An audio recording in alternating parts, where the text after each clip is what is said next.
No, he gets the reset on his ult kill. Yeah. Get another 5 seconds to that timer. And then he also has one where I think one of his skills, I believe, doesn't he also knock people up a little bit? His his Q and his W. If you get pulled by the Q, it's technically a knock up. But his Q, if you hit that sweet spot, all three of them can airborne you. Yeah. I mean, but UofL's only got the Seraphine ult for those team fights. Which, you know what? If you time a Seraphine ult very well, that can definitely make or break a team fight for sure. Especially a 5-man charm into her W will just stun your whole team.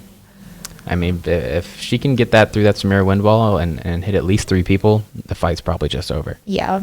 And it'll extend. I believe her ult extends with minions as well, right? I don't think it's minions, but it's all champions. I know it's all champions. I thought it was also minions for some reason. My bad. Oh. I mean, but we are looking at a lot of high range here. I mean, Xerath, Seraphine, Jhin, they've all got a lot of reach.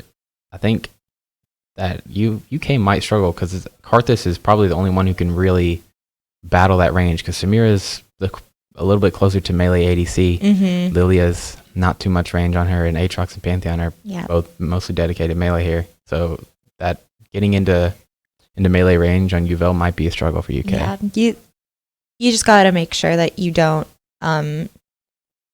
engage too soon. Don't get cocky, because the issue with Samira is that if she falls behind, she's gonna fall behind. Yeah, there's really no coming back from a behind Samira. I think the only thing UK has to worry about is not getting poked out for a fight, and they might be good if they can avoid that. But otherwise, UofL might have an easy time here. Yeah, so it just seems that they're going to have to play, UK is going to have to play a little bit more conservatively at first. But then hopefully if Samira gets ahead, they'll be able to utilize Aatrox ult with Lilia for just basically make fights. A wall of flesh for Samira to walk in. Yep. But to be seen, anything could happen in this game. I think the Lucian pick would have been a little bit stronger, especially in the mid lane, which is what Lucian is kind of more designated towards. Yeah. I feel like I think he plays, personally for me, when I play Lucian, I prefer playing him mid lane than bot lane, personally. But I feel like funny years. That's so funny. I love that. Sorry guys. But yeah, no, I feel like the Lucian pick may have been a little bit stronger here, but who knows? We'll see what happens. But I mean, especially in the current league meta, ADCs are just not good in ADC role at all. Mages absolutely dominate bot lane, and it's a little unfortunate. Maybe we'll see a Cassiopeia pick. That would be a fun pick. I would love that pick. I love playing Cass. Especially with the feats of strength. She doesn't have to worry about buying boots. She gets so much movement speed if they can get that out. Maybe we'll see like a Seraphine Senna bot lane. That's always really fun to watch. Yeah, I'm pretty sure every game the random roles are going to swap. So the roles we see people on this game are not going to be the same one we see them on next game. Interesting. I did not know that. But cool. I didn't know that. Yeah, I don't know. I think it's just going to be up to like how conservatively UK plays. And I mean, if you just get the takedowns at the right time, I think takedown's a takedown. UofL's just got to play patient here because they can't get close. If they got to play under the towers. They cannot be face checking these bushes. They've got to make sure their vision's up. Otherwise, UofL will take advantage of their vulnerability, especially the Xerath and the Seraphine, because if they get caught out, they can't get out. Yeah, especially Seraphine. That's the one thing. She's got a lot of range, no mobility whatsoever. You got to make sure you don't blow flash or like anything like that. I am curious about this. What summoner spells we're going to see out here, because maybe a cleanse would be really good on UofL side against a Pantheon stun, against an cleanse would also probably be good for Samira, just because she'll be able to get out of a Seraphine ult or maybe a Seraphine E. Maybe an exhaust or something on UofL's side, because they're just looking for denial. You just got to kind of catch Samira out. She's the main damage dealer there besides Aatrox. So you got to try and catch Samira out as much as you can. I mean, maybe we'll get lucky. We'll see if Samir can't get ahead mid. Maybe we'll see a Pantheon win bot, and he can go full assassin and just try to take people out before they can even respond. Yeah. That's the good thing. That's the cool thing about Pantheon is that he can kind of flex a couple of lanes. Like he can play support. I really don't like when I play with a Pantheon support though, because I feel like there's just better. If you don't get that like level 1, level 2 kill, it kind of just feels bad for the rest of the lane. Yeah, you can also play mid. I don't like playing against Pantheon mid. I feel like it's very frustrating. It's never fun playing. Like, I feel like playing as a mage in mid lane against a melee character like a Yasuo or a Pantheon. Like, I have range advantage, but I feel like I can just never do anything because I'll just walk up and die. When I play mid, I play mages. So like I play Ahri, Syndra, Cass, like LeBlanc, like all those. So it's not fun for me. I don't like it. Especially because he's got that little, he can throw a spear at you, and that's really frustrating, especially when you get low. That execute damage is never fun to go against. That's always frustrating. Reduces your health bar. Yeah. So, just roll with it. Okay, cool. Your best. Oh, all right. Well, bad news. There's a delay. That's cool, though. So it might take a second for us to get into the game here, but... That's so weird. Okay. That 3-minute spectator delay is going to be a little bit longer than anticipated. 3 minutes. Yeah. Gotta love technical difficulties. Nothing better. Nothing better. But I mean, it's okay because Riot is an indie company. Yeah. Do not forget that. What do you think of the new ranked split season, like the Spirit Blossom? The Ionia stuff. I mean, it looks really cool. My favorite part is going to be the pool party Twitch. That's a cute skin. That's going to be nice. But I'm really hoping it's better than this season because I'll be honest, this season wasn't the best, especially because they just compounded on snowballing because it was a problem before, and this season just threefold. If you get those feats of strength, it's almost impossible to make a comeback. I mean, they made it better than it was at the start. It went from first blood to first 3, but it still wasn't incredible. Oof. Especially some of the... I will say some of the boots, like if you upgrade into tier 3 boots quickly, was definitely a little bait. A lot of people got caught by that. I'm excited for the Spirit Blossom Lux Prestige. Yeah. I'm a big fan of that. Oh, that's another mid lane mage I play. I play a lot of Lux. But I think I don't have a lot of time to play League anymore. So what I do is I buy the passes and then I just complete the missions playing TFT. Dude, TFT... I'll be honest, TFT is so much better than our League, in my opinion. It's so much fun. It's my little mindfulness game. Yeah. I feel like the TFT devs really put a lot of heart and soul into it. And they're vocal and they talk to the community a lot more than the League devs do. I play a lot of it during class. I mean, no, I don't. I totally don't play TFT during class. No, we're all diligent students. Yeah, diligent. 100%. Hardworking. But I can't say that there haven't been definitely people that have sat behind me that have seen me lose atrociously in TFT. There's nothing better than a free 8th. Oh, yeah. Because that just means I can go into my next game faster. I'm like, oops. I heard someone laugh behind me once when I lost really badly. And I was like, okay, that's me. I think speaking of TFT, though, after our Valorant game, I'm pretty sure our bronze card will be TFT head-to-head. It could be... I think it might end up being 4 UofL versus 4 UK. I'm not 100% on that, but I'm fairly confident we're playing TFT. Ooh, that'll be fun. TFT is just such a fun, silly little game. Who doesn't love... Loves me some auto chess. I get not liking League of Legends as someone who's played League of Legends for a very long time, but TFT, how can you hate TFT? I mean, it's honestly impressive how they're in the same client, but the communities between both games do not track at all. People who play League are nothing like people who play TFT. Yeah. People that play League are more on par with people that play Valorant, in my opinion. I play Valorant. I used to play Valorant, so I don't play it anymore. I still play plenty. I'm going to be playing today, actually. Fun. It's so fun. I can't wait for that. We're going to have random roles for Valorant as well. Looking forward to that. See, I haven't touched Valorant in a really long time, but I was a Reyna main, so random roles would not have worked for me. That's like the one game where I solely one trick. I mean, Valorant's getting to the problem as well. League has everything's just getting power crept. There's no need to. A new agent comes out, and you will, if you play something other than that new agent, you're effectively throwing the game. I don't think I've played Val since Neon came out. Oh God! So it's been a minute. I know they're coming out with a mobile Valorant game though, and I will be playing that. I haven't heard about that. It just finished. I think like it just finished out beta testing in like China a couple of months ago. So I know the only thing I know about like release stuff of Valorant is when it came out on console a while ago. See, that almost got me back to playing Valorant again. Yeah. And then I was like, man, I can't do that. It's not worth it. It's not worth it. I play a lot of like mobile games. I play like League of Legends Wild Rift a lot now. And that takes up enough of my time and maybe my bank account. Who knows? But yeah, I don't know. League is just like I always have a very soft spot for it in my heart. It's just I have no time anymore. I do keep up with like esports and everything, but it's just the time. It's just like 45-minute games kills me. Yeah. I'm like, I can't do this, man. Such a time sink you have to dedicate to, because the earliest you get 15 minutes surrender. But who wants to do a 15-minute surrender?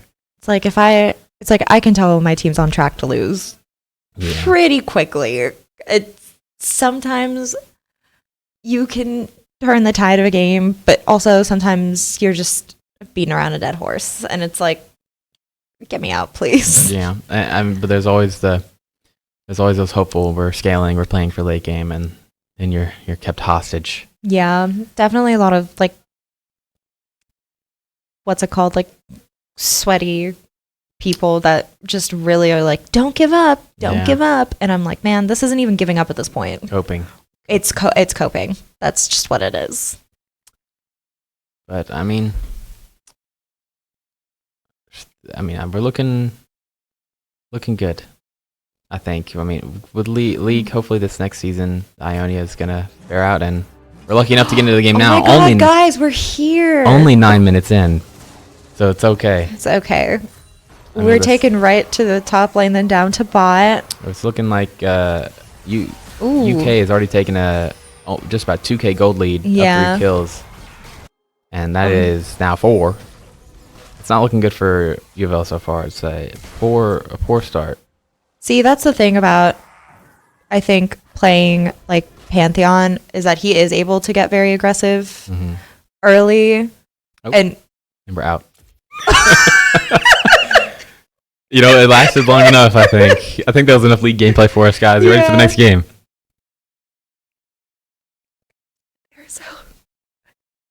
Oh. Wait, I did an oopsie. I forgot that the stream's on. Yeah. Oh, we're back. It's okay, guys. You know, I think it's impressive. While we were gone, UK got another kill. That's crazy. They took that 2K gold lead and made it in 3K in 30 seconds. I mean, I'm impressed. But, game's never over till it's over. Yeah. Mid lane seems to be pretty even still. Jungle, UofL is up a level, but top and bot lane are looking like now a seems like disaster. everybody's rotating. I mean, now you just want to try and secure as many kills as you can. Pantheon taking 2 tower shots ahead, there. but I think they were a little bit overzealous there. UofL's making a good team fight here. A little bit overzealous. Yeah, Pantheon. Samira, though, she did a good dodge there. She knew. She was like, they knew that this could definitely turn the complete tide of the game here if they also died. A good job surviving on Samira, but Pantheon diving in there on the Xerath. He wanted it a little too bad. He tanked 2 tower shots for it, and he could not get out. That Viego caught him, and then Lilia rooted by Jin, just fish in a barrel. Getting a little skirmish between Karthus and Jin here, but nothing. Pantheon ulting behind. He wants it again. And they're going to get collapsed on here. Samira has a good rotate. That's a free double kill for her. Yep. That ult is just so... I mean, you know how to build it, and it's so lethal when you get to the S tier. Yeah. I mean, we were talking about earlier, if that Samira gets a lead, then she's going to have that lead, and it's going to be hard to stop her, and she's definitely making sure she gets it. All right, so Drake is up. UK's already gotten one. They got that first Chemtech dragon. Next one, we're looking at a Cloud. Not sure what the soul's going to be yet, but doesn't look like... Is it Infernal? No. Nah, not maybe, but Cloud's sitting in pit where nobody's looking to go for it yet. So maybe thinking... Gonna see a rotate. Bot has Prio right now. Arthas and Aatrox both base. They're resetting. And Aatrox taking these plates if I can. Here comes Pantheon. Lily is making her way over. UK's looking to set up for Dragon here. And there's that face checking. Not looking good. That's his exhaust down. They just wasted their exhaust there. Yeah. But Pantheon might... Ooh, and they take out Pantheon here, but Xerath is going to go right down, but Karthus is not going to be getting out of this. Well, looking like a good trade so far. Was on Samira's in there. Oh, there's Samira. Shut down on Viego. Put her even more ahead than she was. UofL is not going to be able to recover from this. 2v2 in River, but Jin does not have the help to play. You just can't, as Seraphine, you just can't engage on that besides poking from outside Dragon Pit, from behind Dragon Pit. My bad. Especially because... No ult up. Just Jin. Jin's ulting right now. Nice dodge by Samira. That ult is so hard to see. UK taking early 2 dragons here. And it's going to be Infernal Soul. Yeah. Are you a mind reader? That's what I thought. Can you see the future? It popped up. When it said dragon spawn, it popped up with I missed that. Popped up with the Infernal Dragon thing. But yeah, no, I definitely am. I believe you. I believe you. Okay, well, objectives are looking mightily in UK's favor, but I think UofL has 6 grubs here. Yeah, and Rift Herald is spawning in 2:30. Those 6 grubs could end up being a game changer come late if this Cho'Gath can continue to split push. But right now, UK is taking a very strong lead. Still 3k gold up. I love top lane just, farming it out. Whacking each other on the head and going back to base to do it all over again. You do a little bonking. You do a little killing of the minions. Arthur's taking some poke here, but Xerath is eating a lot more. I just feel like Cho'Gath, into Aatrox, it can be a little difficult. Yeah. Especially because Aatrox has that dash, so Cho'Gath in that knockup is even harder than it should be. I feel like Aatrox just has everything, and it's really frustrating. Unless Aatrox is on my team. Yeah. Then really I love it. That's the only top laner I can actually play besides Quinn. Yeah. I can only play Quinn and Aatrox. I mean, I think the Cho'Gath has his silence running for him, and I mean, Aatrox is ability dependent at least, but if that'll make a difference, to be seen. There's three people here in UofL's jungle. They stole that blue buff, and Viego's about to get collapsed on. Aatrox ulted. He wanted to hear, but Viego's too slippery to catch. Sort of wasted ult. Maybe if Cho'Gath walks back down, they can pinch on this Aatrox, but he seems to be real dedicated to that wave up there. Oh no, he sees it coming now. Might be too late to get in the fight, but maybe he can catch Lilia. But no. Unfortunately, I think Aatrox just overstayed, and there is. Oh, and they're still fighting though. They want it back. Oh, good wind ball for Samira. Block that. Maybe Samira can get something here. Oh yeah. Yeah. She's got it going here. She might be able to. Nice. That's Samira. It's just so smooth. Lilia, you got to get out of there, girl. Get out of there. Killed.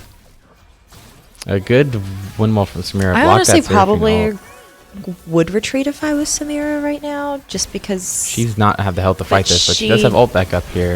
It's not going to be enough. That's not a good idea. No. Ooh. Is this Karthus ult kill? Oh, and burned down. Overstaying.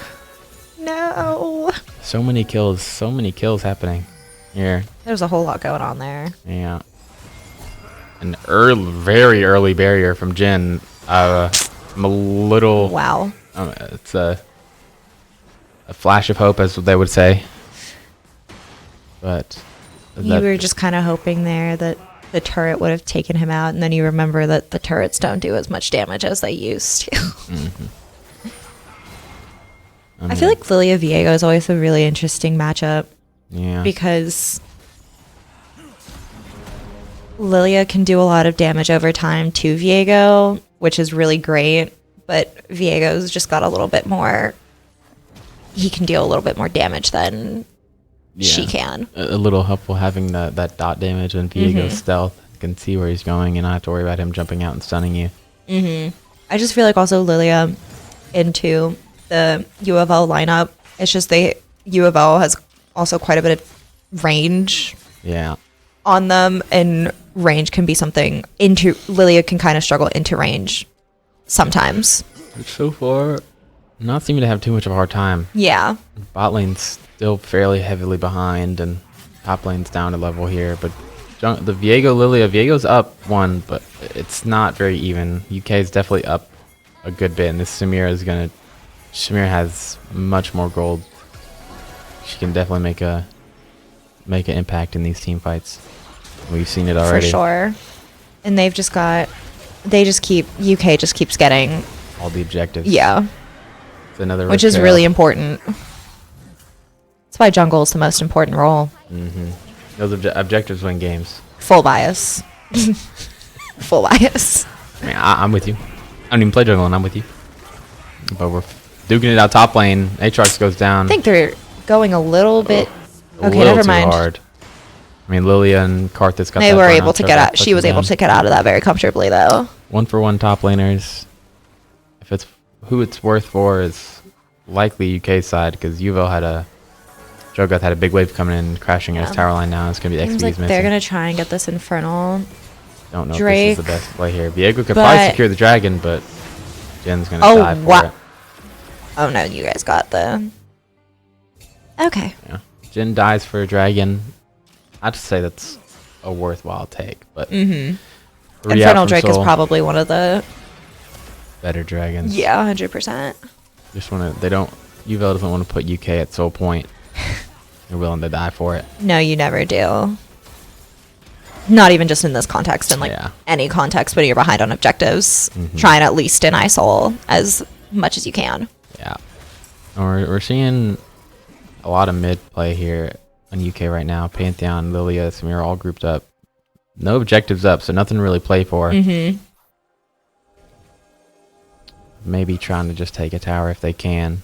See if they can't get this Xerath out. Xerath done a good job of, well, maybe not a good job of, but he seems to be overextending a good bit. It's unfortunate.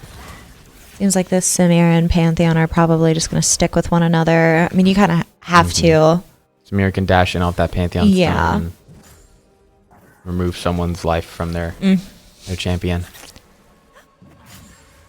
I wish they had items pulled up so that we could see what they're building. I mean, but I think you can see some of it already. I'd assume that Karthus and Lilia either have Liandry's and or Blackfire on them. Samira, I have no clue. I assume probably some crit. Yeah, it could be like the lethality build, maybe. Both sides, summoners are up, ults are up.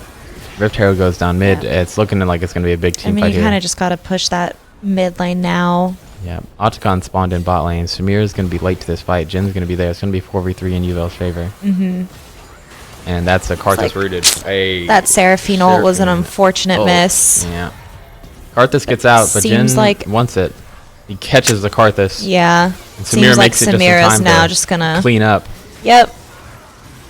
She's on cleanup duty, and they're doing it very well. It's unfortunate. Cho'Gath walked down from top lane. They caught Aatrox in the jungle, but they also... Seems like... Is that Lilia running away there? It is. Yeah, then that's going to be... That Samira is just... You know what? Never doubt the kind of off-meta pick. Yeah. I will say that much. It's ace for UK there. I mean... That was a fabulous ace, too. That Samira, oh my god. UofL just split off mid. They had numbers advantage in mid, but then 2 split off in jungle to go catch the Aatrox, and they just lost at mid lane. They got overpowered. Flash that Taric emote. You deserve it, Samira. I don't really. It's going to be a difficult comeback for UofL here with Samira so fed. And mid lane is towers are devastated. We're already at inhib turret.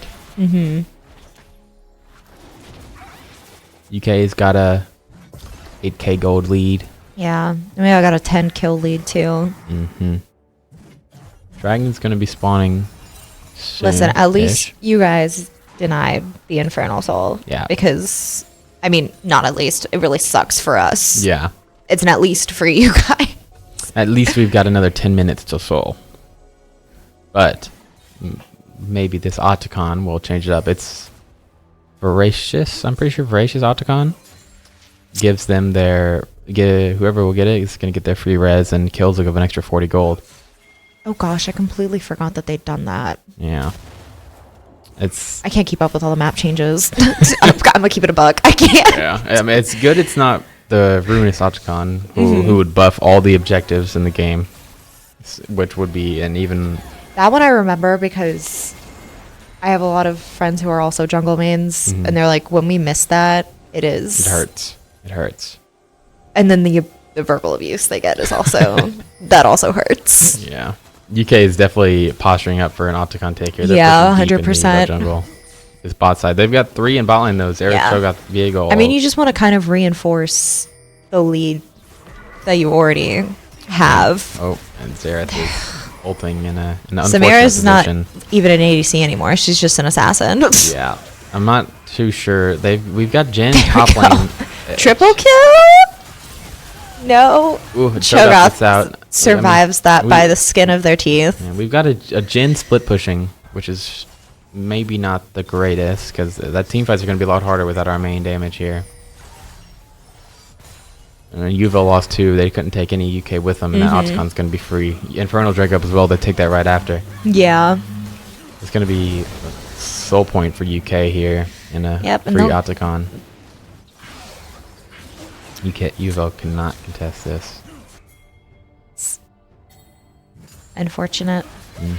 Not for us, but for you. Indeed. It's okay. It'd be like that. Nope. League of Legends is literally just that game where it'd be like that sometimes. It does. It's can't get sad. You just got to look forward to the next game. Pardon, level 15, I believe I saw. Yes, I might be 16. I think she might have a level up on Seraphine here. Because I mean, if not, I'd be surprised. Seraphine's really keeping XP up, which is impressive. I mean, Seraphine's pretty easily able to do that. I feel like her wave clear is pretty good. Yeah. But now UK is all they've got to do is be ready for these objectives, and there's really nothing UofL could do. They aren't winning a team fight anymore. It's all right. Unless a miracle happens, it's not looking too bright. Seems. Baron spawning here. Yeah. UK is ready to go. They're not going to waste a second. Nope. The UofL is scooped up. Never start a Baron fight where the enemy is right there. Yeah. Because you never know how wrong a team fight's going to go in your favor, no matter how far ahead you are. That was UofL is all grouped up. Excellent Samira dodge, though, for a Seraphine ult. A good win ball, but Samira's here, Lilia ult. They're all asleep. Samira's trying to build up her style stacks, but she doesn't even need her to win this fight. Karthus bombs all of them. They all fall. I mean, it's overpowered. It's hard to fight back here. It's tough. 12k gold down. It's especially like we said. I mean, that Samira gets ahead, and that's it.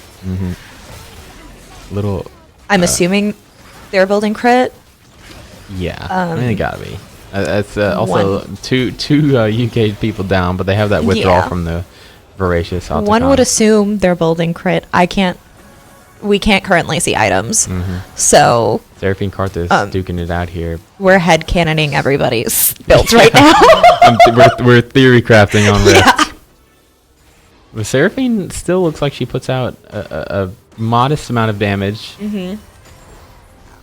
The only thing UofL really has going for him here is hopefully the Seraphine maybe hits a large ult and doesn't get windwalled, but yeah, that's an if. You know, the energy's still high out there. At least, Yeah. you can't hear them. League does that to somebody. We sure can. It's two opposite sides of the spectrum. League either invigorates you so much and you just get tons of adrenaline, or it just makes you sad. Catatonic state is to be expected. These Baron minions are rough. Yeah. Especially coming down mid lane, Did they buff the damage on the Baron buff minions too? I don't think so.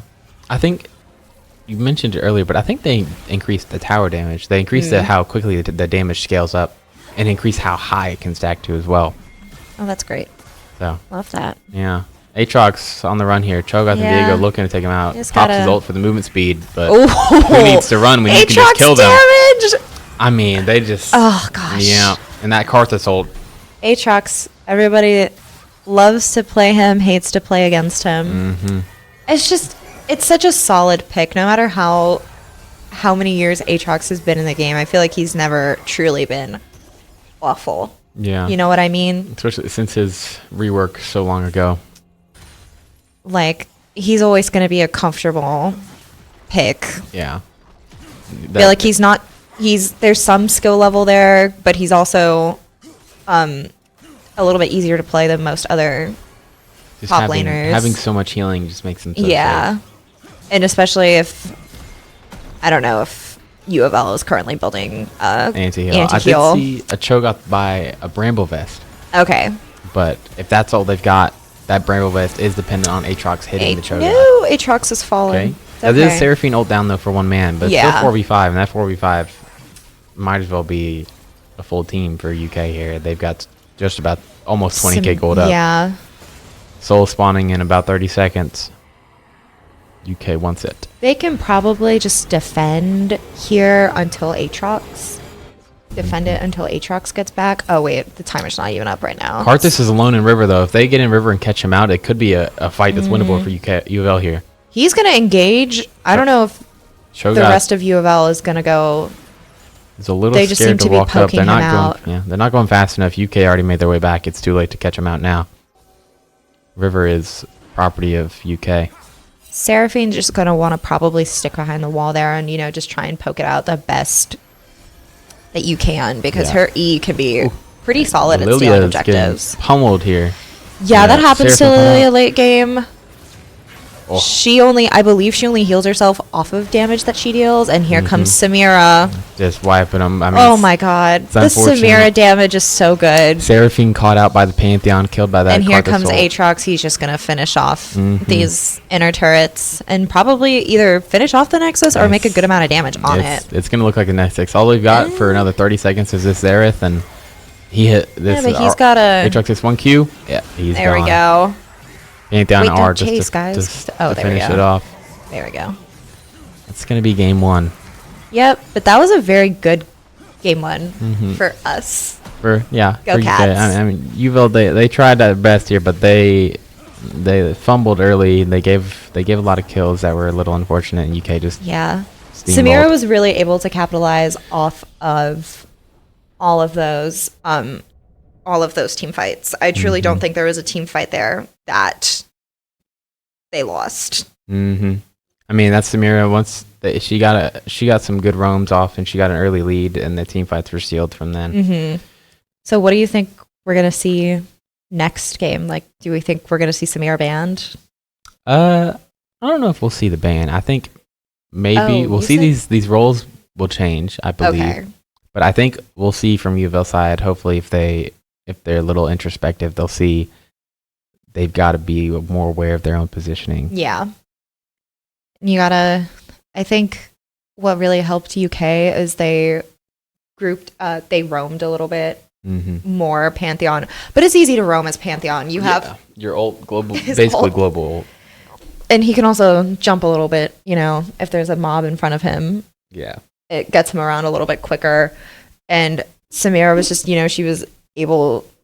were able to capitalize off of everything that was given to them. They were able to build up their ult very fast because they were able to engage as soon as Aatrox and Pantheon did. Yeah. And it really paid off for them. It was just unfortunate. I mean, we although we did get into the game a little late, we already saw that UK was able to take that lead quick.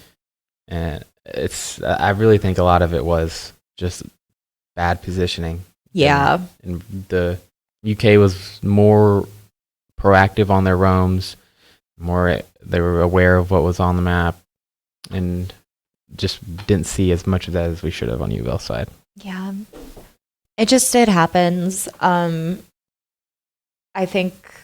actually think Samira going mid lane was the best possible thing there, instead of her going bot against a Jhin, because I feel like Jhin would have probably been able to poke out Samira very easily, very early. That wind wall into Seraphine, it hurts. I mean, every single one of her abilities can be stopped by that. Yeah. And we saw a lot of ults Samira wind walled off. Yeah, and I feel like Seraphine as well. I think the ult, it was just unfortunate timing. It missed the excess length. It could have gained quite a bit, which is unfortunate, because that's really what you need in Seraphine's ult, especially in a team fight and trying to initiate one, especially. But Seraphine was able to actually keep up very well, like in terms of XP and stuff, because they were not too many levels behind Samira, even though Samira got quite ahead. Granted, Samira got more ahead in team fights. It's not like in the laning phase Samira was. Granted, we didn't get to see the full length of the laning phase, so I could be wrong, but it seems like Samira was getting more fed off of these team fights rather than just 1v1s in the mid lane. I think hopefully if we see Seraphine again, also we'll see more effective ults, because there were a lot of ults on single targets where it could have been held and we could have just rooted them instead, or let them get CC by something else instead and save that ult for a bigger team fight. Because that team, the team being grouped up, that ult can change the fight, and UofL did not try their best to capitalize on that. You just don't want to use an ult too early. And I mean, I especially believe Seraphine has a bit of a long cooldown on her. A bit of a longer cooldown on her ult, just because it's so good. I think it's 150 seconds base, which 2.5 minutes is a wait. Yeah. I mean, at a certain point during this, I mean, there were team fights every other minute. So, but the thing about what really is killer about Samira is that her ultimate has no cooldown.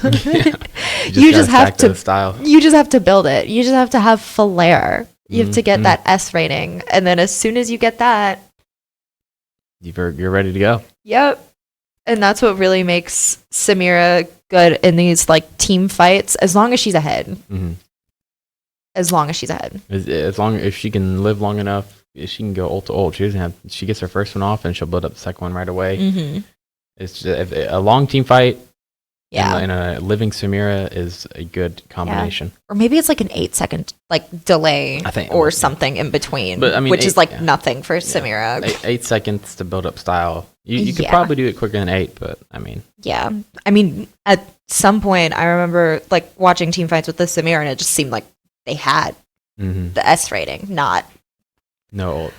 Like, it was just like you wouldn't really see what they were doing, and all of a sudden they had the S rating, and you're like, whoa. Because I was like, wow, that's fast. But looks like they got, I'm pretty sure they've gotten their roles handed out, and they're looking to go into bans here in a minute. Hopefully we'll see. We might see a Samira ban. I don't know. Again, it's random roll, so I couldn't read that. Guys, my eyesight is horrible, so you got to hold that up close to the camera. Yeah, I think I saw wild. I could read wild, I think. Wild. Maybe Wildcats. Maybe. Go Wildcats. Go Wildcats. That's so true. I can't even read that on the. Oh, almost. It's even worse. It's even worse now. We can't read it. Okay. Nope. Damn. The attempt, it was worthy of an attempt. Yeah. Respect it. I do like how the further away it was easier to read, because it was completely white when he held up in front. The lighting was not doing you any favors there. I think I could also maybe see like Seraphine getting banned. Yeah. I feel like Seraphine's always a solid ban just because she's got everything. She can heal, shield, root, CC, stun, all that. like everything. Yeah, And she that's can fair like damage. Yeah.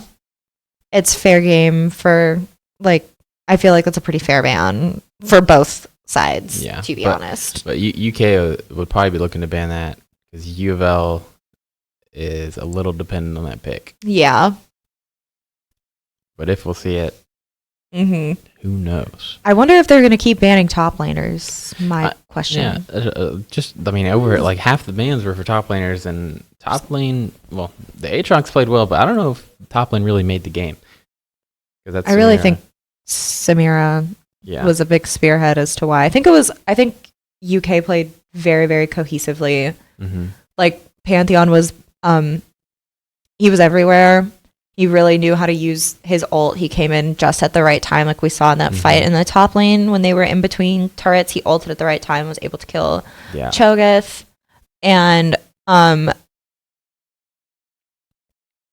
he's doing a good job using it as cutoff. He put pressure. There was another fight I saw in the bot lane jungle for red side, or for blue side, I mean. And he ulted. He ulted the cutoff above Tribush, and Karthus was in the Tribush, and bot lane got pinched, and they couldn't get out. Yeah. It's just... But also maybe UK maybe got more unlucky with rolls this game, or UofL got more unlucky with rolls this game, and could completely change what we saw. That's the thing about random rolls is... if I remember correctly, though, I believe jungle's set, though, just to... Like, junglers don't have to play off roll, which makes the most sense. It would just be a little unfortunate forcing someone into jungle and them absolutely losing the game. But I don't think we'll have to worry about that. Yeah, I mean, I just feel like taking a jungler out of the jungle would be kind of an instant throw. I feel like jungle's kind of that role where you can kind of get by in other lanes. Like jungle, you really need to know like timing, when to rotate, when to gank, when to prioritize what objective. Yeah. So we've just gotta hopefully see some initiative from UofL this game. I kind of want to see like an assassin jungler. I heard some whispers of a Halo Blades Kha'Zix. I'm more talking about Evelyn. If anybody knows how to play. AP assassins are always better anyway. True. Evelyn is just, I feel like she's so hit or miss. I feel like Evelyn's a last pick. Yeah. You first pick her. Oh, here we go into bans. Oh no, we're not into bans. Are we not? Oops. All right. One player down. Oh no. 2 players down. Oh no. 3, 4. What is going on? And they're gone. You know, this is just as smooth as it gets, people. Are we? Uh-oh. I think technical difficulties again. Yep. What wouldn't be that way? Wouldn't be Governor's Cup without it, honestly. Wouldn't be any kind of event without some technical difficulties. Yeah, it just be like that sometimes, especially because we're going like moving through like so many different games and stuff, so it makes sense. And all the players, you have to get on a computer, sign out of all the accounts, sign back into the other players' accounts, and there's so many easy ways for a problem to appear. It just happens. It's unfortunate, but hopefully a quick remedy we can find. Get right back into it. I think they just have to remake the lobby, if I remember correctly. Hopefully.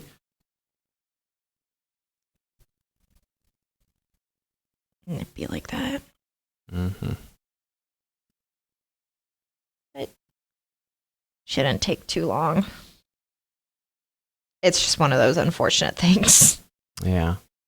But it's all for a good cause. True. Please donate to the UK donation page, please, if you can. You should donate to the UofL donation page instead, actually. No. Donate to the Kentucky one. Go Cats. Go Cards. Donate to either because it is for Norton Children's. True. It's for the children. True. It is for the children. and good friendly competition. Always. Always.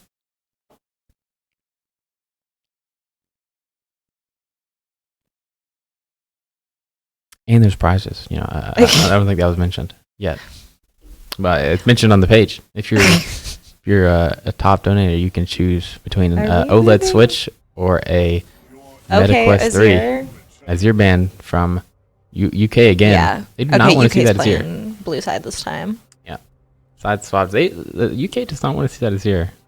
I guess when you win, I guess you choose what side you play on, right? I guess so. Oh, if we're doing that this time. UofL taking their time with this band. They don't want to mess it up. Oh, Silas gone again. Again? We might see some of the same band line. We might see the same poor band Silas. line. He did not ask for this. York again. Now I'm looking for York kind of makes sense. I feel like I see him get banned quite a bit. Yeah. Competitive play. Braum. This time. Oh, they said no chances on letting a Samira get ahead. Because Braum is another one that's really, really strong with Samira. Nefiri. Same bands from UK so far.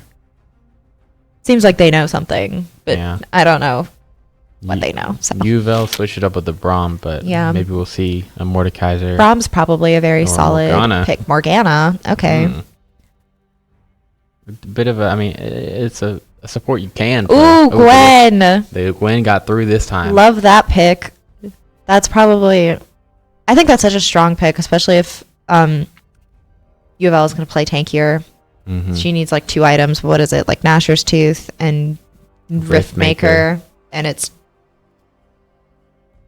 GG. Yeah, her knock on wood. That percent health true damage is always such a fun thing to read in an ability. And Gwen has that on taking a little Mordekaiser. Oh. So those are 2 bands we saw last game, and they didn't get out in the first 3, and they're being played this time. Which is interesting because I believe UK banned Gwen last time. And I believe UofL banned Mordekaiser. Yes, and now they're playing what they were like, banned. if I can't play, then nobody's playing. Which is a very strong mindset to have. I respect that mindset. It's looking like it's going to be already an AP team. Briar. That'll be fun. You'll see Briar a lot. I feel like she's an interesting pick. I also haven't seen this. She's probably picked quite a bit. One of the most unique champions released recently. The whole berserking yourself is an interesting design choice. Yeah. Ooh, Caitlyn, that's a good one. Okay. That's gonna be this is gonna be a good mix of engage and poke. And I mean, you just got to play Caitlyn blue side. You really can't play her red side. So that was smart to save that for blue side. Looking like a very heavy AP comp here for UofL. They got that at Mumu. They want to give that Curse to the Sad Mummy and get that extra true damage. Mordekaiser and Swain can benefit. It's also going to be interesting Mumu with the Gwen. Yeah. I think Mordekaiser Gwen matchup here isn't too one-sided. I think this will be a nice little skill matchup we're going to see. Did you catch who UofL banned? I couldn't. Is that Ari? I think that's... Yeah, we can't see Alistar. That. Alistar? That's Alistar. You know, Ari, I'm so sorry.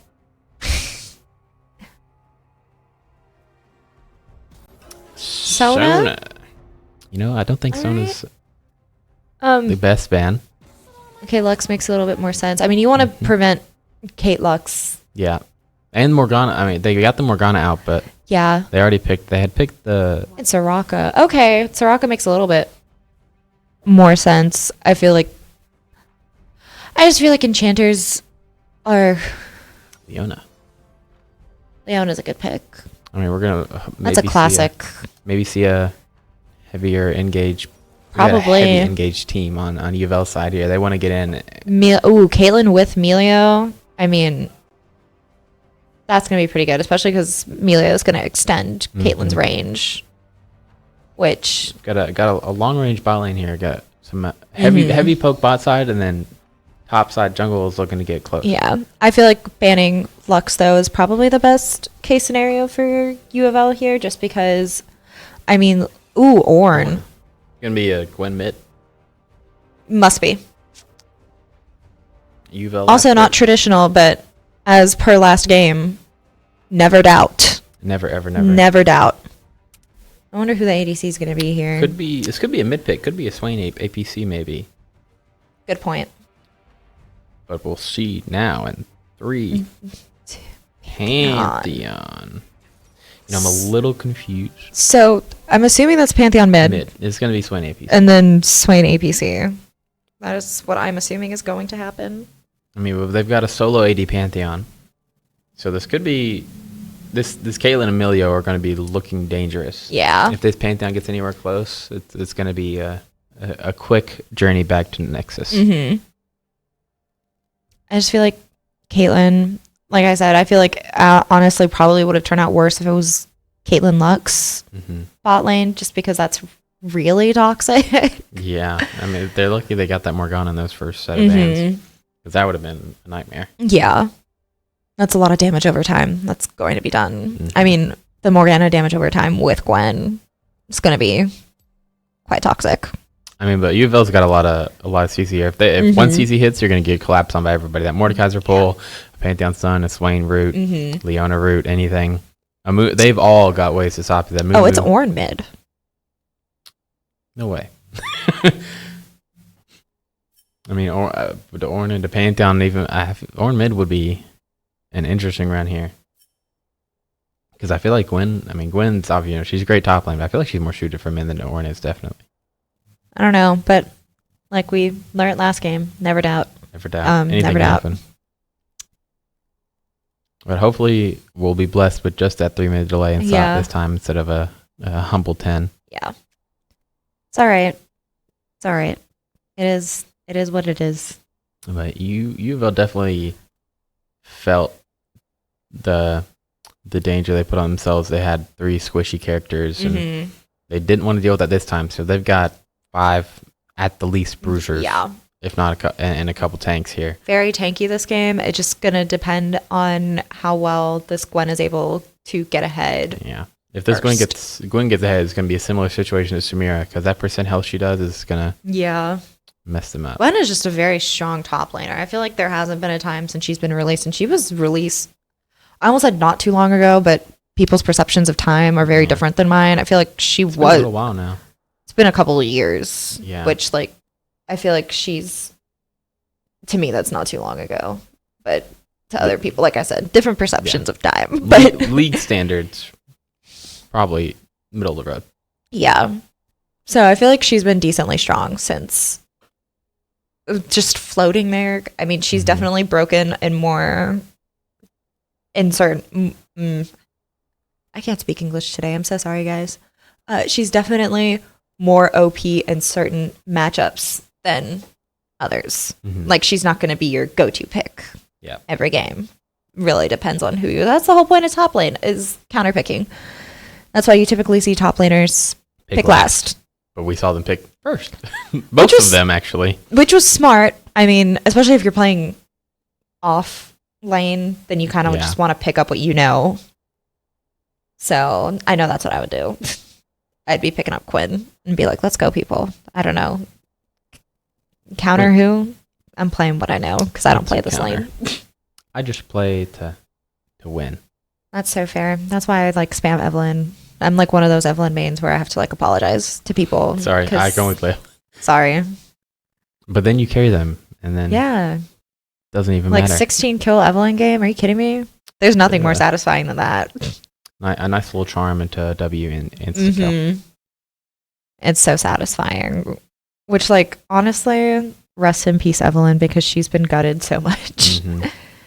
It's really just mage items have been really good, but mage assassin items have fallen behind a little bit. Like they had the Bloodletter's Curse, which has got a lot. It's got health, AP, haste. And they've got Riftmaker still, and Demonic, and Leandries, and it's so good if you're AP Bruiser, but AP Assassins, they're not the worst, but they haven't really been given too much attention. I feel like Assassins as well, it's like after a while, because I think the whole point of Assassins is that they have a weak early game, but when they get ahead, they're able to do what they need to do.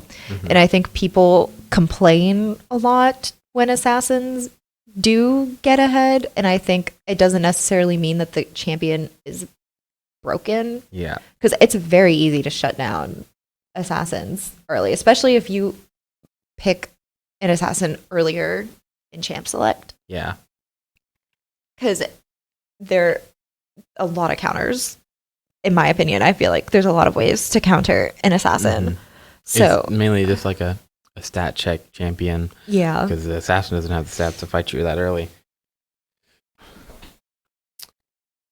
But are we in a technical delay again? that's what it's looking like, unfortunately. Rip.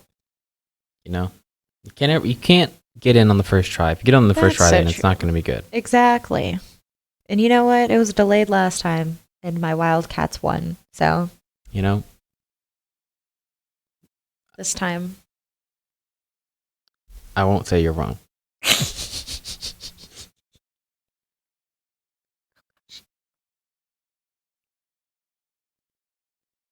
Seems like maybe we're good. Getting back into it. Yep. Everybody's Seems ready like to go. Headsets on. Gamers are prepped. Yeah. Yay. Go Cats. Go Cards. Mm-mm.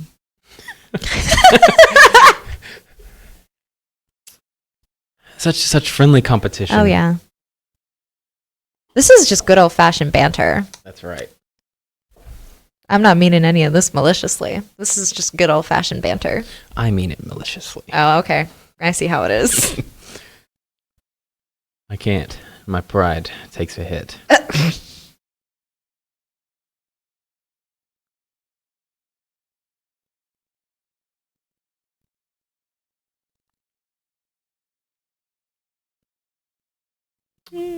We're lucky.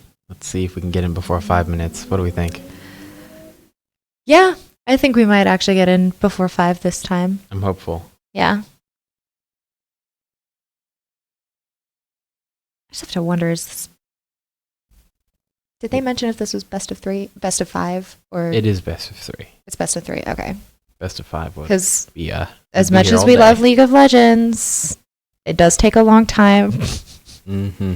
That's part of the charm of the game, or what makes people not want to play it. Kind of depends on who you are as a gamer. Double-edged sword. Yep. I mean, sometimes games can go for a shorter amount of time. Yeah. Was that like 30 minutes? I mean, I love a good 15 minute. That's true. Surrender at 15.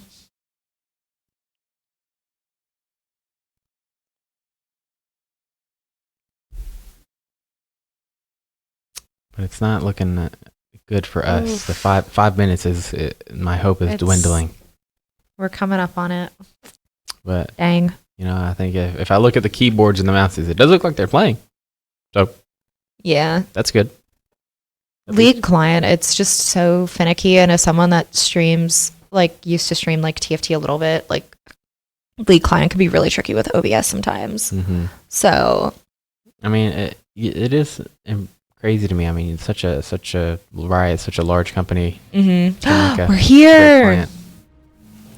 We're frozen, but we're here. Frozen. You know, this is a good view. Oh yeah. Okay.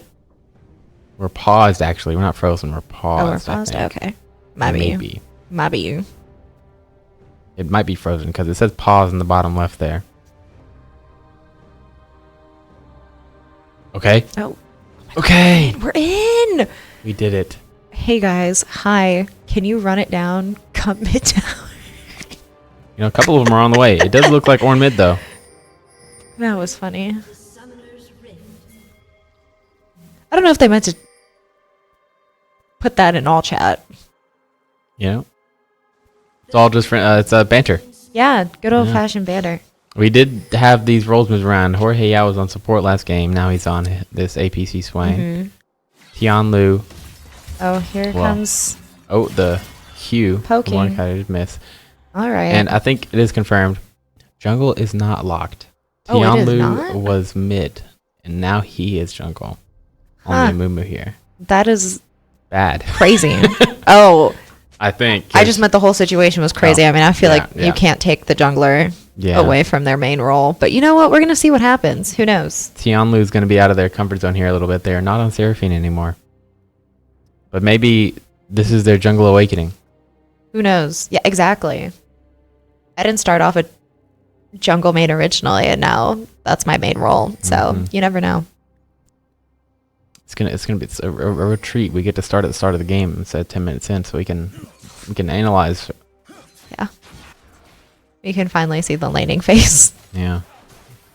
UK is gonna be dangerous here with this Swain Leona. They've got a lot of CC there. They've got a lot more range than them, but they've also got a lot of vulnerability to a lot of their CC. Yeah, and Swain's also able. He has a little bit of range, like he has that little grasp thing that he can do and pull you forward.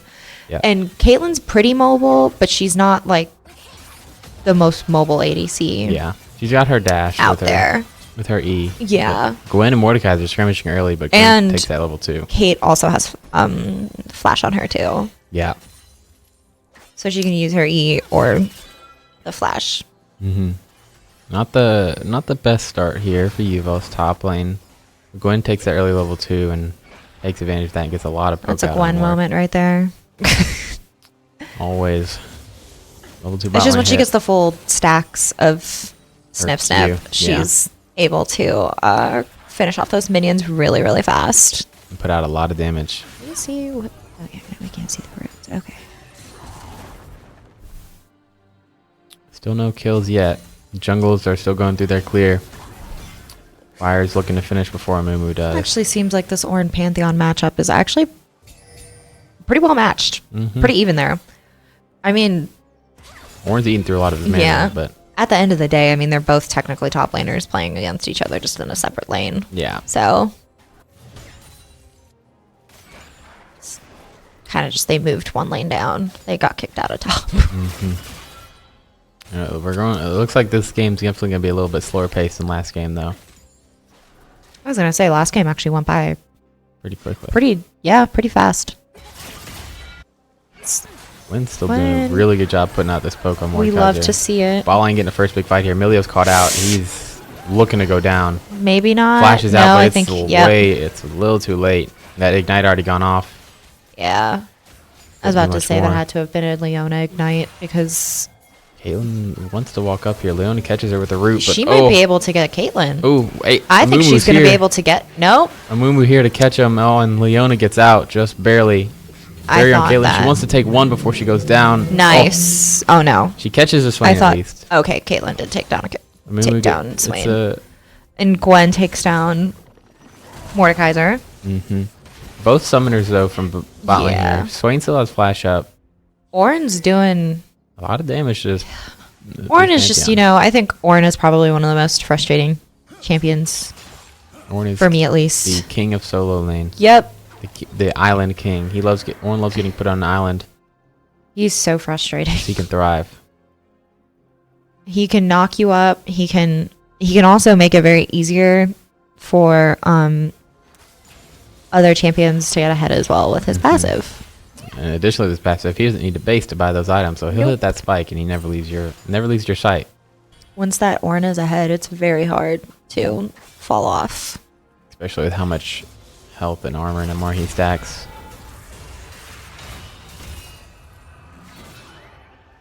Still trying to skirmish top, but this Mordekaiser is not in a good position here. Gwen's already gotten a good lead on him. I forget how good Caitlyn's range is. It's like 650. Yep. What's funny is that Annie has the same range as Caitlyn. Really? Yeah. Auto attack range. Annie for some reason has the highest someone should have played Annie mid. That would have been really funny. It would have been great. That would have been so silly. We're looking for Amumu's looking for a gank here, top lane, but he turned around and he's going for the grubs that are not alive yet. This Gwen's really far up. Amumu could get a gank off here, but instead he's looking to go deeper in Briar's jungle. This Gwen is still pushed up on, but moving down into river. Amumu might get collapsed on here. Mordekaiser cannot fight. He does not have the health to do it. We can't really see what's going on at Void Grubs, but it seems like Mumu has moved off of it now. Briar's moving now.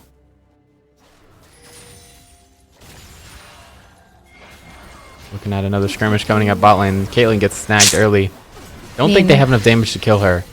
No, they don't. And Caitlyn saved their E to be able to get out of there quick. Get out of there, which is smart. Briar's taking grubs. Nobody to contest her. Amumu's... Are we soloing Dragon? Yeah? Might be soloing Dragon. Oh, no. Yes? Yeah. Yes. I just saw him use his little bandage to go back in on it. Yeah. Amumu and Briar soloing objectives, and I don't Seems like... No, Caitlyn doesn't have ult, but they might be able to get Leona here. Yep. Oh, that was an unfortunate Leona dash. I think she knew she was done. That was unfortunate. You could have stunlocked Caitlyn, and Swain probably could have gone in there if Swain had a higher health. I think if Swain probably could have finished off Caitlyn there, maybe. Yeah. But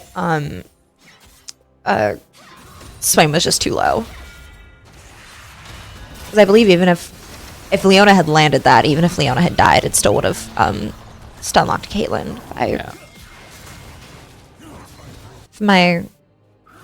I play Leona, but not very frequently, so I can't really remember.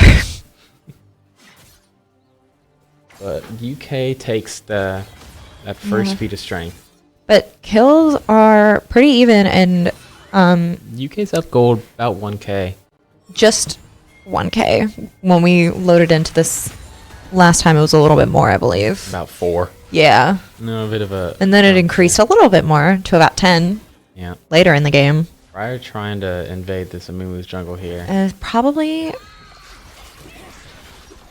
They were fighting the Rainbow back as it resets. It's okay though, because you got it. Back down to bot. Just... Man, the Caitlyn range crazy. It's definitely very impressive here. Oh yeah, especially when you're playing her blue side. I think that's the thing with Caitlyn is that she's just always going to be so much stronger blue side.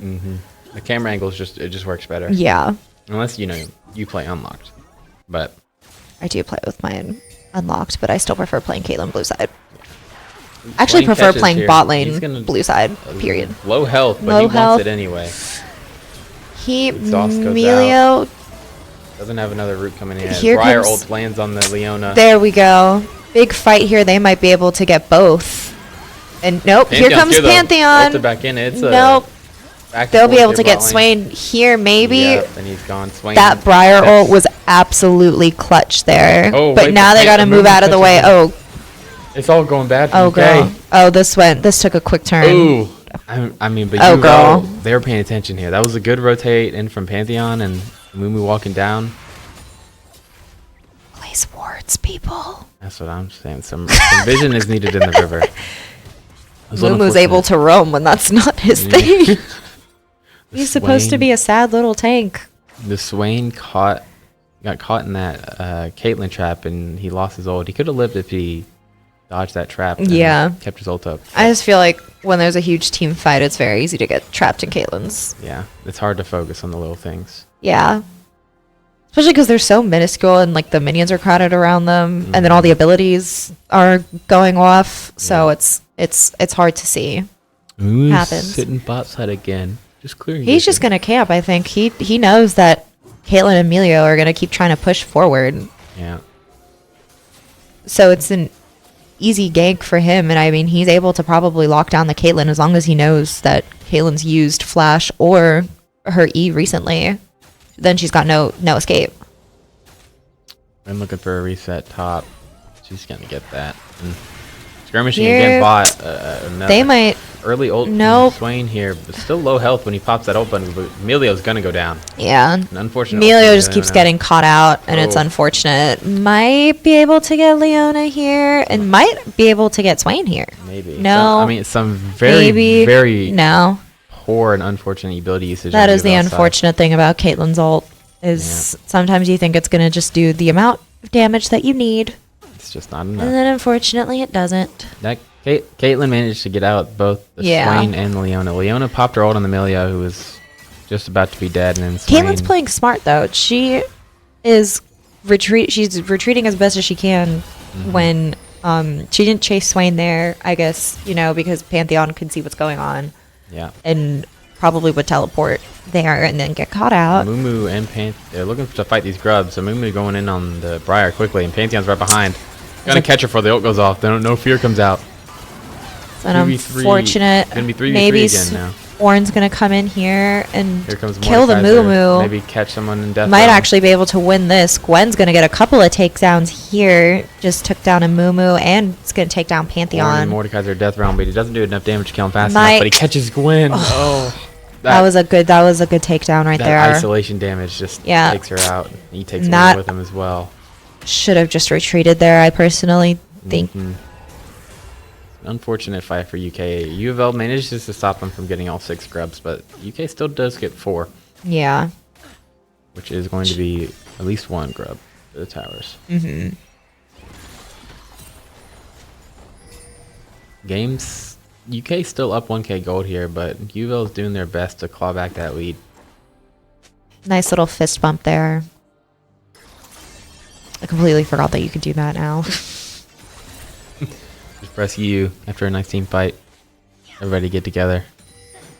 Never not fist bump your teammates, people. Right. If you don't fist bump, you deserve to be reported. Truth.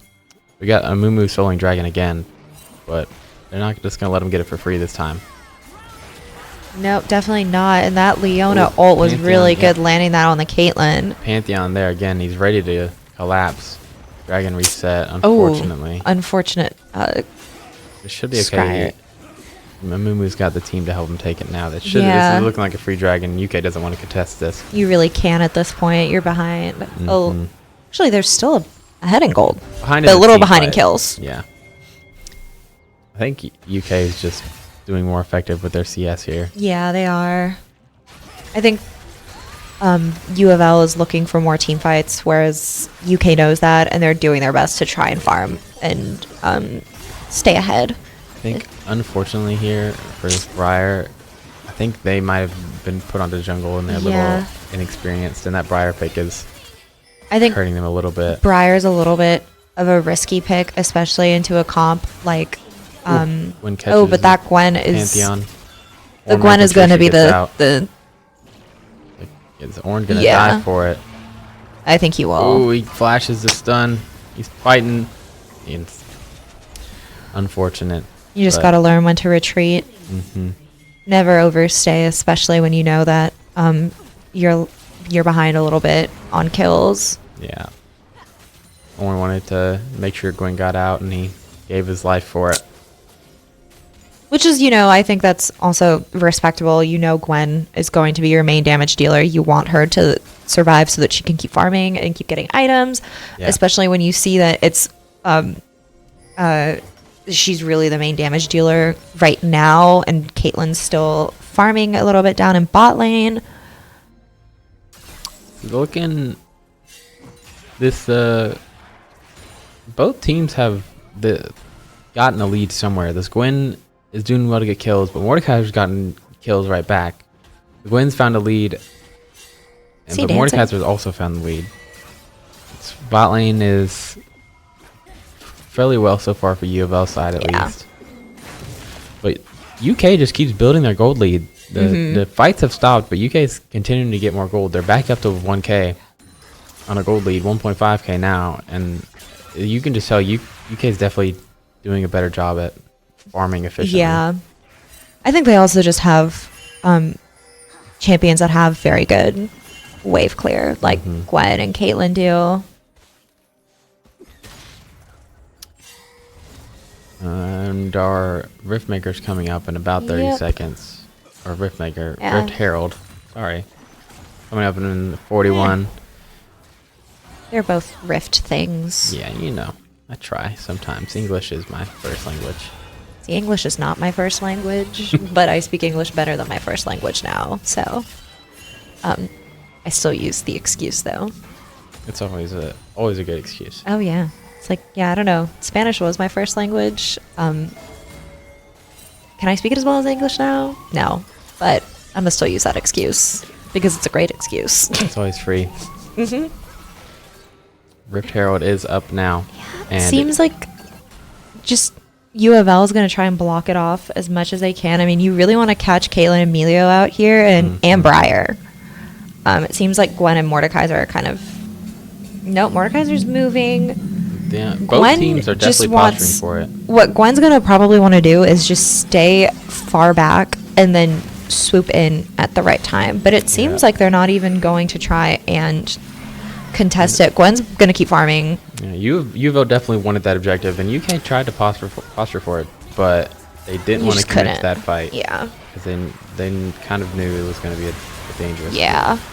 And they just absolutely get in there mid lane, and Briar's there to ult in. A big fear, but UofL definitely knew. They've got some bigger health bars this time around. It's not going to be so easy to just one-shot them out. Ooh. Oh, so close there. Good recast on the Gwen ult, but just barely. And Ornn did get that bot tower. It's okay, you'll get them next time, Gwen. I believe in you. I do too. Ornn doing a good job on this foot push. He's making sure that even though these fights go poorly, he's still getting some value down there in the bot lane. Gwen, Swain in mid lane here. Swain down 2 levels to this top lane Gwen, but to be expected, he was the APC. Drake spawning in 20 seconds. UK doesn't want to let this one go. No, we really do not. Seems like opposite problem. They don't want to give them soul point, just like UofL did the same last game. And it's opposite sides this time. So maybe blue side curse. I actually do feel like blue side is cursed. Like I genuinely do feel like it is. I feel like I win less on blue side, which is funny because I hate playing red side. Yeah. Maybe just because I hate playing red side, I'm more motivated to win on that side. More motivated to do well. More get out of the game, so you got to win faster. Yeah, pretty much. Ornn getting caught out by this Mordekaiser here, and it's not a 1v1 that he's going to win. But a huge team fight going on in Dragon Pit. They might actually... Nice. They were able to get that there. That was a really good team fight, too. Gwen and Briar got a lot of value out of all they're probably going to be able to get all the takedowns, most of the takedowns here. Briar's got a double kill now. That was really important. She needed that. Yeah.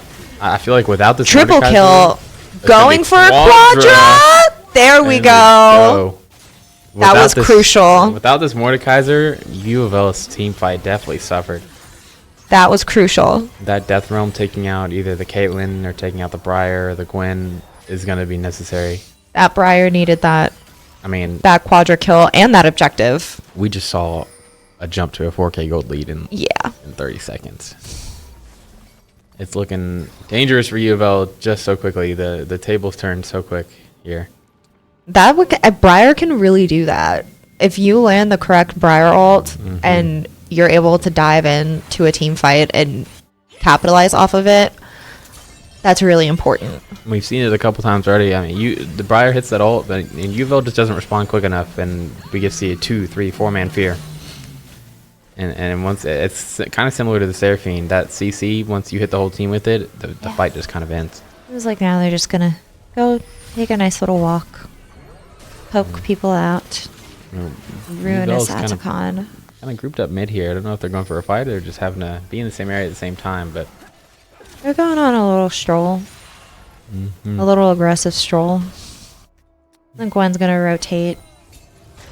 She's pinging, UofL's trying to come up and pinch this Gwen. Yep. But they don't know that Briar, Caitlyn following close behind.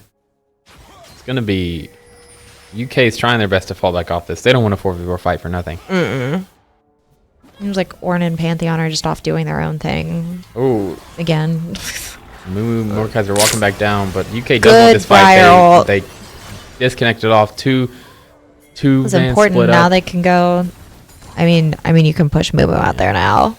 I mean, UofL was grouped up in the river, but then 2 split off and 2 split off. They can go get UK Ruinous Atacon now. However, now it's Ruinous Atacon. So this is the objectives buff. So this one's going to have a lot of value compared to last One's going to probably just try and Oh no, maybe not. Mordekaiser's just leaving. I mean, Yeah. Mumu knows that there's nothing he can do there. They don't got the bodies. They don't got. And like as tanky as Mumu can get, Mumu also can't one. Can't 1v4. Yeah, he's doesn't have too much damage. He doesn't have the damage output. Mordekaiser's synced up. They're looking to dive here on this Mordekaiser. Mumu's here close behind though, 2v4. But maybe this Death Realm can do something. Maybe I think Mordekaiser Briar though in the now. Death Realm against Milio. Milio flashed, he dodged that Q, and he's gonna That live was- for it. I mean, that was. This Caitlyn is also just killing it right now. Here comes Briar. I mean, that quadra Unfortunate kill position. really turned the tide of this game. Yeah. 100%. And I mean, UofL had it going well. They had good positioning, but it seems like they're kind of forgetting what they need to do, and they're kind of just Unfortunately, going back to off rolls can kind of do that. Oh. This Briar though, this Gwen, sorry, Briar and Gwen actually. making some big impact. UofL was looking ready to get back a Yeah. lead, but then they just kind of dropped it. They can try and get the Leona. I think they will, and they Yeah. will. I mean, It just all shows you changed how so fast a game can change. Just one dragon ago, they were up, UK was only up 1 gold, and now they're up 7. And In it all this Briar, I mean, a Briar ults. if this is an off roll for this person, they're It's doing that. very well. Yeah. Really turned it around here. But UofL's not ready to quit just yet. Not yet. We've got Dragon coming up in about 30. Yeah. See if we can get Soul Point on UofL's side here, or if UK is going to deny it once again. They might be able to now. I think they might be able to. I think they absolutely can. I think UK is definitely stronger here, unfortunately. Yeah. I mean, it's just Briar's got So much. maybe 6 kills since, She's- including that quadra since the Yeah. last dragon fight. She's almost 3 levels up on Amumu here. I mean, that's the thing about Amumu is it's just he is a good jungler. It's just Briar is now able to just put out so much more damage Yeah. than Mumu is doing, and that's just the unfortunate part is that you get the crowd control with Mumu, but you don't. And there it seems like they're gonna be able to take Swain down. Just rips Swain Wow. apart. I mean, UK's got such a And now oppressive Briar XP lead. is wow. Yeah, I mean, it really just shows you how fast a game can be turned. can turn. I mean, I mean, that said, UK has such an oppressive XP lead over UofL here. Almost every laner is up 1 level at the bare Yeah. minimum. I mean, and that's the Pantheon just can't get out. Briar's just so fast. It's not Oh. looking good for UofL. This Gwen and Briar, man, and Caitlyn, the whole team, they're playing very cohesively now. I think at the beginning they were kind of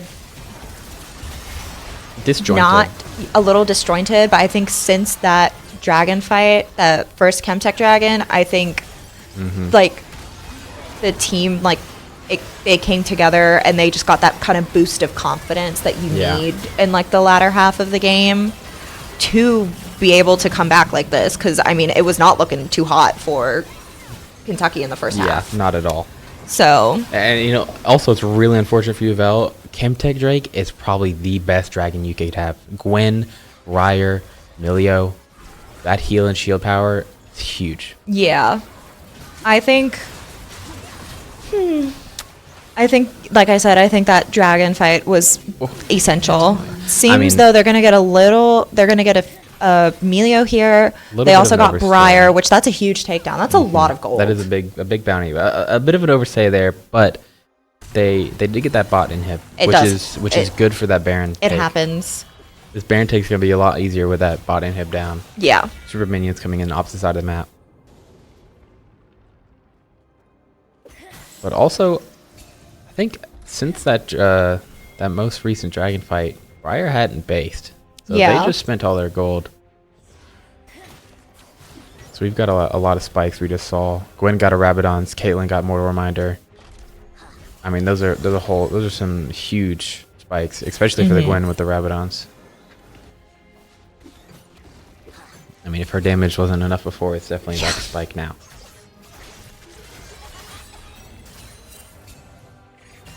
And Caitlin's got Mortal Reminder, which is a good item here. Good for Swain. Oh, yeah. Good for Mordekaiser. Ornn got a Canik Rukern. That 4-man AP on UofL side is going to hurt off that. I wonder who Ornn is sharing his passive with. That's a good question. He's got 2 items now. Yeah. I'd assume probably Gwen and Briar, hopefully. Yeah. Did he share with 2 people, or is it just 1? Level 13, he shares himself, and then each level after that, he shares with another person. Oh, wow. Okay. He, doesn't share, but, he upgrades their item. But, yeah. I mean, UK doesn't even want to fight Baron here. They just want to fight UofL. Yeah. And it's a statement. It is a statement. It's a statement. They're like, we could get Baron here, but you know what? We're going to stunt on you instead. I mean, that was kind of a wipe. The only person who took damage there on UK side was Emilio. Yeah. Which this Melio is definitely playing a frontline Melio. Which, you know what? I can respect that. Absolutely.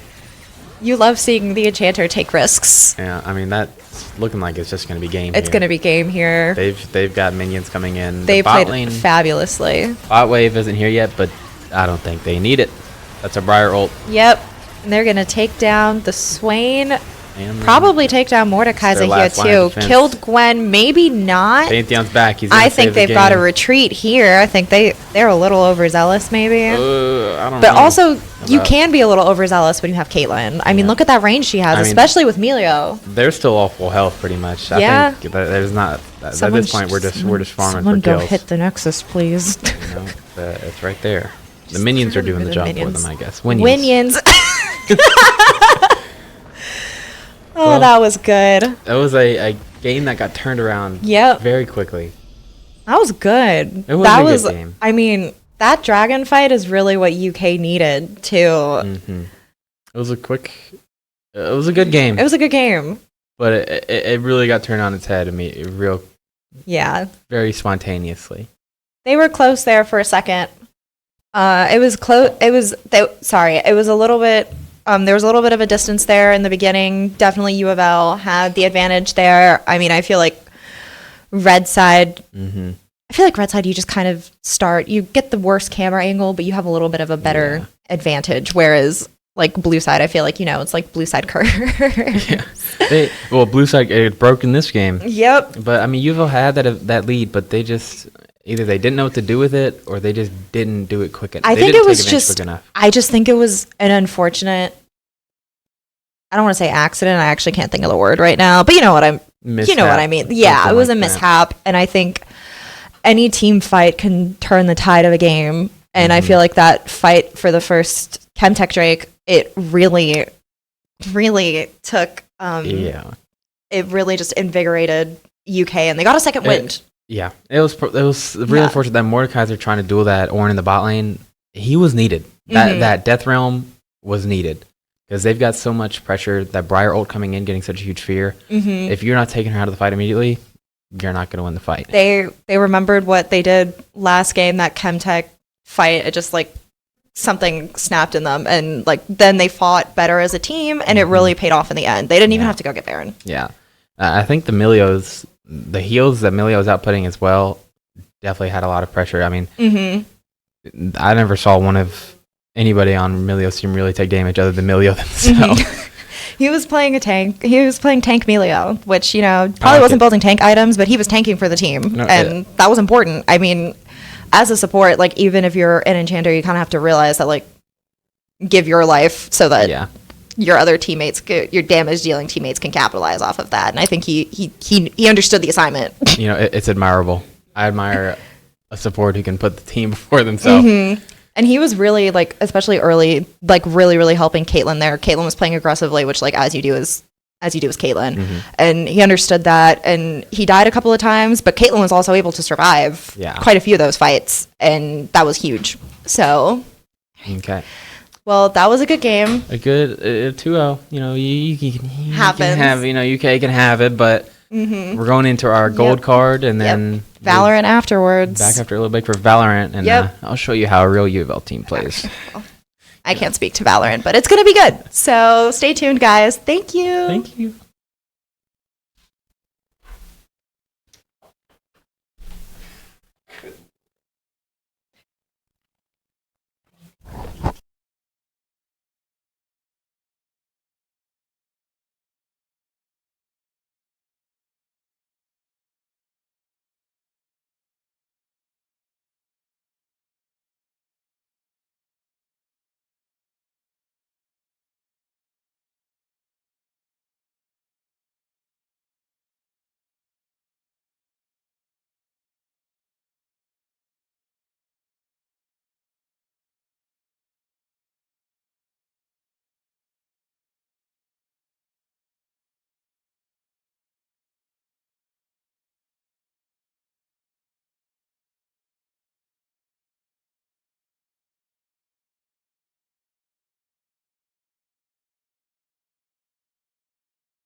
Here we go. Here we go. Here we go. Here we go. Here we go. Here we go.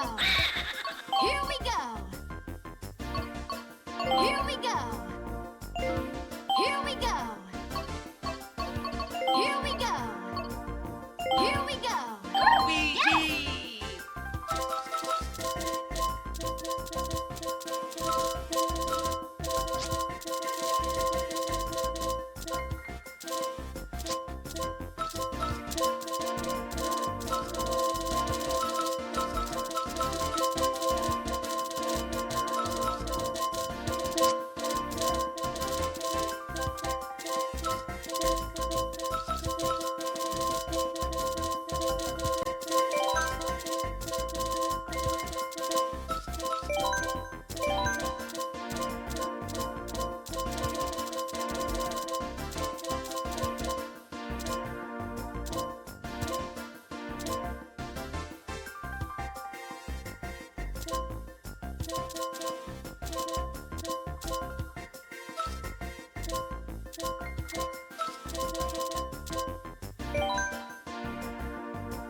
You got this, and do well.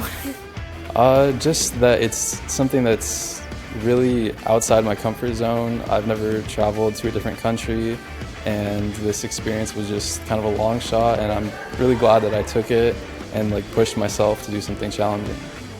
Just make sure you take the most of every opportunity, make sure that you meet as many people as possible, and just have fun, explore Korea, and yeah.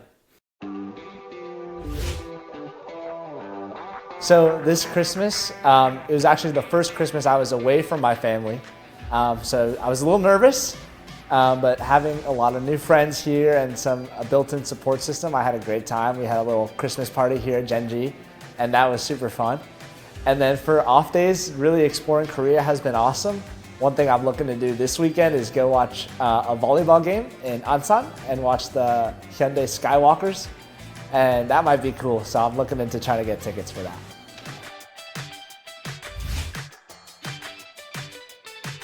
So I think it's very interesting. It's a lot more open. It's a bit different from America where everything is more enclosed and our historical spaces are more like dedicated. But seeing the different rooms from the King's Palace to going all the way to the back, seeing the Queen's room, it was very interesting to see how American culture is a little bit different from Korean culture. And it was definitely an enriching experience for me. I feel like a princess. And I love how you got to pick like the colors and stuff. It's just, I've never been this dressed up in my life. The architecture there in the Hanbok village was very, very traditional, you know. It was very royal, it seemed very fancy. It was a really cool experience, like getting to experience more like cultural side of Korea, because we like got a pretty good look at like the more modern and like esports and gaming side. So I guess like the kind of more traditional side was really cool to look at.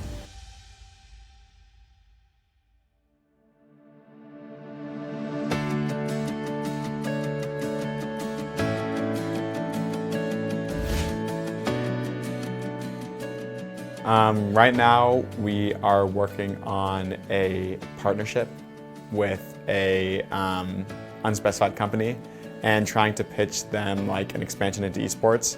And we're also working on, like Jess said, like event marketing, event creation, ideation for like partnerships, stuff like that.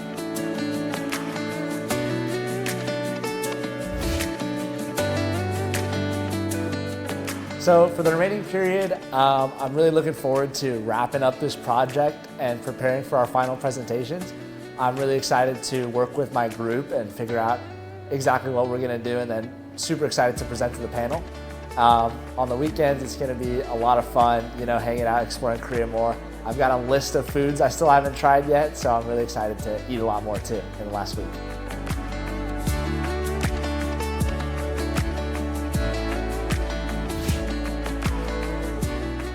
I'm a little stressed at such a big presentation, but at the same time. Hello. Welcome back to Governor's Cup here at the University of Kentucky. I'm here with Yoshi. My name's Nick. We made our casting debut earlier this year at the Valorant Online Invitational. Not so much positive reception, but you know, we're here to step it up this time, you know. Well, I mean, they fired us after that, actually. But this is a charity event. Yeah, this is you know, we've already got a lot of donations coming in. I'm not sure about the count right now, but it's pretty close. You know, Louisville, UK got some big donations. Speaking of which, donate to specifically the University of Kentucky page, so we can win Governor's Cup. No bias here. Really no bias. Yeah, this will be totally unbiased casting. Don't look at this. Don't look at this. Yeah. Shout out Genji as well. Oh, that was the wrong one. Shout out Genji. Shameless sponsor. Shout out Genji. You can't buy this jacket, but check out the Genji shop. He's literally running. They're sponsoring our event. I can't believe it. I can't believe it. You know, he's got to do what he's got to do. I do have to do what I got to do. Respect it. Respect it. Let's talk about the teams. Yeah. So unfortunately, we don't know much about the Louisville team, but on UK side, you know, you got the. I'm not sure who's IGLing for their team. It could be Gavin, Fussy G. It's probably going to be IBM. IBM. Yeah. I think that makes sense. He is the blue team captain. Unfortunately, we don't technically have a blue team anymore. some stuff happened and the roster Yeah. kind of split. Things fell apart a little bit Yeah, there. things fell apart. But they should. From what I know about Louisville, their team they're not better than UK. But like I said, No unbiased bias. casting here. Yeah. Ooh, Ascend. Ascent. That's Ascent it's gonna be a first good map map. right there. Wow. Yep. See the picks coming on already. Now, something about this game is we actually have random rolls, but it's not random in terms of agents. It's random in terms of like actual like sentinels, duelists, which I think it should have been agents. Yeah, it should have been a specific agent. Yeah. I feel like that would have been way more fun. There's a lot of workarounds with comps, but we'll see. We'll see what the picks come. we do have a classic Sova on Ascent here from Louisville. Yeah. I'm not sure if Phoenix is meta on Ascent. But it's an interesting pick. Clyde with the Chamber. Love to see that. That's, Love to see that. It's my favorite agent recently. Yeah. He's put up some numbers on him. In the ranked games. Yeah. Yeah. No, I'm See, terrible these days, but we Self-doubt, got Chamber. he's We got doubting two himself. Chambers actually. That's interesting. Chamber on both sides, Ascent? Is Chamber meta on Ascent? I don't think so. I don't think so. It's a comfort pick, probably. It's a comfort pick. We see Vice as well. I'm not sure if that's meta either. Yeah, but I guess metas go out the window here. Right, exactly. Exactly. There's your Phoenix, though. Yeah, I'm looking forward to seeing him. You guys don't know, but Yoshi might be the best Phoenix in the 859. Yeah, He the whole might area. be- Whole area. He's up there. He's also one of the best TFT players in the country. Don't listen to him on that one, I'm all right. I'm all right. Look at that. Look at the Gen G banners. Matching on Gen Louisville G side too. represent and matching on Louisville. You love to see it. You love to see it. Yep. Once again, I'm really looking forward to this Phoenix right here. Seeing what Fort can do. Who do you think is going to be the shining player here? I'm really looking at IBM on Jet. I really am. I'm IBM on intrigued to Jet. see. I'm intrigued to see because I'm not sure if he's He's forced not to play that role. He's not known for his duels. Yeah. Yeah. He's, okay, Interesting, I'm though. thinking Fussy G on the Clove, honestly. Yeah. Based on the names, though, on the other side. Fort. Fort. Fort on the Phoenix. Holding it down. You see Reezy. Yep. Chamber. Looks like we're taking a while to load in here. We don't really have the best PCs over here at the Cornerstone, so Yeah. Might see some crashes in the games. yeah. We'll see though. We'll see. Is the audio? Is there issues with the audio? We apologize if there is issues with the audio. Yeah. Not sure if that's sorted out, but we'll see. We'll see. Hopefully no one crashed here.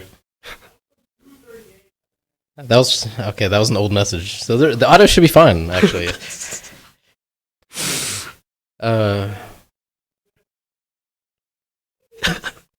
Again, some I'm being comments. told I'm doing good by the production, so I might not get fired this time. Yeah, we'll keep it Last on the time chat though. they threatened to trespass us actually after our cast last time. So Yeah. Hopefully don't get replaced. yeah. It's taking an awful long time here to load into taking a the little game. too long, bro. What's going on here? What's going on I here? don't know, man. I know there's a slow PC up there. That might be the cause. Also, since we don't know much about Louisville here, they got one player with level 301. Yeah, He's got to be at least Diamond, maybe Diamond. Ascendant. I would assume, yeah. That's a safe call. I mean, we got Gavin over there, 432. Oh my god, we're in. Oh, here we go. Gavin, level 432. Yeah, he must be He's never hit immortal. Immortals. Oh, Yeah. oh, It's a little awkward. shocking. A little awkward. It's all good, though. Yeah, it's alright. We'll get up there eventually. Actually, no, he was Immortal. Early. Is that right? Yeah, yeah. Oh, okay. Yeah, my bad, Gavin. Disrespecting My you fault, over here. Yeah, we're on UK side though.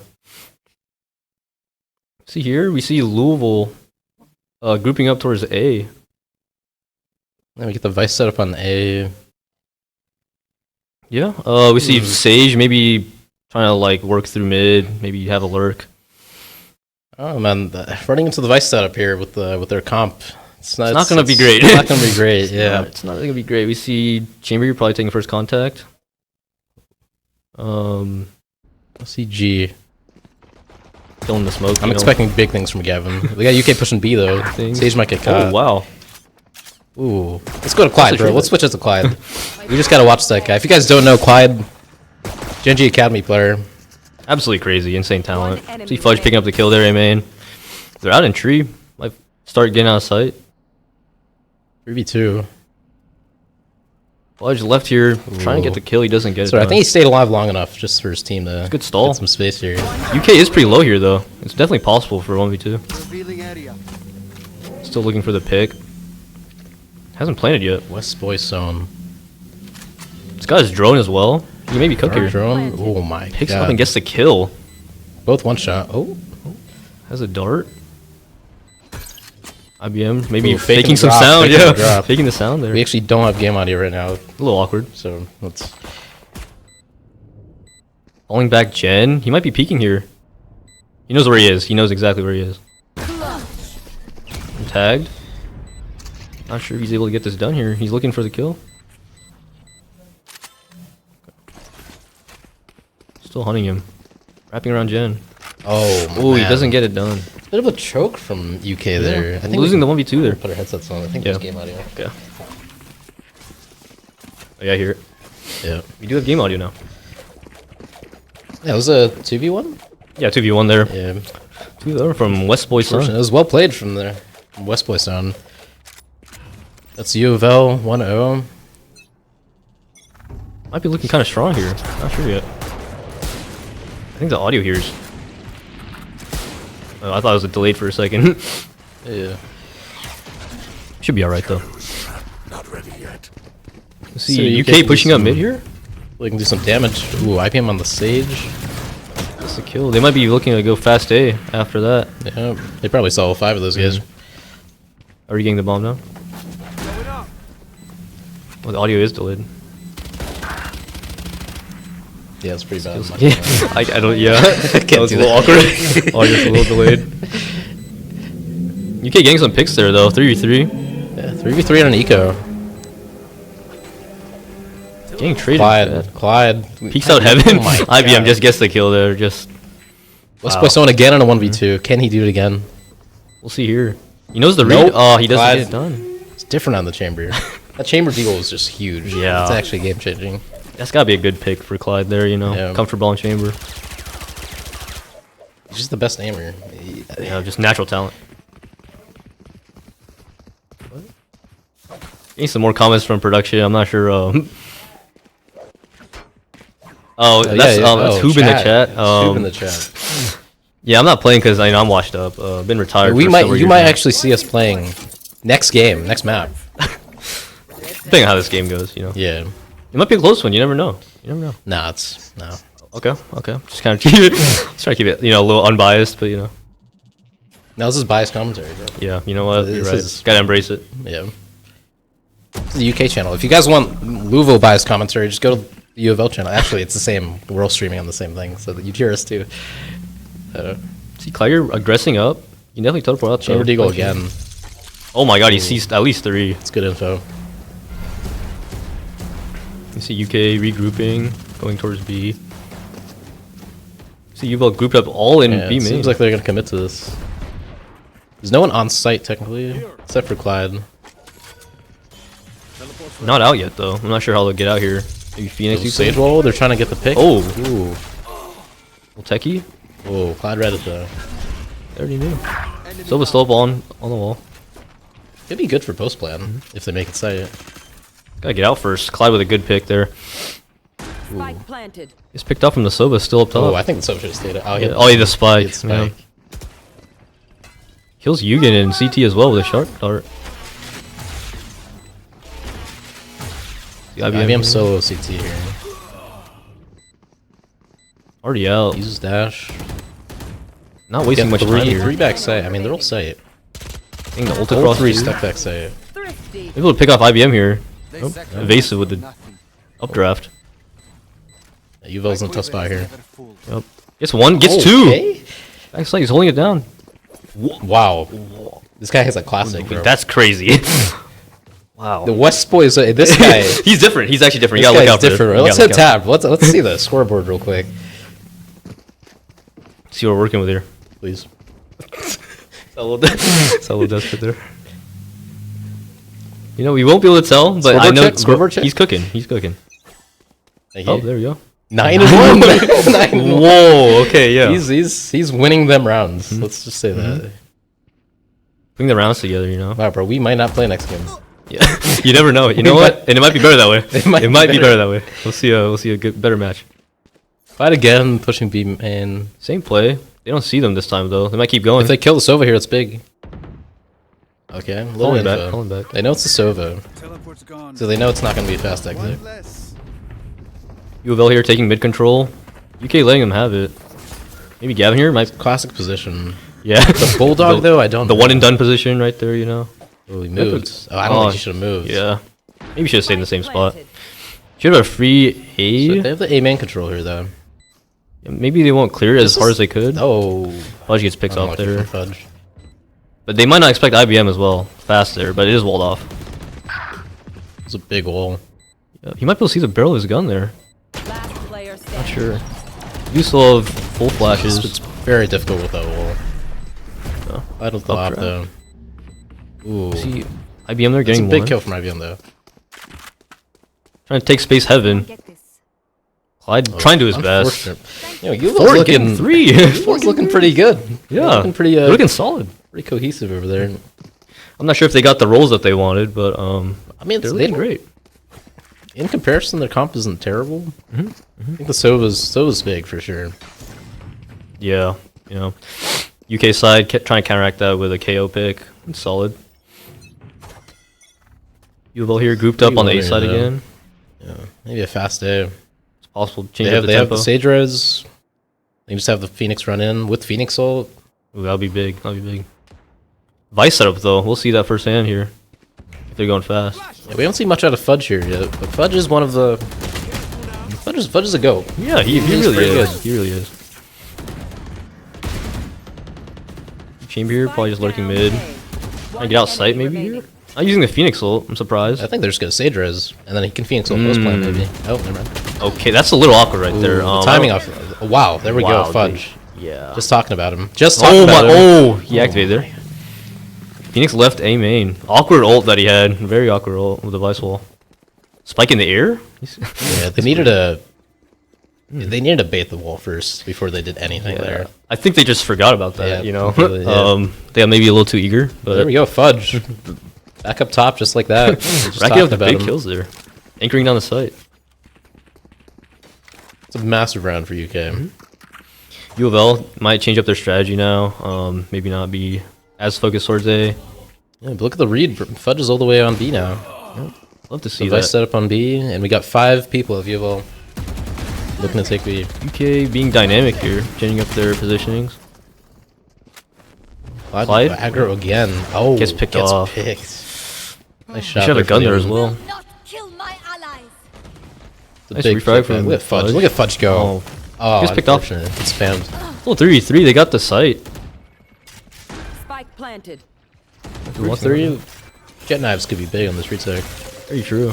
Sage got the res in the oven. Keep an eye on Eve here. Oh, Gets picked off.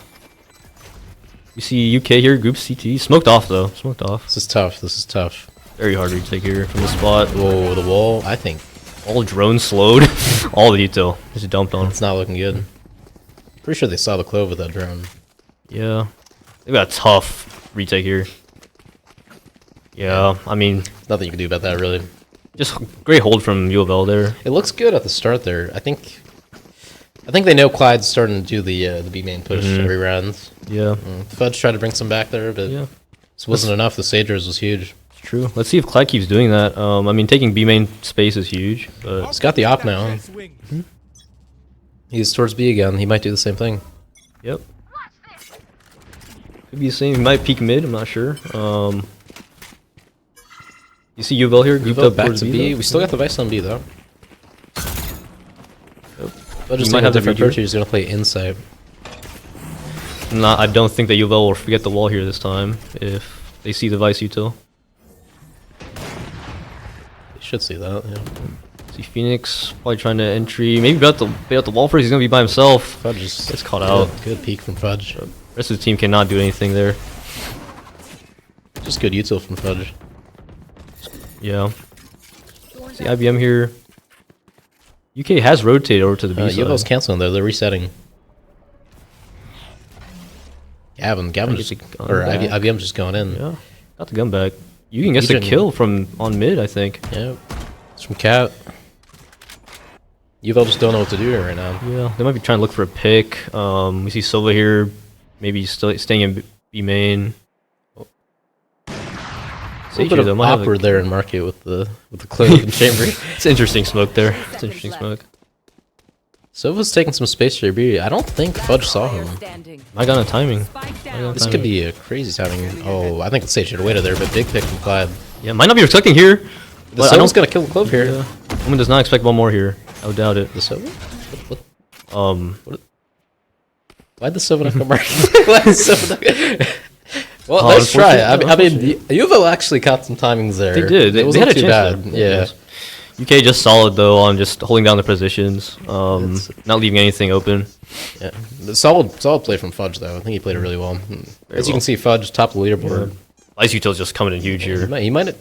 I don't know if Fudge is a Sentinel player, but I think he might be a Smokes player, controller. But he's doing great here. He's doing great here. Over here, West Boy Zone. He hasn't started the game out well, but it's been a little rough couple past 3 rounds here. Yeah, we'll see if he starts getting back into rhythm.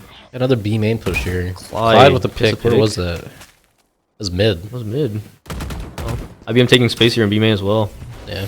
I've seen it trying to. I guess B main control is pretty important on the Sun. Seems like it. Very much seems like it. Letting them walk into A, but once again the Vice Util is still there, and Fudge is also on A this time. Fudge loves playing dice. Love seeing that position out of him.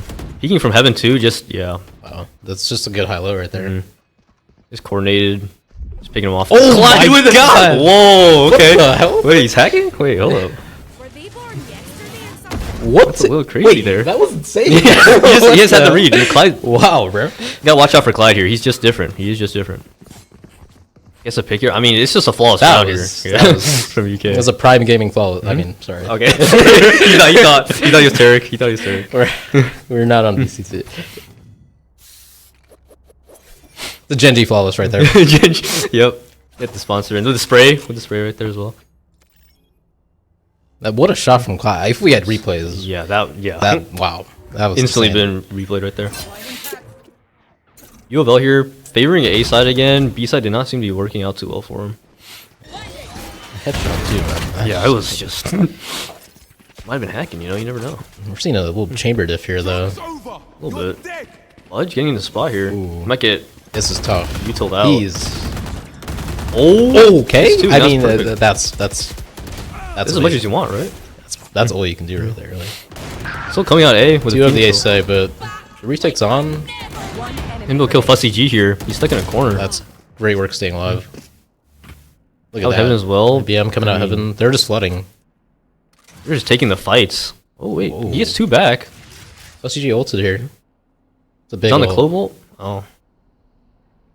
Both low on UK side. Another 1v2 from West Boys. Familiar position right here. Familiar position. This. Ooh, and they thought he was going back. Yeah, he this might be here. If he jumps up Heaven here. Crazy timing if that's the case. Clyde's looking back though. Oh, he gets good awareness from Clyde. Great awareness. Great awareness. So, but maybe you could have gotten the plant there or tapped it or something. Some good work from Fussy G there. Staying alive there. They made the other team so preoccupied on him. Right. IBM just swung at Heaven and killed 2. So focused on killing the guy button. It's great work. See the buy here coming out from UofL. It's not the best. It's not the best. We'll see what they can do with it. In UK, just changing up their positions, especially with the Vice Util. Yeah. Looks like they have a hero. Oh, never mind. I thought the Omen was going to hero Phantom. I did see that too. Clyde here, up in mid. Stuff with TP. Oh, trying it again. Try to get the clip back, 2 would be crazy. Sage walking through the smoke. IBM died from pushing B there. You might expect. Oh no, Clyde seems to be aware of this position. Yeah, fully. I guess headshots him as well. Like spam. One more mid. They already know. They're just pushing up on him. Oh, I mean, that's all good. We all miss. We'll let him get. He was letting Fussy G get some kills there. Right. Just solid showing out from UK here. 4 rounds. Yeah, it was dominant. It was a slow start, but just warming up a little bit. Bringing it back here. We'll see if UofL can try and get some rounds back here. West Boy Stone and Fudge, they have the same exact scoreline. Look at that. That's amazing. Mirror match right there. It's not looking good for Reezy over there on the UofL side. Yeah. They might not... Might just not be the Sentinel for him. Yeah, it might be an uncomfortable role, right? Yeah. I would have liked to seen maybe a Cypher or KJ. Right, I was They expecting did have a KJ. choice. Yeah. They did have a choice. They were forced on a chamber. Yeah, they were not forced on chamber. See UofL here going back towards B side. IBM though with has all the info, man. Yeah, I mean they already expect this. Clyde, the op, just solid. IBM? Sage is alone, B-man. IBM might get caught, yeah. He got caught from CT there. Or T-spawn. Sorry, this is Valorant. He got caught from attacker spawn. Right, you gotta get the right call out. UofL here having full B main control though. And B site if they are to walk out. Clyde here, being aware of it though. Might be able to catch Sage. Oh my god, he's so quick. He's so quick. He got a little. He overheated. He overheated. A little bit overheat, you know. He trusts his teammates here though, you know. His op is just incredible though. You don't want to leave West Boys 1 here in any kind of clutch situation. We got Soval. I would rip the Soval right now. Honestly, right now. He has ints on where they are. You should have done it. Might be a little too late. Yeah, now it's too late for sure. Good ult from Fudge. I mean, not much they can do right now. Blinded though? We'll see. I mean, he only has a classic. You guys come back now. Oh, he gets a 180. Oh. Okay, 1v1 here. 1v1. Tap. You just got a flash. Seems to be aware of him wrapping around on him. Oh. Yugen still gets it done though. Great clutch there out of Yugen. I don't know why the Sova did not pop his ult there. I think when he saw the two outside market, you kind of just got a YOLO. He's playing backside there. I mean, he doesn't have any. I mean, he could easily get caught. I guess the issue is you just instantly kind of put yourself in a 1v2 or 1v3, I guess, for the other guy. He's kind of stuck in the Sova ult, but right. Some kind of tag there. I still feel like it would have been better though. Look at that, the same scoreline again for Fudge and West Boy Stone. On the same wavelength. On the same wavelength. We see UofL here on a full buy though. Reezy's still on the 1 in 10. You know, sometimes it's just like that. It's just not his game. Maybe it's not his map. You know, Ascent hasn't been in the pool for a while. And recently came back with Zact, I think. Oh really? Okay. Yeah. See Clyde here. Yep. Looking at mid per usual. UofL group here towards A side. Might see this chamber here. Might do the jump spot that he's been doing. He's though. gonna peek. Yeah, I mean, gets it done. I mean, that's nothing you can do about that. Gavin kills a Phoenix as well. Fudge, oh my, look at Fudge, bro. Holding down the side, just anchoring. He's just swinging out as well. I mean, like the confidence. Right now. Yeah, cancels the Omen ult. They're stuck A main here. They know where both of them are. The Omen's, unless he has a TP, he's kind of stuck. Yeah, he might try and cross back. He gets Fudge though. Ooh, it's a trade. 1v2. 1v2. It's still possible. We haven't seen much from the UofL stage here. Not too much. I'm not sure. Oh, gets a res off as well. Yeah. It's a big res on West Play Zone too. Just a person they're looking for. I mean, it has a spike as well. Now, if they get a plan here, they still have Sovo. They could play this. 40 seconds still? They could play this well. 40 seconds wrapping around the attacker spawn though. Yeah. It's not going to be as much time as they would maybe hope for when they get... Oh, cutting back. Okay. UK leaving one person standing strong, yeah. Gavin's or Fussy G here is he's staying. Solid angle right here. Angle, very good angle. Basically just let him walk out if need be. If he gets the first, Gavin gets the heal off, it's pretty it'd be pretty hard for the UofL side. Yep, swinging it dry. I mean, he can just wait for his teammate now. Yeah. Let him have it. And the issue here is the Sova ult. Right. Not sure how fast they'll play this. Let's get one shot here. Last player standing. See UK grouping here, Heaven. They definitely probably expect this A main player here. It should clear hell.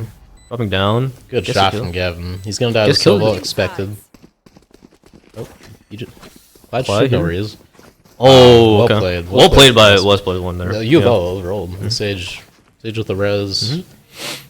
Making the decision to go back A. Yeah, that was a huge round for them to get back. They knew the chamber had the op, so really... It's a good round. It's a close half. Good game. It was, yeah. I mean, UK brought it back there towards the middle. Strung some rounds together, but it was a great showing from both sides. Who you think's gonna step up this half? We've seen Fudge. He might not be able to do what he's been doing because he's on the attacker side, but I think Yugen here. You know, I feel like they might do some like flash plays. I'm not sure if he's comfortable playing KO. Yeah. Love to see some crazy plays out of IBM as well here. Yeah, I mean, we haven't seen much of him. Yeah. I think early on in the game he was kind of popping off a little bit. Yeah, he's just getting like kills here and there. He's getting the solo. Yeah, he's doing his job. See UK here, probably defaulting or maybe trying to take space mid. Oh, it's scanned. Scans the one. Wow. Already gets two. Both mid players. Mid control just taken by UK. They know the Sova's here because of the dart. It's gonna flood out on the side here. Gets the kill as well. No trades or great pathing, great spacing. Right. Easily takes B here. Gonna be a hard retake out of UofL. Fudge with the lurk here. You should catch one. Should be seeing Sage here. Just slowly trying to get up, take some space. It really is just an impossible retake. I mean, there's the Elm gun. They're probably about to swing out on the Sage here, trying to look for him. You see UK marching up on him. Wow, this Sage this is not a chance. Yeah, not a chance. You know what? It's just great. It's a Genji flawless once again. once again. Once again. Right. Genji flawless. On the pistol round too. It's just great mid take from UK. I think the attack side suits the playstyle of a lot of the UK players. Very aggressive. Yeah. Seems to work out for them. IBM here. They have two full guns here on UK. I want to see something out of Reezy, the chamber on UofL. Yeah. Maybe he hasn't gotten a chance yet. He might be getting no chance. I mean, we saw like Clyde picking him off with the op that one round. I mean, he literally had no chance. See Fudge here. Fudge on the lurk, and they're just going out B. They're out B. They might try and kill Fudge here. Try and look for him. Swung out on him. I mean, it's all of them. Good teamwork there. Get only have the sheriff, unfortunately. UK here, full sight control. Clyde. Wow. Clyde gets both on the flank. Both outside B main. Once again, very hard retake from this spot, I feel like. Might get some space here on Clyde though. Sage picked off as well. Last player standing. Clyde's cleaning up. Oh, just one. 2v2. Somewhat low here on UofL side. Not sure how much time they have. It's pretty low though. The damage is good though. This is a very good round from UofL so far. Wow. Gets a kill on Yugen as well. I guess all kills. I'm not sure how much time they have. See the audio. Check the audio real quick.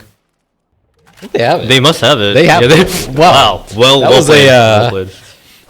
We call that a thrifty endeavor. I don't know where that word came from. Yeah, but me neither. It's just been there in the game since the beginning, so I'm not sure, but that's wow. I don't know what went wrong. I think UK just they're getting a little too confident there with the fights. I think over aggressing, a little over aggressive, but maybe some good shots there out of the UofL side.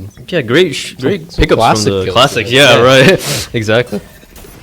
Let's see the buy here from Reezy doubling his kills. Inspirational. Inspirational. Let's round of applause for that. They might do it again. You never know. He could triple them from the half. UK here, maybe with a fast B. Running out. IBM on a IBM. Okay, triple his kills. There we go, Reezy. Yep. Let's see it happen. This might be a game-changing moment here.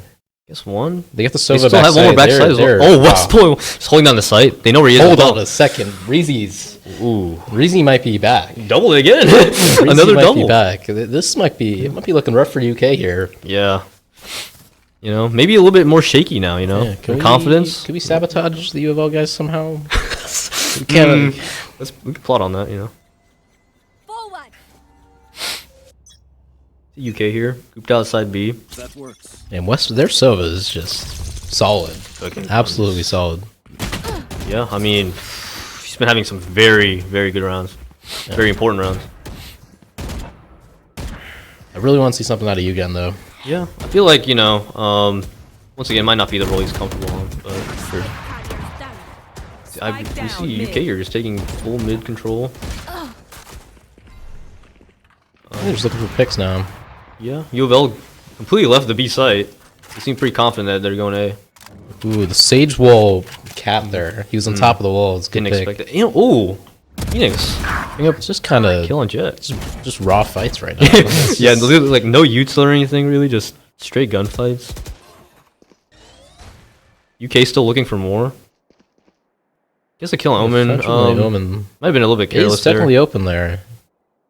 They have to deal with the tree players. FuzzyG trying to get this kill on this again. Is Reezy aware of Fuzzy? I think Gavin should have peeked there. Yeah, I think he so. Really needed to peek there. It was a 2v4. I feel like he needs to try and look for something. But might have a good timing here though, but kind of lost the angle. Chamber's gonna have it. They might have sight on the spike as well. Double push here on Cat. He's gonna catch. He's not gonna expect it. Yep, gets the kill. It was well played from UofL. It was just it was like a lot of gunfights, just like straight gunfights. Yeah. UK, I mean, with their comp, it is a little rough. They do have the Jet, so they can take a lot of space, but kind of have to be the Jet and the Clove kind of running in. Yeah. With the KO flash. Definitely very pick heavy, trying to look for that initial kill. We see UK here on on the half buy. See what they can do here. One enemy remaining. Clyde probably maybe setting up for an op. Pretty high amount of credit. Probably has some of those Chamber Deagle bullets. A-Man's aggression here. Phil here. Oh, gets 2 of the spray down. 4. Just a full read there. Oh. Is that done? Okay, Clyde. Good. There we go, Good Clyde. pick there. He has plenty of time here. He can do. If he wins this will be absolutely generational. He's already the GOAT. If there's anyone that could win this, though, it is Clyde. He's in a perfect spot here. They're trying to give him these picks too, maybe. Aggressing up that on him. timing there could have been. Sage probably gonna stay tucked. It's a hard crossfire to beat. Yeah. Actually, the Sova, he can beat the Sage first. Yeah. Oh, he gets the kill. Yes! He gets both. Yo! He gets both. Clyde is just different. I'm telling you. It's different. It's just chamber beat chamber. We've been telling you. You know, let's. If Reezy, he's been having some good rounds recently. So you can get it done. Clyde, bro. Just what a clutch out of Clyde. What a clutch from Clyde. He literally read that crossfire. That crossfire. I mean, I didn't realize the angle was there. Yeah. But wow. It was a little scuff, but I mean, just wow. Like I said, generational. Generational. He called it. You know what? Wow. He called it. That's just shocking. That's got to be a little demoralizing from UofL's side. UofL did everything right. The aggro reading the half by kind of A push there from UK. Yeah. It's just laid the crossfire as well. You know, tried to. I don't know why the. I feel like the chamber was too split from the rest of the team. They really needed to be just all three of them on the bomb there. A little disconnected. We'll see Reezy here though with an op. Might get pushed here. Good TP, but they know where he is. Been pushing out mid fast. So much space here. So Picks getting off caught. Sova. It's a big catch. Didn't think he'd go that fast. Oh, but they got the res off. FuzzyG here trying to look for a kill. FuzzyG, big kill, huge kill to keep himself alive. He's still going. Ooh, it's picked off there. Maybe a little overheating there. Yeah, it seemed pretty good on Maybe UK might side. get caught here. Oh wow, good. IBM someone gets a kill. They get 2 spam back. from Clyde there? Or no? Where was that? I'm not sure. Maybe from B side. 3v2 here. Clyde, he's just wow. He's just confident right now. I think next round we just watch Clyde. Just his POV. Yeah.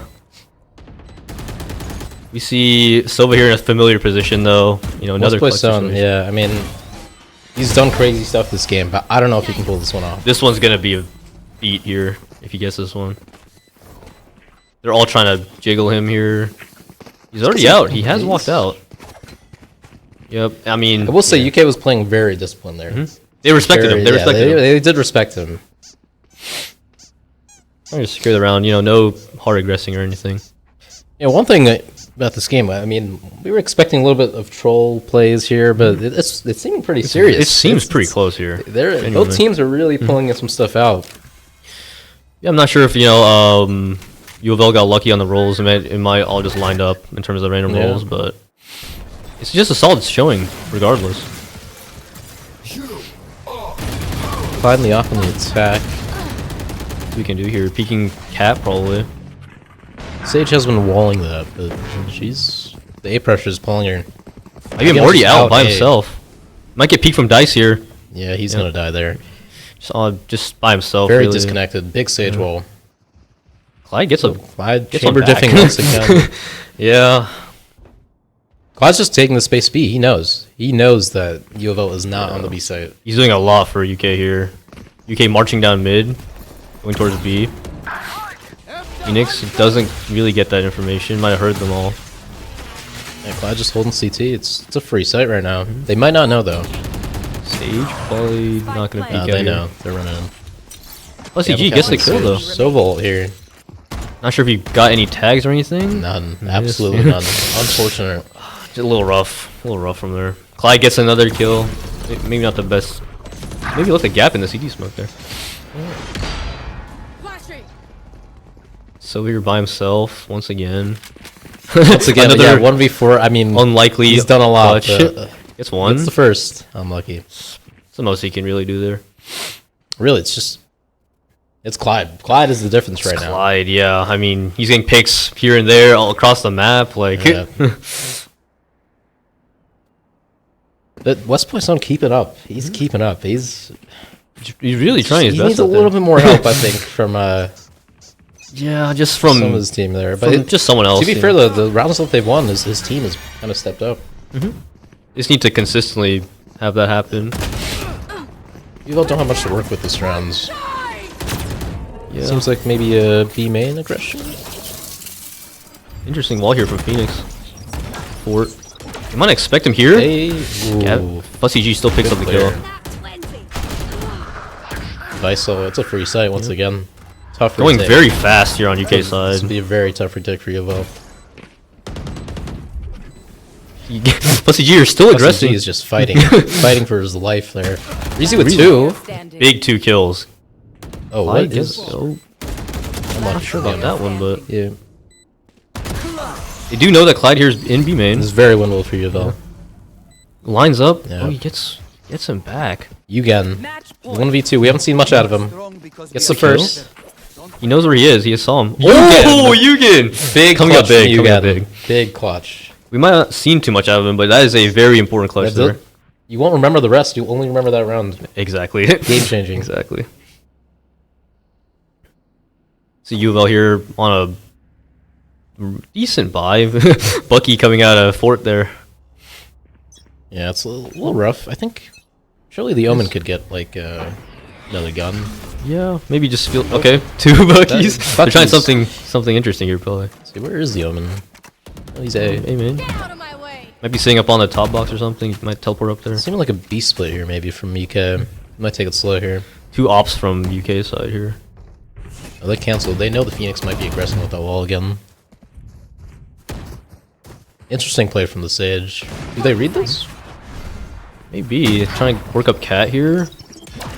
They've done it before. They are pivoting constantly here. They're looking at any and all picks, any possible picks. Does he Mike clear clears- that? Oh, he gets the kill with the Bucky. It worked out for him. Gets He two. gets He gets two. 2. Whoa, big coming out from Fort. He just held W there. Respect Just ran it down. Just ran it down on him. Oh, did you hear? He gets the bomb back. 3v3. It's not the worst situation for UofL. Good smoke there from Silly. Yeah, blocking off Fudge. Still have 40 seconds. Once again, going back to B here. Yep. Fudge here might be trying to just fake some util. Seconds left. Be a rough retake once again. Cloud's just gonna get on the CT angle, and there's just nothing UofL will be able to do. Yeah, that's probably gonna be the same case. I mean, yeah. UK here taking full B site. See if UKY can close out here. Fudge on the lurk. Maybe catch the Sage mid. Ooh, timing. That's Counter-Strike. That's kind of that really was. I was like a second off. But it might work in his favor here. He might have a great flank actually. Oh, gets caught out by the. Interesting Omen's that. late. All market side. They're probably so know this. they're so afraid of Cloud's op. They had Olga market. Really Yeah. Great. Gets one back. Here. Okay. Gonna do a miracle here to. Oh, yeah. Can't get it done. Unfortunately, UKY taking map 1 on Ascend. I'm not sure where map 2 is, but not sure about that yet. Pretty dominant just on the attacker side. It was a really good game, honestly. I think Clyde's just different. Yeah. Gen G. Repping the Gen G. Gen G Clyde, really just. I mean, he was already doing great on the CD side, defender side, and then he just, had some great plays there on the attacker. It's I feel sad. I feel bad for UofL. Honestly, their Sova was really just he was stepping up. Like Yeah. I did not expect that. From what we were told, the UofL players weren't amazing compared to our players, but still some but no, some high they're ranks. so I think their team cohesion was actually really good. Like honestly, I mean, it was just like some things here and there, like maybe some picks that they couldn't get, but I think some of their players they're kind of warming up. You know, like the Chamber, he was had some good rounds on the CT side, but you started getting up there. Yeah, I mean, maybe not the greatest first half, but we'll see what map 2 is. Production, can we know what map 2 is? Is there any way?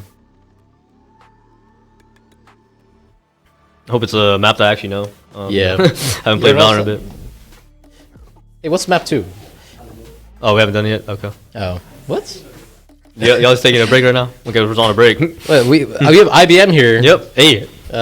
Team captain. Hello, everyone. I am the Jet player from Ascent. I am like that. Thank you very much for watching that game. I will no longer. I'm being benched because my entries were not good enough. I appreciate all of you. I don't want to play. I'm scared. Actually. He's playing. You're not. Oh, he's I'm playing? You're playing. I got subbed in. Yeah, you're playing. Okay. I'm Wow. just letting you know that this is UKY Poos. This is the guy who's going to carry the next game. He's going to step in. He's the best Phoenix, like I said, in North America. You'll see a big 4 kills out of me. He's on me, like 4 kills, big 4 kills. All right, Yoshi, you go up and get it over there. I guess I'm out here. Hey, but get in there. Yeah, just log out of Mike. So welcome IBM. What were your thoughts? You don't have to put the headset on for now. we You're don't fine. need Yeah, the audio's delayed. What were your thoughts on the first map? I mean, very energetic. You know, we had Yep. some great comps from the whole team. We had a legendary clutch from this guy. Clyde was different, bro. Clyde was different. I wish I could be like that, man. But are you being sarcastic about the comms? Was it low energy? Or They were energetic. They were actually energetic. No, Okay, very energetic. Maybe sometimes to be fair, too much. SCG is on your team. Yeah, every time a round was won, you would see some questionable movements Yeah. from him. You would see some very hype energy. I'm very impressed, by the way. Shout out to the Silva on enemy team. I really don't know your name, but the Sova was pretty good. You had my number, man. You had my number. Yeah, he was popping off. I'm not gonna lie. Very impressed with how that guy played. But- I'll also take a moment to shout out my boys.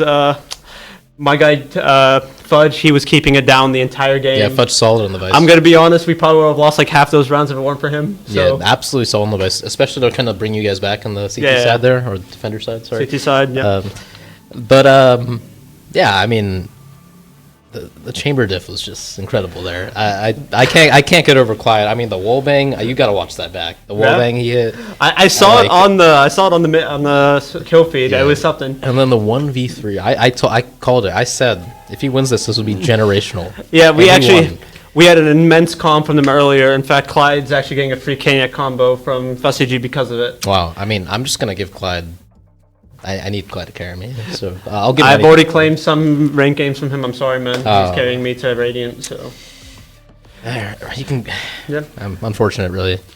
But thoughts on our picks from map 1? What did you guys think about what we picked? I think. I mean, hindsight, the chamber pick was great, but like I didn't expect the chamber from both teams. Mhm. I think the Jet, classic. Vice. I mean, Vice is solid on that map, I guess. Yep. What else did you guys have? The KO. I mean, Yugen was.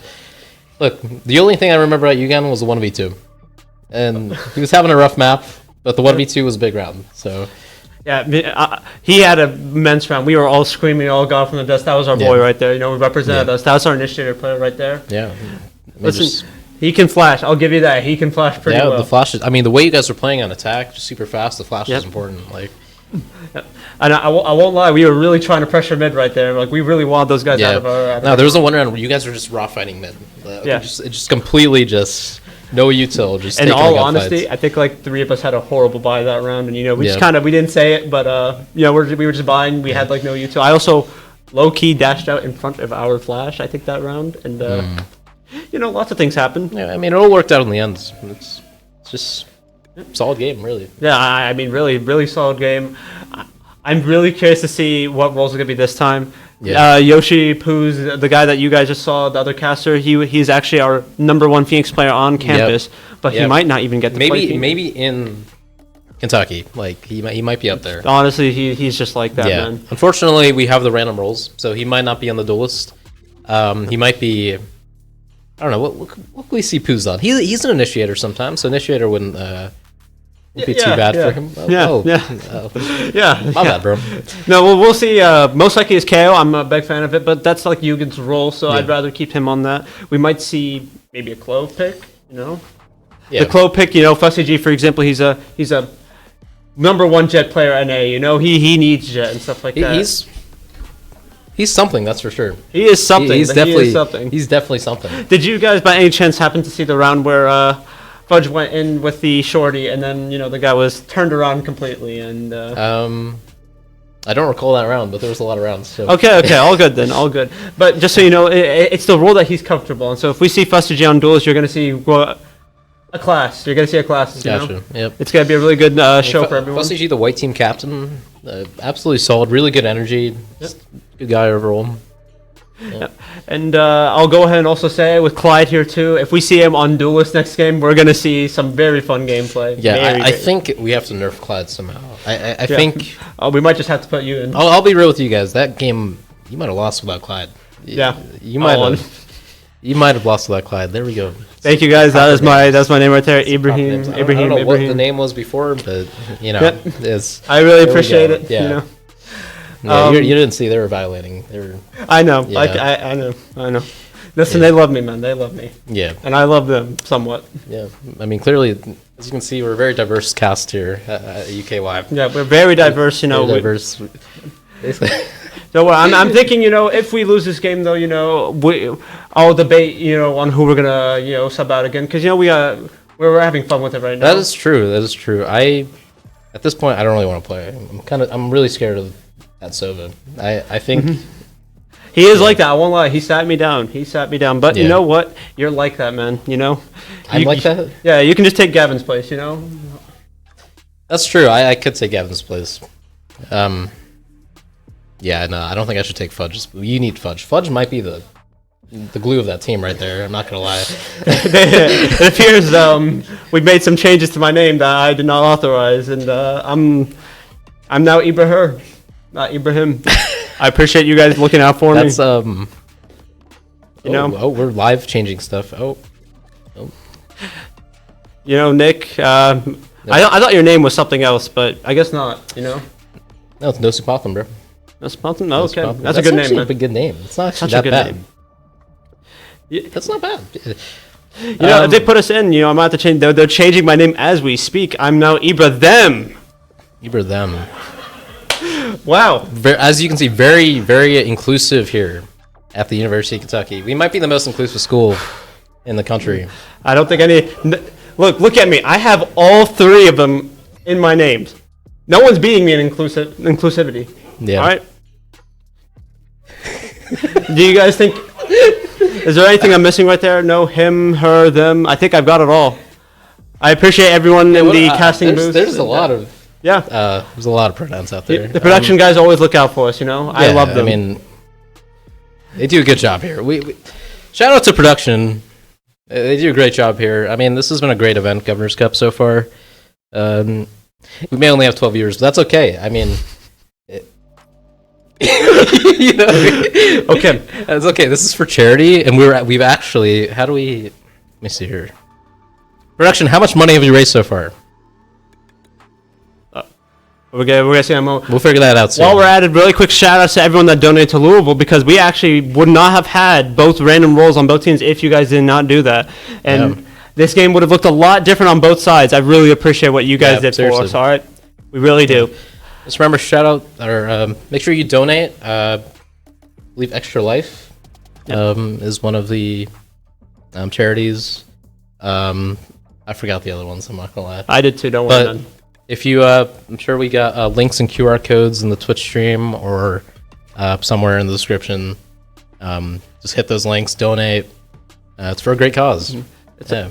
Yep, indeed. And all you're doing right now is just like watching us play while we try to compete against UofL. They've won. They've won for the past 2 years. This is probably one of the closest ones we've had yet. This is going to be a really great day for both teams. So yeah, and that is why you need to specifically donate to the UK page, just so we get more points overall, so we can win Governor's Cup finally, because we've never won Governor's Cup. All right. there we go. So it actually appears UofL's winning on the donation page. Yeah, so like I said, I mean, donate to whoever, guys. Donate Don't to whoever, forget but UK. Donate to UK. Yeah, donate to UK, you know. Or yeah, it all goes to charity. Just donate to UK, though, because we need to win. You guys support kids, right? You better. I don't... Not seeing too many responses, so... I'm sure everyone does here. That is a lot of money, though. That is a lot of money. That is pretty impressive. We better see it get even greater, and we want to see that gap close by the end of the day. We want to let's look at that to 5K by the end of the day. Sure, 5K by the end of the day. That's light work for We just need an oiler. We need an oiler here to just take over the chat and just. Listen, most of you guys are gamers. You'd be spending hundreds on skins. You guys can spend a good amount of money on a good cause, a greater cause. Even our very own. I mean, Fussy G. I've heard he spent like $5,000 on Valorant. That is a great Fussy G, bro. And he's only donated like 360. Like, what is he doing? Hello? Yeah, I looked at his collection and I felt poor looking at it. Yeah. This guy. If you are like this guy, make sure you donate. Right? Make sure you donate. Yeah. If you have it, just donate. It's for charity. It's for charity. Well, nothing's gonna hurt you if you do charity. In fact, you'll only help others. Yeah. Both of us have donated as well, right? Yeah. Donate a generous amount of money. Okay. We've donated. We've donated. We've donated. We have donated.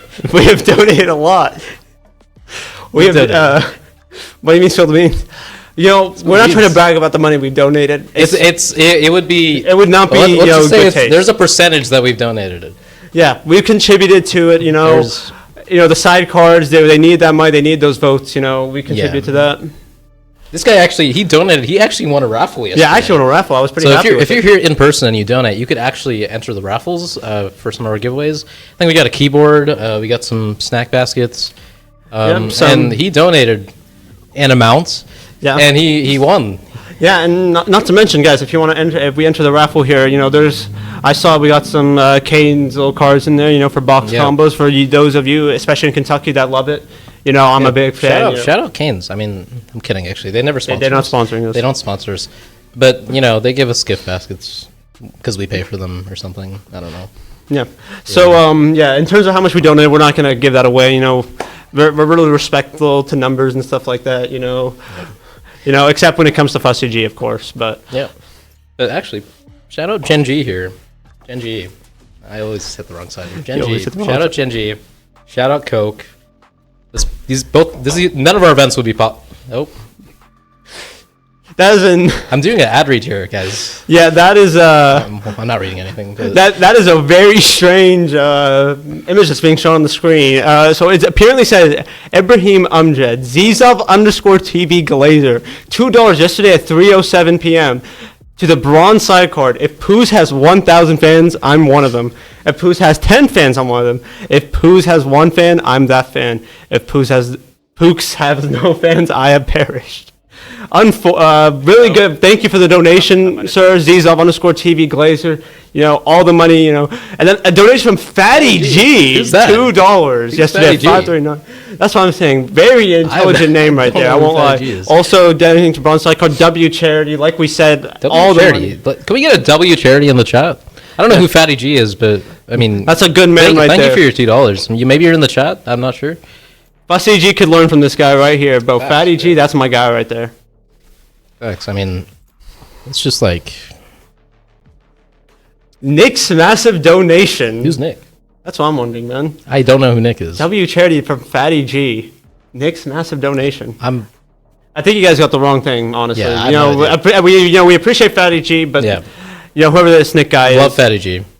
Oh, well, we're going to match select for split here. Let's take a look at the different. We actually just played split in a rank game. Why is he on my account?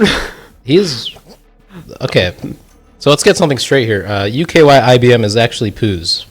Okay. Yoshi, who was just on my partner in the cast earlier. IBM is actually right next to me. Yes. Let's just get that out of the way here.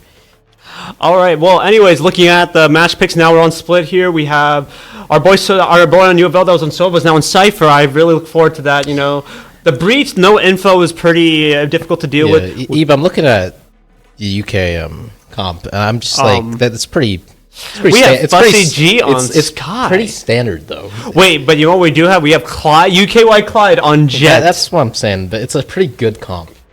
This comp actually works out pretty well, It's yeah. a pretty solid. Now, comp. on UofL side, they do lack the info, but, I mean, the Brim and the Breach can definitely still put in the work that they were designed to do. You know, Phoenix's Flash is still working well coincidentally when, you know, because Breach is going to be really focused on Jet, but Phoenix will be able to, you know, get the solo things on his own. Yeah, I think the Breach.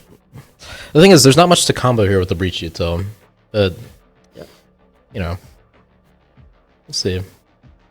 Yep, I'm really curious to see here how UKY approaches attack because, you know, even though, you know, they got a good comp, they still have the default Cypher to deal with. They have really aggressive duels that, you know, they want revenge for map 1. Yep. We will see that the Breach pick will allow them to go for some insanely aggressive plays that we didn't get to see in the previous game. You know, they were both teams running double Sensi, but now we're running double duels. This is going to be like the complete opposite of last game, in fact. I'm expecting a lot of you know, heaven takes on both A heaven and B heaven. A lot of. I'm really curious to fast see plays. how will UK approach attacking mid on this first half, because if UofL, you know, with that Cypher, they want to keep that down. That is the key to winning splits. If you can keep mid and you can just have the chokes on lockdown, then at that point, it's really hard to attack and stuff like that. So now I will also say, though, with some of the combination they have, you know, for example, UofL, they don't have the Raze that UKY has. Yeah, the Raze is different. I would have definitely went Phoenix over Raze. I mean, Raze over Phoenix there on the UofL side. Yeah, because the thing is, while this is one of the best Raze maps in the game, Phoenix will also get a lot of value off of flashes, and the molly in this map is actually incredibly underrated. You can get some, especially when you're exiting outside, especially when you're trying to go through mid, you can find really cool That's angles. true. It's an easy clear with the molly. You can It's a clear very lot of good space. clear. Yep. Not to mention, one of the most popular plays with Phoenix players nowadays is to molly into the chokes and then run right through that molly, because you know no one's going to be on that molly.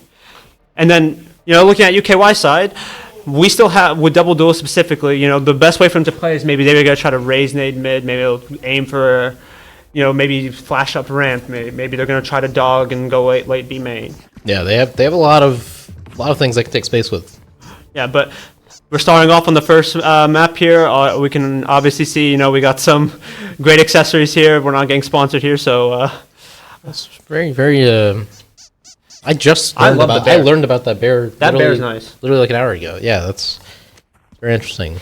All right, but starting off the first round of the series, we're looking at a 4-man mid, it looks like, and then we're gonna have Cypher lurking up A. So they're they're just gonna all go mid. Just put his maybe a trip there. No, he didn't put a trip there. Oh, let's see how they approach this round. I wonder where the Cypher setup is. We got a trip mid. Yep, we have the trip mid. Let's see how they deal with this. Sure, okay. Skydog didn't get the trip. Skydog did not get the trip. Getting caught there, but the Cypher's not ready. Oh, but okay, Cypher Yugen can managed play to off with of 1 it. HP. Cypher here on UofL side, but look at what's happening Phoenix B main. taking They're about to space, get crunched B right now main. because they don't have any B main pressure. They're set up for the retake here. They're in a great spot to retake right now. They know. Yep, it's about to be a flood. Wait, they're clearing B main though. This is great. And play they from clear out UK. the Phoenix. This is a really good take from UK. Great play from UK. Oh, but UofL spawned. Just Reezy. Really good entry from Reezy. Sadly, you know, they still get the trades on the end, and then Fudge gets the on West Boy, and then it's all at the Fort. My guy Fort. Good try. We'll say a little overzealous there from the Jet of UofL. I think it's an interesting dash to say. Yep. The idea was really good in theory, right? You see Yeah. 2 people clearing out B main. So what the right idea is there to Just do try to kill the planner. is you guys try to go out while that's happening. Yeah. So it was good and reactionary, but they just weren't all on the same Yeah, page. he's kind of on his own there, unfortunately. So looking at right now, it looks like we're gonna see a gamble stack, and look at the mini map here. I mean, this is how it goes in these rounds, really. I mean, Yep. it's a 50-50. It's like UK's actually gonna go mid as well, a little B split. Wait. No, they're all grouping together. So UK is gonna take the risky play and attempt mid again on their buy round. This is, generally speaking, if UofL wasn't looking at a stack here, this is an incredibly risky play. But they're gonna get up heaven here for free. Oh, we're just gonna see a really easy take from UKY here. UofL's gonna. We have 2 options here, Nick. They are either going to attempt to hard flood the site together and look to take some guns, or they're just all gonna die to bomb. Yeah. What are you doing if you're in their spot? Honestly, I think I'm waiting it out. I mean, I'm just gonna play the exits. We're gonna try to force the explosion on them, but it doesn't look like it. 1 by 1 heaven. All right. Looks like they were just So now just peeking. Yeah, the only play for them to go that really makes sense here now is just to look for solo picks on exits. Rip Jarsilli, man. But my guy Ford again. Listen, he gets his one here. He gets his one here. No, he doesn't. All right. Really good try. From These rounds, UofL. I think, just make some like exit setup. So you catch some exits, and then if you need to die to bomb, just go die to bomb for the eco. But Looking at the ults though, Clove and Raze, Poos and Fudge, they're already getting close to their ults and stuff like that. Really, this is going to be a big for them. That eco round was able to get them some free orbs. And they weren't able to take any guns, so the eco on UKY side is looking and fantastic, actually. In fact, after this round, they're going to be able to buy for probably the next 3 rounds. looks like they're going heavy A here. Oh, they're running into 3. Assuming they're going to try to take ramp control here. Notice what UofL's doing now is they know that they can heavy take mid, but now they're leaving the trip even further back, so that they don't have, so they can maybe play to late fight heaven. They try to counter aggress. The stun. Reezy with a great shot on Clyde. Big kill, really. All right, and if we're looking at the way that UKY wants to respond here, they need to look for something. But yeah, UofL's comfortable here. They got the breach on the site. Yep. Take a really quick look here. We have Yugen walking up vent. They're not ready for this. FSCG will hit those one day. Poos, Yugen, they managed to clear out heaven here. Some good trades. Now it's a 3v3. Do they go outside here or do they try to leave? Breach will get cleared, surely. They clear out heaven. They're going to be able to crunch this. And Did they're not ready clear for the breach. Not ready for the breach. They're not ready for Jarsilli, but Jarsilli whips, but he still gets one. Still gets one. But Fudge is in there. Fudge. Alright, so that was a 2v1. It's all up to Westboy. He's won these pass, but Yugen with the shots. My God. Already really stepping up compared to last game, Yugen. Yugen had to. He's playing initiator. He had to flash for his team. He had to do all the work. He did have to be the support character there. But now he's on the lurk. Now he wants to do what he wants. Comfortable in Cypher. Yeah. Alright, but take a look at the other side. We see that now the economy is bad, but UKY's economy is at its peak right now. They're gonna be able to buy for a while now, unless UofL somehow managed to really get in there. But look at the buy right now. It seems like Jarsilli wants to force this, and bro's cheating in chat. Banned. You gotta love these comms. Can't hear. Let's ignore this. Casters are loud? I don't control my volume. So obviously I played CS on the stage yesterday. We're just gonna ignore the game for a second. Played CS on the stage yesterday. The headsets are pretty bad, so I can basically hear everything. So they do hear us. Unfortunate, really. Yeah. Sadly, I don't really know how to control that from here, so I'll just move a little further back. But looking at right now, they're clearing out mid. No, there's no controlling it. In fact, I think we should do some fake callouts. So they because they'll hear us. You want to do fake callouts? So we'll say let's say they're stacked B, but let's pretend we say they're stacked A, except in favor of UK. Well, we did say they were 5-manning mid at the start, and they didn't really react to that. So I don't know if they. That's really true, but if they just turn their game volume down, and okay, go back to the round. Right? Yeah, let's focus on the game here. Caster's so loud. I'm so. We are actually behind a round right now. We are behind a round. Wait, what? So you're tripping. Yeah, you're tripping. This is the round that just happened. No. What? This round literally just happened. I'm not joking. This round just happened. All right. Well, we're looking at round 3 right now. Anyway, wait. I guess they delayed it for us, so we couldn't just give calls like that. So, anyways, look at this 5th round right now. Okay, loading into buy phase. So let's take a look at their economy in just a second here. We have, this is the 5th round, right? This is a big round for UofL. They really need this round if they want to, really get up there. So we're looking at 4 on an Odin. Okay. This could really be a game changer if they utilize it properly. The Odin on split, though. I mean, where's he playing? He is playing up ramp, maybe, and you see they're all. He could get value from that with the breach stun, flash. Take a look. He should be spraying this. He might be able to get some. Oh, he backs off. Ooh. All right. But the Odin can still get its value. If UKY try to flood into anywhere, dude, that thing will genuinely just spray right to him. Yeah. So let's take a look at it now. All right, we're going to go for They're going sight. The breach might be. The showstopper. Breach got out. And we managed to live, and Clyde gets picked off ramps. All right, and it's now 5v4, but take a look at the map. You see Yugen going for that lurk there. This could definitely change the entire game right here. Fudge gets great pick. Gets one up, and then Eugen on the lurk, clean. Before he gets his one with the Odin, I'm telling you, it can really make a difference. It can bring you Fudge back into still going, Fudge. Do they clear Fudge here? Let's see here. This is a really good angle. Bomb is planted. They seem ready for it. They're going heaven, though. Going up heaven. Ooh, Cypher And getting Fudge caught. catches him That's just off. timing right there. And Great Fudge work. with the flash spray. Great work from Fudge. The Raze satchels into the site. Yeah, he didn't get any value from the Raze ult, but still got the pick in the end on the breach. Kept going. It's a great round from Fudge. Really good 9-0 here on Fudge. Incredible. All right, and I mean, look at UKY's buy now. This is incredibly difficult to play against. Yeah.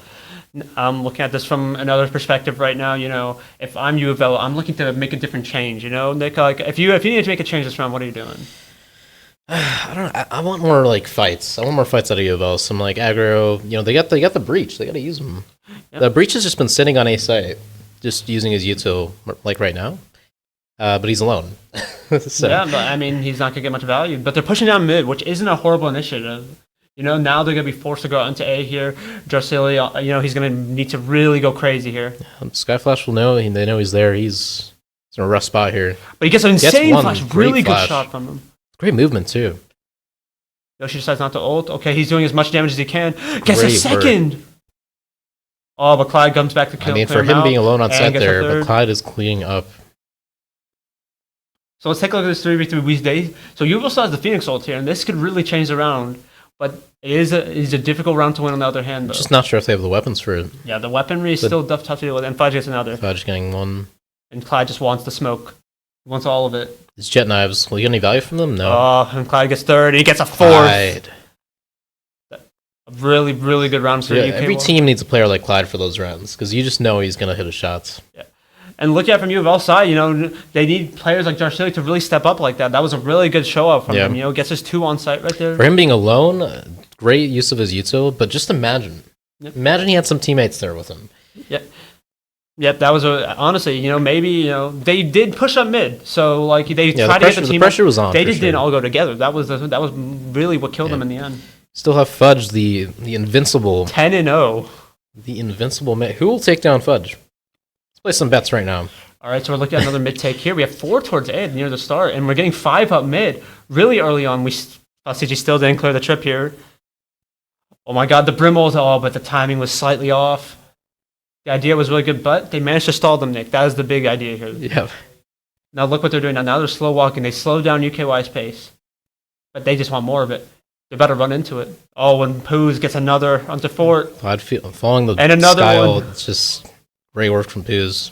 And look, and notice here though, Still going. What's killing UofL right now is that their duels aren't the ones taking the first fights right Yeah, now. They I need mean they're to not be- taking any first fights. They're just it's just For this- they're too passive right now. for this round to be won, for them to be back. They need to make that change now soon. Yeah. They're still getting in there. You know, they're still. I love the fights they're taking. You know, but it just needs to be different people. I don't know if we have timeouts here, but timeout might actually help them. But anyways, from UKY side, you know, they want to clean this up. They want to get rid of these guns. All right, and Yugen gets picked off. They're still looking to aggressive. They want this round. They think they can pull this off. All right, there goes Josh Silly. And then Fussy G Ooh. cleans up Reezy. And Yeah, impossible there for Reezy. that's a round 7 win for UKY.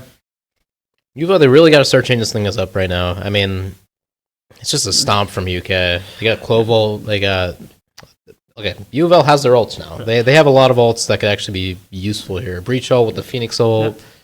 We've seen that UofL they can shoot back. They can do a good job. They just Yeah. need to get themselves in the set to do that. And look right here. Okay, they're doing a mid take again. And we just need to see how they respond. And this time we have Jet on the A bomb side, and hopefully Reezy here can look at Yeah. finding that one. You know? Notice we have the breach now actually help using util mid with his team. Yep. Let's just hope that we can see a good aggression here from them. All right, they're going to go ahead and take mid here. UK's gonna respond by just running out B here. They're gonna take it, but look at this split now. They're not letting this go for free at all right now. They're all fighting this. Running outside, Reezy gets one. Dracili's got to stay alive with his breach ult. Yep, this breach ult is Oh, important, but they're huge kills. picking him off. They're fighting together. Look at this crunch that they have on. This is really well played from UofL this round. This is a great round from them. Yeah, Pooh's popping his ult here. I don't think he's ever played Clove in his life. Oh, and then Yugen manages to kill House Whistle Boy, and now it's a 3v4. 2v4, okay, Poos goes down. Wait, but Yugen gets another. What Gets a third! just happened? Now it's a 1v1. Grapey and Yugen. Grapey can bring his team back into the game with this one. This is a really big round for them. Does you can have any cages left? He has one cage. You can get the bomb. 50 seconds left. He can make any play he wants right now.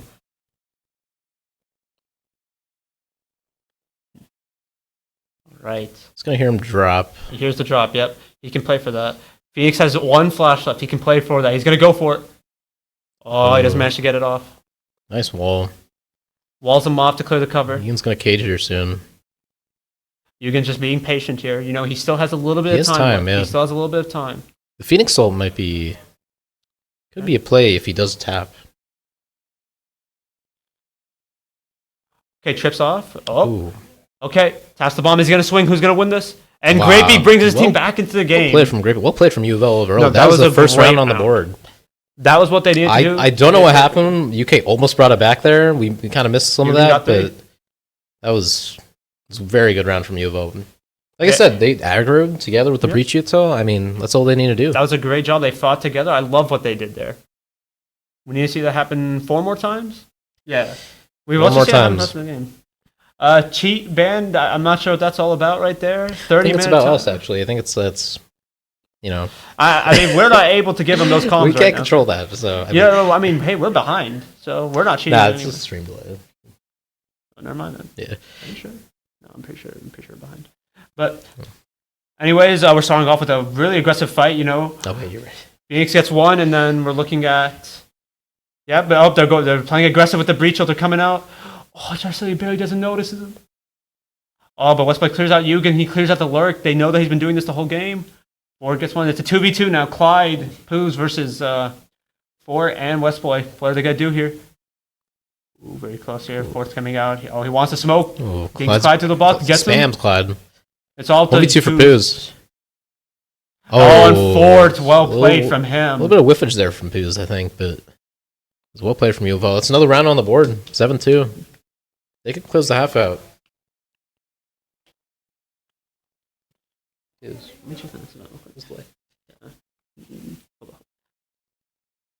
Anyways, going to this next round. Okay, they've won some rounds. You know, UKY's economy slowly going down now. It's actually they're slowly starting to get there. And, you know, UofL, these rounds have been close. They still haven't been able to fully capitalize on all that money.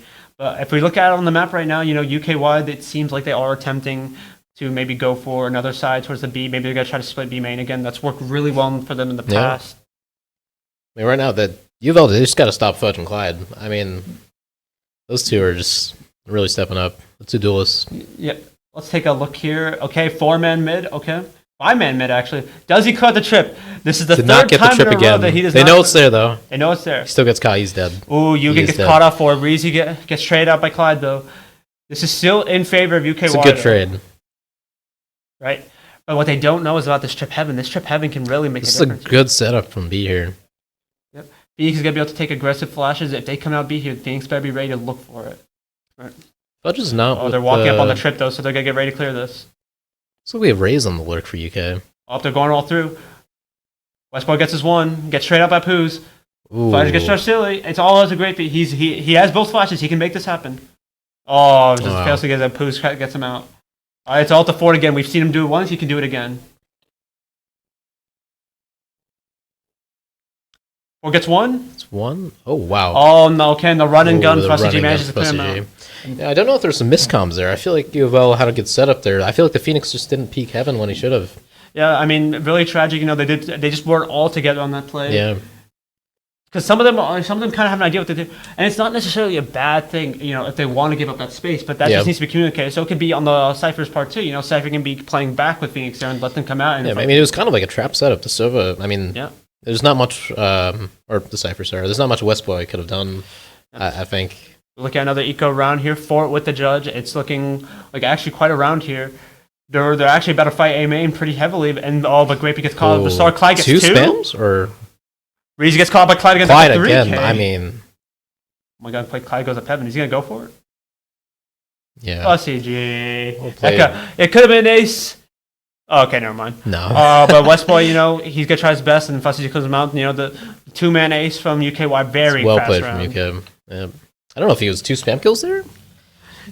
That's Definitely incredibly quick, very quick. not on the op. The first kill, I'm pretty sure the smoke just didn't go down in time. The Yeah, second, he might have caught him before the smoke. Second went kill was tragic. Yeah.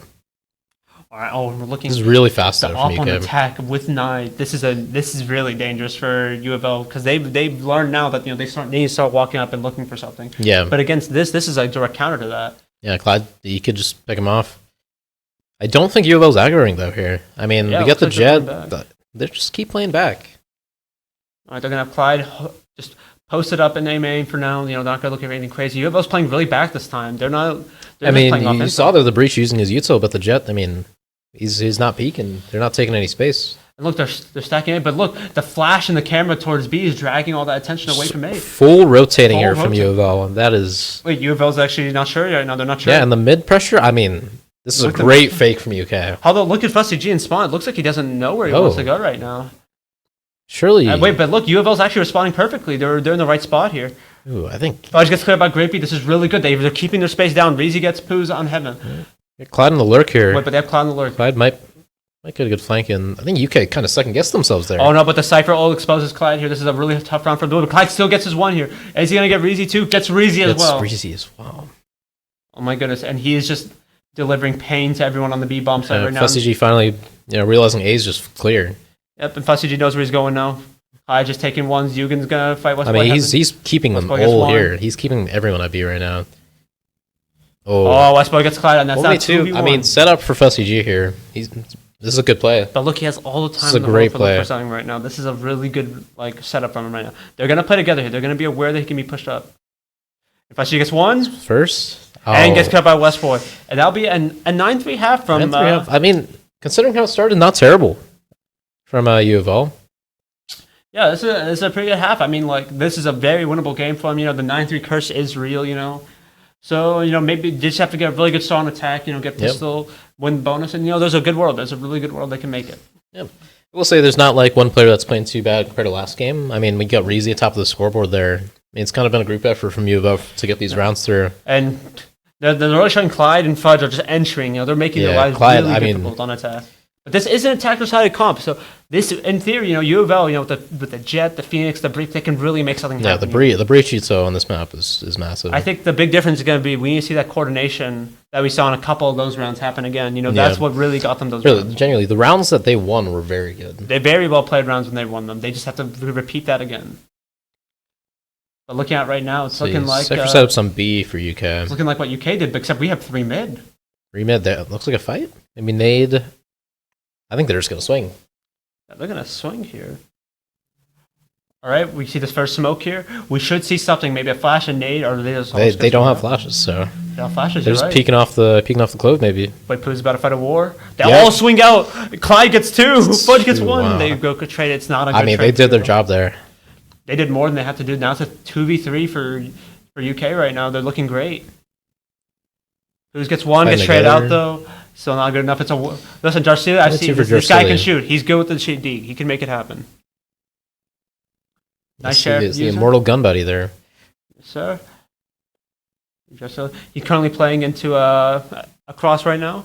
Oh, Dukin peeks first though. Wow, Fussy G's just... Oh, but Fussy wow. G jukes him out He a little. just... Yeah. What's the frenzy? That's a frenzy movement. Really tough round for them to lose there. They tried really hard on that. Clyde just getting 2. I mean, this is just a great read from UK on the pistol run. Take a look at right now. I mean, this outlaw is going to be devastating Deadly. for UofL. I don't know how they plan on playing against that. They have to spam flashes. They cannot just dry swing anything here. It's like UofL's old towards B here. Clyde's going to have mid on lockdown.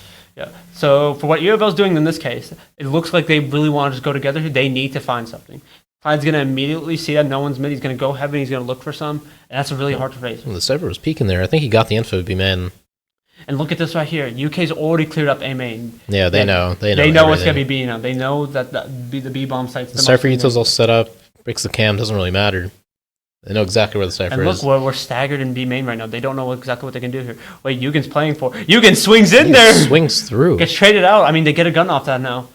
Clyde gets 1. Fussy G with his knife out. 3v3. Oh, Clyde with 2. Clyde gets 2. Like I said, dude, that outlaw is very dangerous. But this is still a winnable round. But look at the Fudge on flank.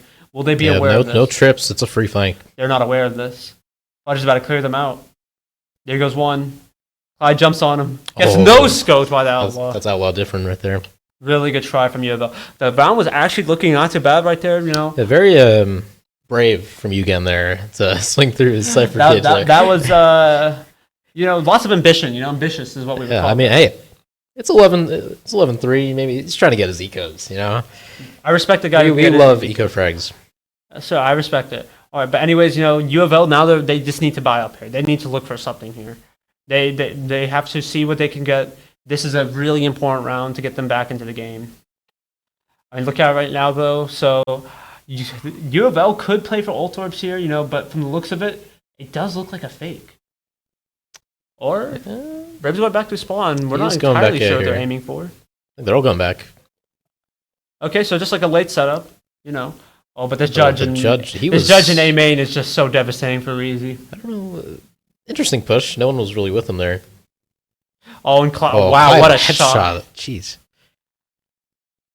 All right, and now it's a 3v5 UKY. They're going to try their hardest here to see if they can find anything. They're still going. Fussy G's taking it. Ooh. All right, Clyde gets picked off. Ambitious from Clyde, but Fussy G set up with the shotgun. Are they going to be ready for this judge? Yes, they are. They managed to play it off. 2v3. This is really winnable. They need to play together here. Is Fudge going to look for his one? Oh my god, he gets him low. I think I'm going to have to heal here. Did his What in the world just happened? We've just witnessed a bug. Grapey, unfortunate for you, man. You'll get that healing one day. Oh, Fudge seemed like he didn't know where he was, and then Yugen cleans him up. All right, that's 12-3 for UKY. One enemy remaining. Yeah, it was a little... I think if the Jet didn't aggro the way he did at the start of the round, I think the round would have been different. But it's kind of a solo push there, even though his whole team was kind of playing back. I don't know what the plan was there for UofL. Yeah, I mean, anyways, this is the round where they make or break right here, match point. We're seeing the op come out of Clyde with knives, the judge still on Fussy G. This is an incredibly difficult round to win. We're seeing 3 shotguns out of UofL. Up 2, okay, 2 shotguns. Surely it's a mid push. 3, never mind. It's gotta be a mid push. A mid push with shotguns is the only way to go about it here. Yep, you can see UK is just ready for it though. Look at this. Oh, Clyde missed the first. Misses, and then they managed to stun the op. This is the best time for them to look for a push here. Wait, what the? Sadly, we don't get to see the final round of the game for some reason, but okay. Shout out Genji. Shout out Genji. Yeah, and as you guys can see, okay, there we go. We can see the final round now. As you see, Fudge gets the lure, gets 1, gets 2. Oh, and this nade's gonna ruin Fort. Wow. Well, at least we caught the 1v3. 1v3 for Fudge, incredible. Very well I mean, we missed UofL. Apparently, they popped off that round. They did well. We didn't see any of it, but that's a wrap. That is UK taking 5 points for the Governors Cup. I think Stream got to see what happened. I don't think we got to see. But anyway, that was a much different game from the first game. That might be true, actually. You were right, actually. You were completely right. Yeah, so what was different about that game compared to this game? The last game, sorry. I think...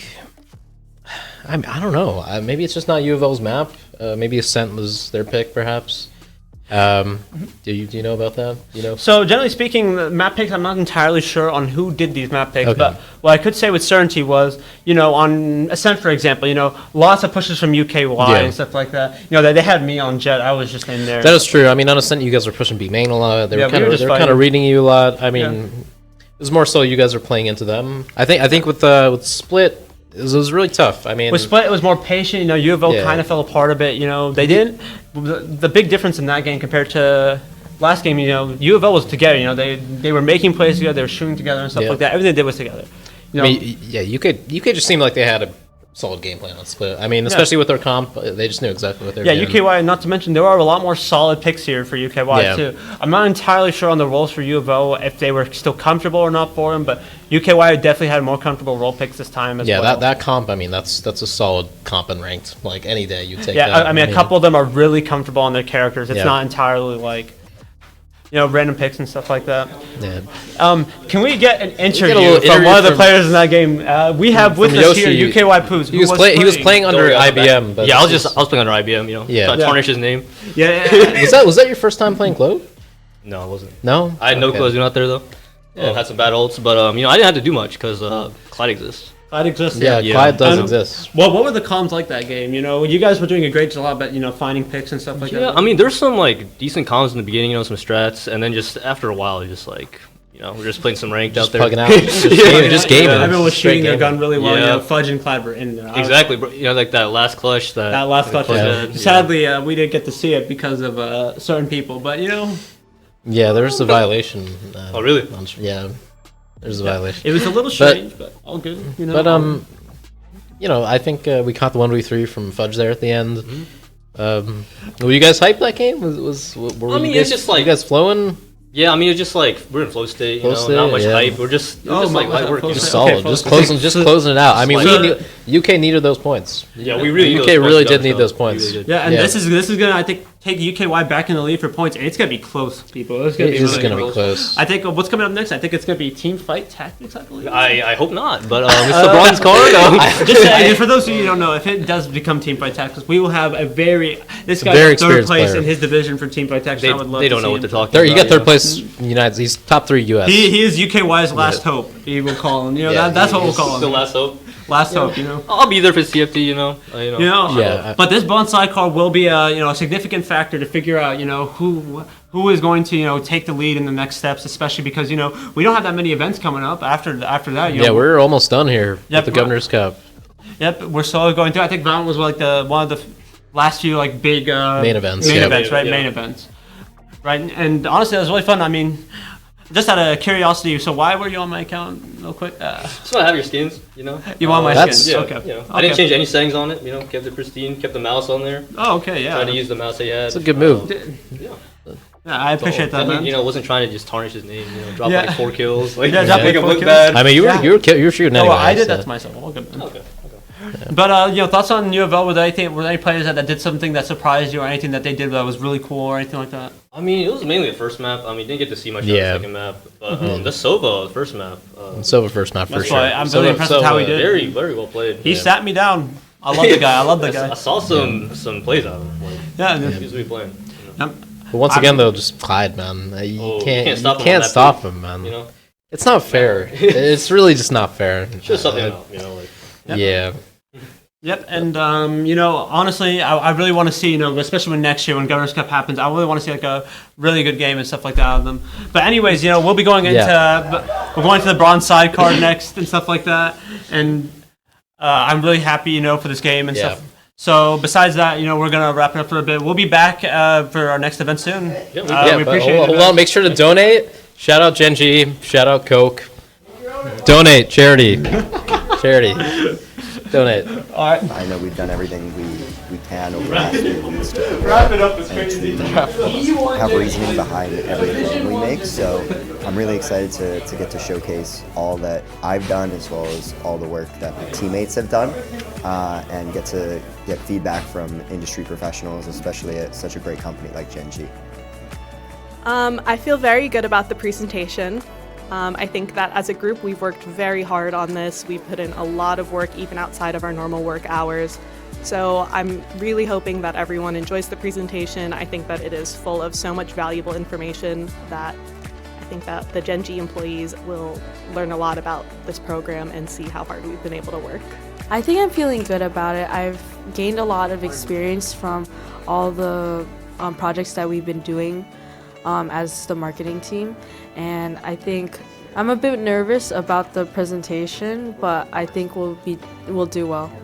So we are just going in with confidence, and we are trying our best by kind of harmonizing with the team, and so that we could reduce the number of mistakes that we have. Yeah. Fight. Fighting. Fighting. Fighting.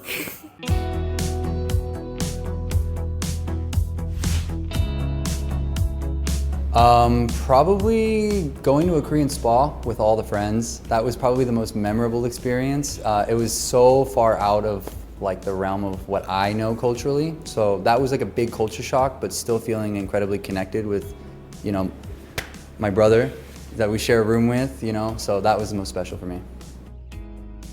So I think the most memorable moment of this practicum was actually meeting the people. I know we stress a lot about networking and all the connections, but I feel like the people I've met here are truly lifelong friends. I've gone through so much with them through these last 3 weeks.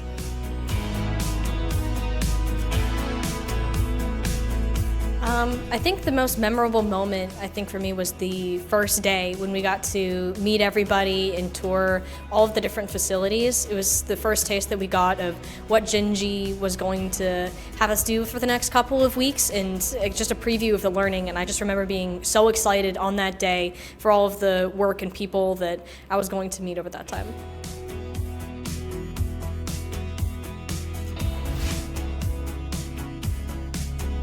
I would just say thank you for not going easy on us. Definitely when I came here, I was like, I want to work.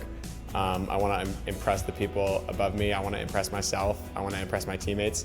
So I think I would say definitely thank you for not going easy. Thank you for giving us the amount of projects that you did, giving us like the quality of projects that you did. And Nicole did a really good job of like listening to us. Like we would ping her in Discord and she would get back to us. She'd be like, what do you want to work on? Like when I got my like personal project, she was like, okay, what are you interested in? And like, here's what I have that can match that.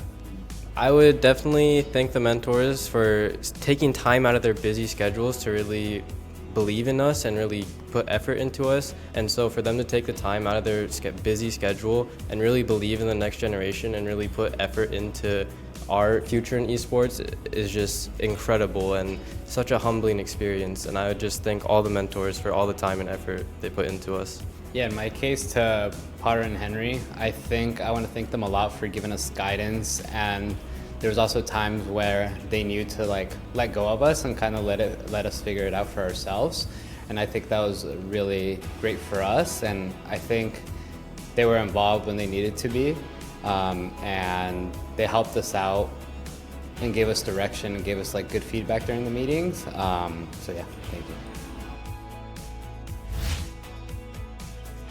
My advice for someone who attends this camp next year would be take all the opportunities you can get, embrace all the moments that you get here. And that includes like the friendships that you make along the way, all the experiences in Korea that you'll get. Even if you're so tired, like you cannot get out of bed, get out of bed.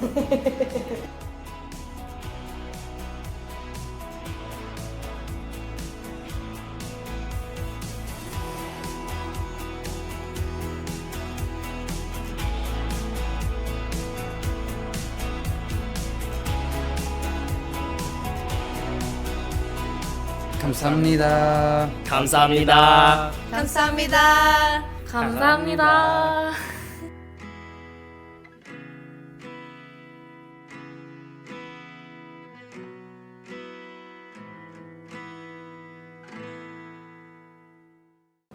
I think the most memorable moment, I think for me, was the first day when we got to meet everybody and tour all of the different facilities. It was the first taste that we got of what Jinji was going to have us do for the next couple of weeks, and just a preview of the learning. And I just remember being so excited on that day for all of the work and people that I was going to meet over that time.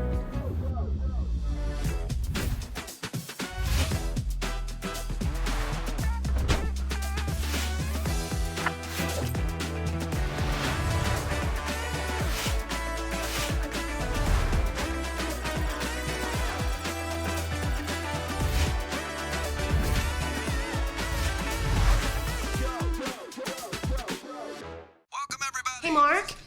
Did you find us a better bank? I'm on it. Hey, this is Matt Jones, Kentucky Sports Radio, here live at Mark's desk, and I want to tell you about UK Federal Credit Union. They have the best rates. Great rates, but I do my banking there, Shannon, because they have the best service. They have such great service, they even know me by name. Speaking of names, where's Ryan? Babe, we're going with UK Federal Credit Union. Thanks, guys. You were done with this, right? How's it working out with Benny here at the credit union? Yeah.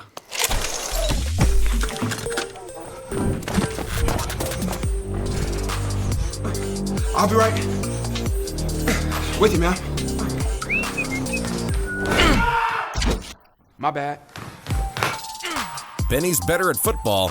We're better at banking. He's working out, in a sense. UK Federal Credit Union. It's banking, only better. We've heard it before. Just wait. Wait for your moment. Wait for your turn. Not today. Not here. At the University of Kentucky, we run to challenges. Here, we know the world is asking tough questions. At UK, you'll help find the answers. Here, we always get back up.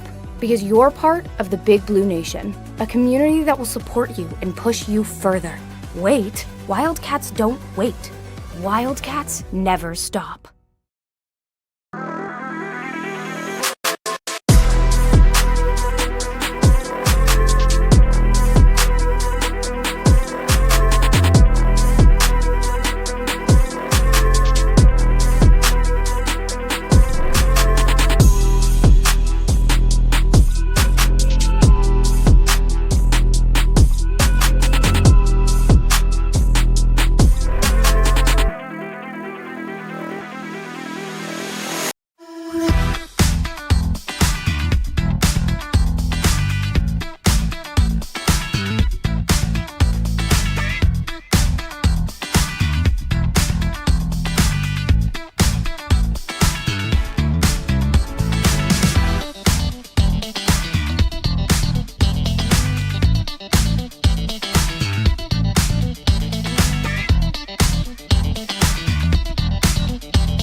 Averly Jane, though, has a 4-length lead in deep stretch to win the Indian Summer. Averly Jane, a 2-year-old filly bred in Kentucky by the University of Kentucky.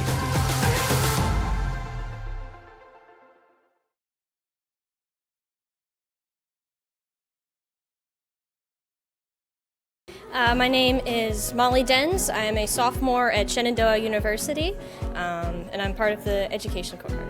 I'm very passionate about the esports industry as a whole and student and talent development in realms outside of competition. Gen G has been one of the leading esports organizations for a very long time, and having an opportunity to see what things look like behind the scenes as well as their education initiatives to help kind of generate that next generation of passionate esports students was very engaging for me, and would be very helpful for a future career path in that field.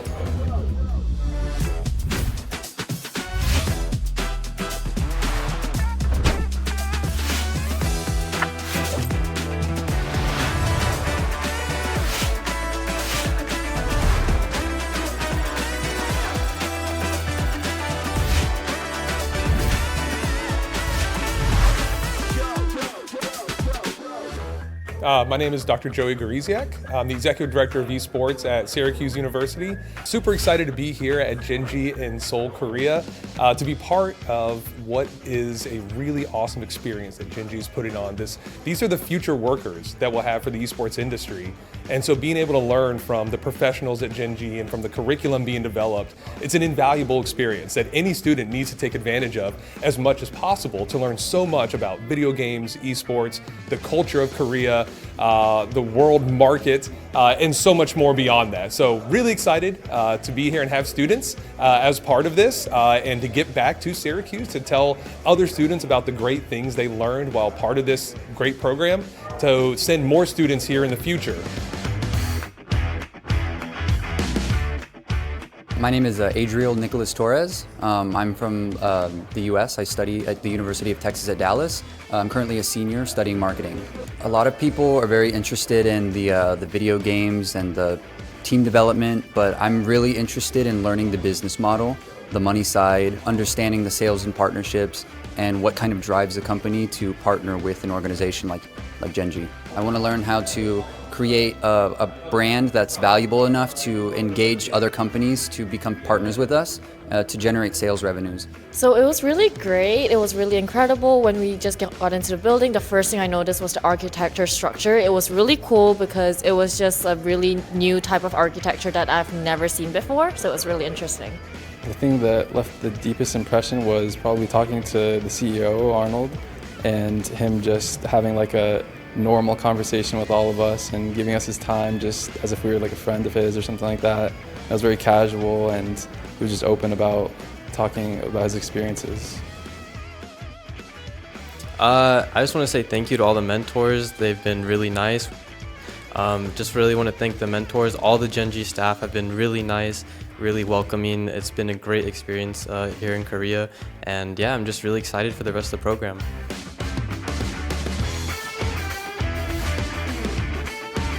Anna, you got this, and I believe in you. You got this, and do well.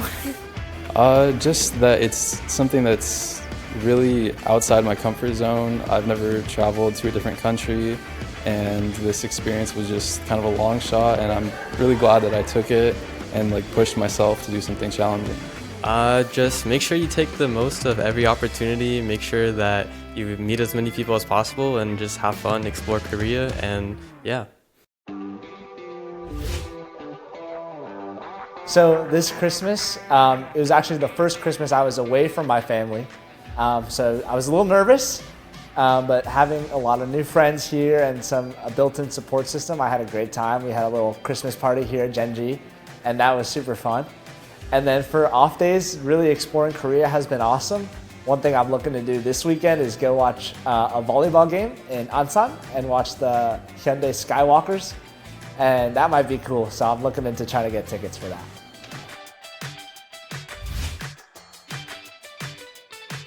So I think it's very interesting. It's a lot more open. It's a bit different from America where everything is more enclosed and our historical spaces are more like dedicated.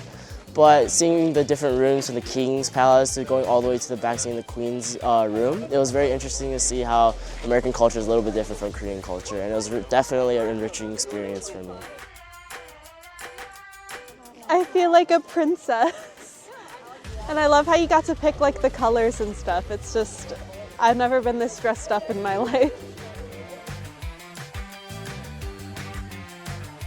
The architecture there in the Hanbok village was very, very traditional, you know. It was very royal, it seemed very fancy. It was a really cool experience, like getting to experience more like cultural side of Korea, because we like got a pretty good look at like the more modern and like esports and gaming side. So I guess like the kind of more traditional side was really cool to look at.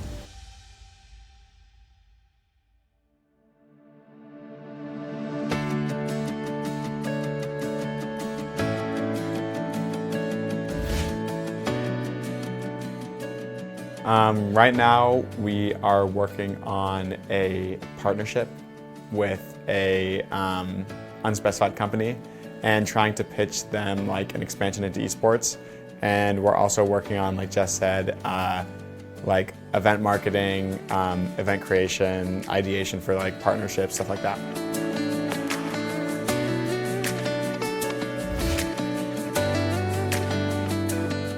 So for the remaining period, I'm really looking forward to wrapping up this project and preparing for our final presentations. I'm really excited to work with my group and figure out exactly what we're gonna do, and then super excited to present to the panel. On the weekends, it's gonna be a lot of fun, you know, hanging out, exploring Korea more. I've got a list of foods I still haven't tried yet, so I'm really excited to eat a lot more too in the last week.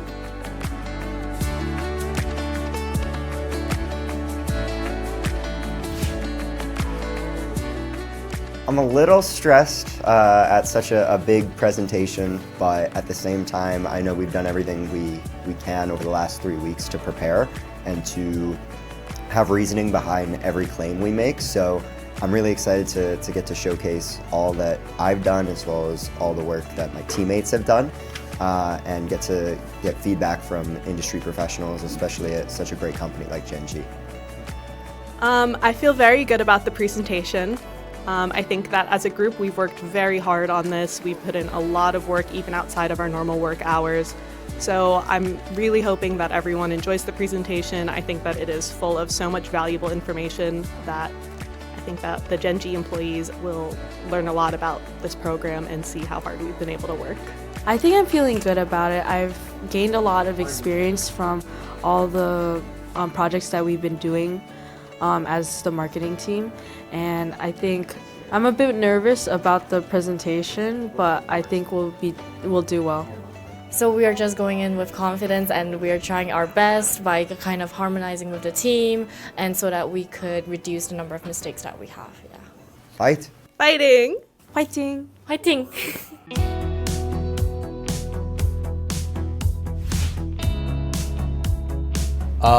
Probably going to a Korean spa with all the friends. That was probably the most memorable experience. It was so far out of like the realm of what I know culturally. So that was like a big culture shock, but still feeling incredibly connected with, you know, my brother that we share a room with, you know, so that was the most special for me.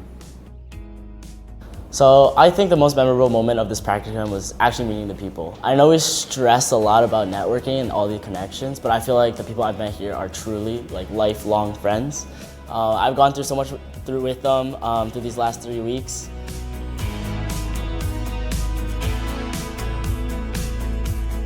I think the most memorable moment, I think for me, was the first day when we got to meet everybody and tour all of the different facilities. It was the first taste that we got of what Genji was going to have us do for the next couple of weeks, and just a preview of the learning. And I just remember being so excited on that day for all of the work and people that I was going to meet over that time.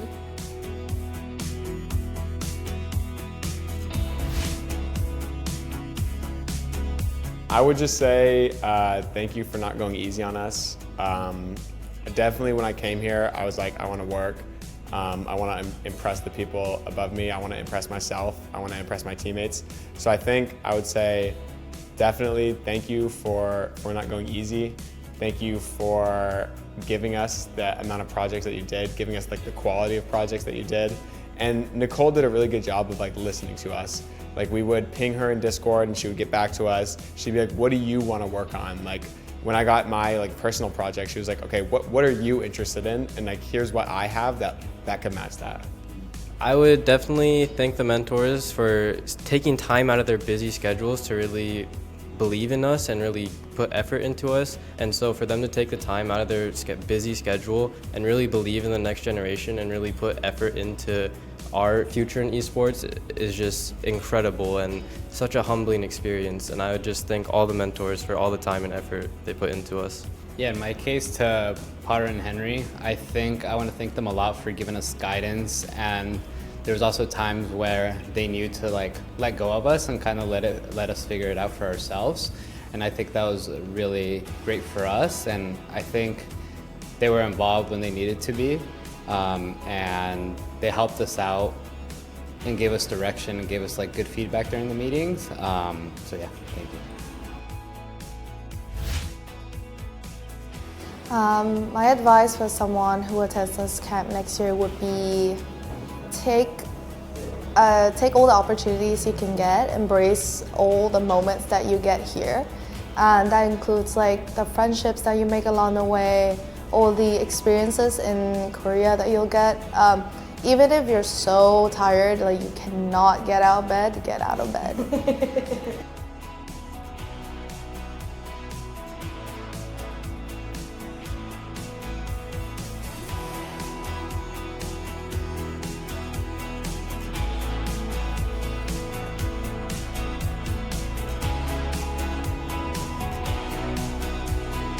감사합니다. 감사합니다. 감사합니다. 감사합니다.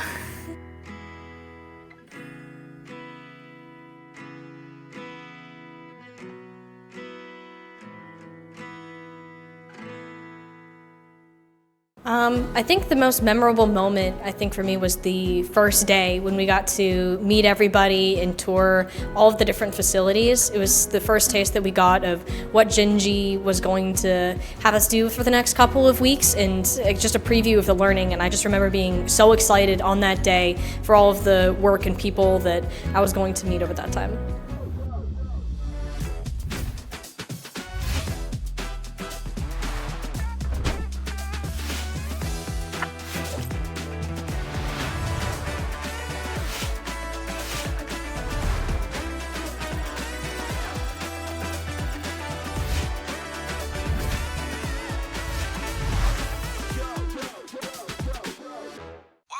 Hey, Mark.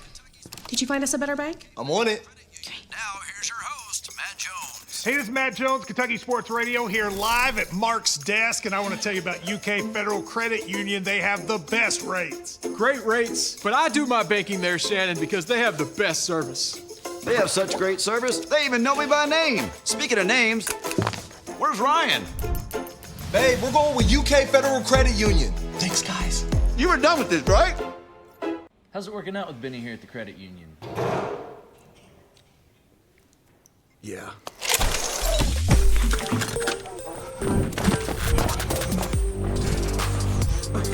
I'll be right with you, man. My bad. Benny's better at football. We're better at banking. He's working out, in a sense. UK Federal Credit Union. It's banking, only better. We've heard it before. Just wait. Wait for your moment. Wait for your turn. Not today. Not here. At the University of Kentucky, we run to challenges. Here, we know the world is asking tough questions. At UK, you'll help find the answers. Here, we always get back up. Because you're part of the Big Blue Nation, a community that will support you and push you further. Wait. Wildcats don't wait. Wildcats never stop.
Jane, though, has a 4-length lead in deep stretch to win the Indian Summer. Averly Jane, a 2-year-old filly bred in Kentucky by the University of Kentucky.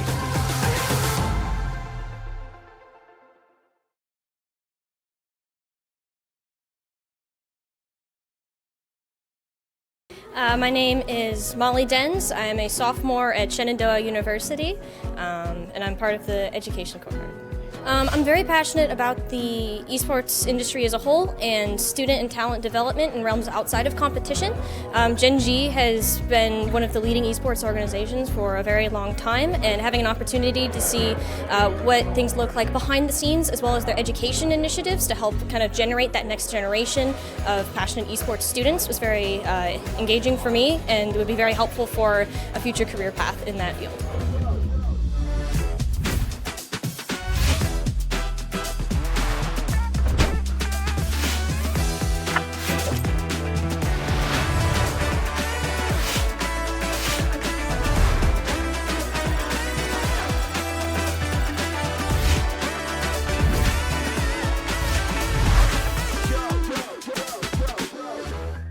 My name is Dr. Joey Gariziak. I'm the Executive Director of Esports at Syracuse University. Super excited to be here at Gen G in Seoul, Korea, to be part of what is a really awesome experience that Gen G is putting on. These are the future workers that we'll have for the esports industry. And so being able to learn from the professionals at Gen G and from the curriculum being developed, it's an invaluable experience that any student needs to take advantage of as much as possible to learn so much about video games, esports, the culture of Korea, the world market, and so much more beyond that. So really excited to be here and have students as part of this, and to get back to Syracuse to tell other students about the great things they learned while part of this great program, to send more students here in the future. My name is Adriel Nicholas Torres. I'm from the US. I study at the University of Texas at Dallas. I'm currently a senior studying marketing. A lot of people are very interested in the video games and the team development, but I'm really interested in learning the business model, the money side, understanding the sales and partnerships, and what kind of drives a company to partner with an organization like Gen G. I want to learn how to create a brand that's valuable enough to engage other companies to become partners with us to generate sales revenues. So it was really great. It was really incredible when we just got into the building. The first thing I noticed was the architecture structure. It was really cool because it was just a really new type of architecture that I've never seen before. So it was really interesting. The thing that left the deepest impression was probably talking to the CEO, Arnold, and him just having like a normal conversation with all of us and giving us his time just as if we were like a friend of his or something like that. It was very casual, and he was just open about talking about his experiences. I just want to say thank you to all the mentors. They've been really nice. Just really want to thank the mentors. All the Gen G staff have been really nice, really welcoming. It's been a great experience here in Korea, and yeah, I'm just really excited for the rest of the program.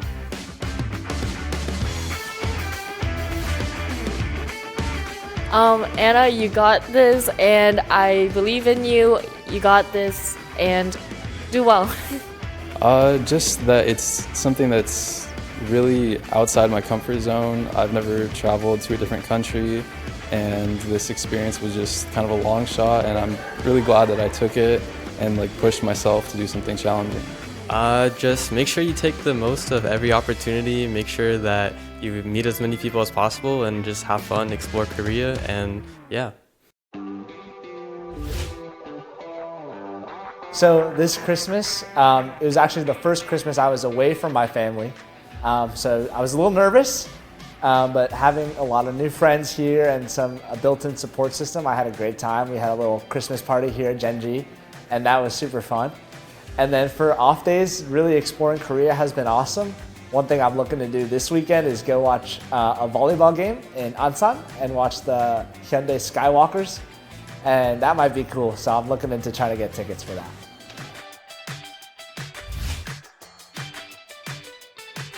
So I think it's very interesting. It's a lot more open. It's a bit different from America where everything is more enclosed and our historical spaces are more like dedicated.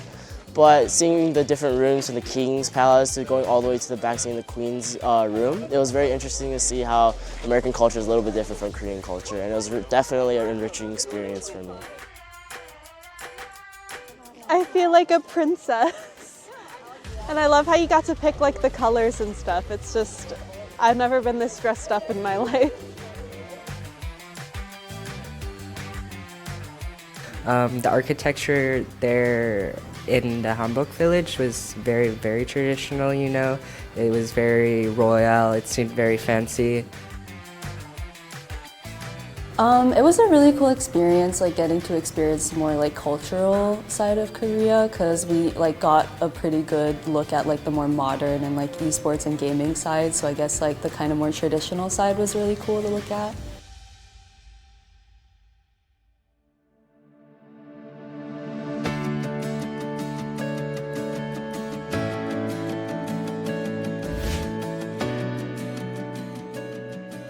Right now, we are working on a partnership with a unspecified company and trying to pitch them like an expansion into esports.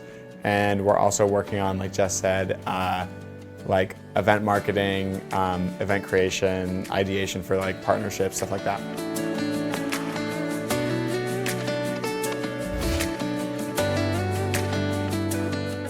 So for the remaining period, I'm really looking forward to wrapping up this project and preparing for our final presentations. I'm really excited to work with my group and figure out exactly what we're going to do, and then super excited to present to the panel. On the weekends, it's going to be a lot of fun, you know, hanging out, exploring Korea more. I've got a list of foods I still haven't tried yet, so I'm really excited to eat a lot more too in the last week.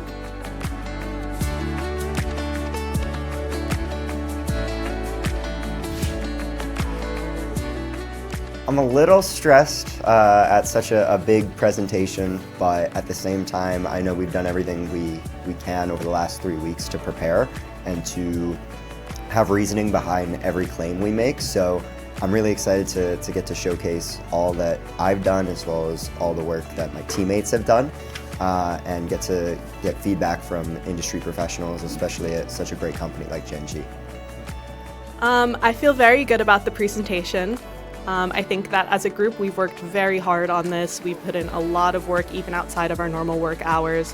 So I'm really hoping that everyone enjoys the presentation. I think that it is full of so much valuable information that I think that the Genji employees will learn a lot about this program and see how hard we've been able to work.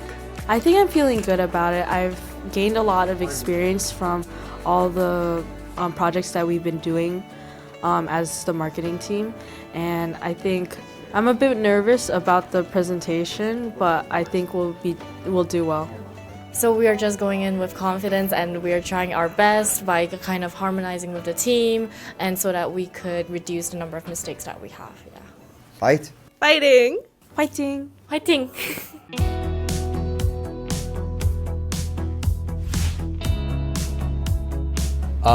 Probably going to a Korean spa with all the friends. That was probably the most memorable experience. It was so far out of like the realm of what I know culturally. So that was like a big culture shock, but still feeling incredibly connected with, you know, my brother that we share a room with, you know, so that was the most special for me. So I think the most memorable moment of this practicum was actually meeting the people. I know we stress a lot about networking and all the connections, but I feel like the people I've met here are truly like lifelong friends. I've gone through so much with them through these last 3 weeks.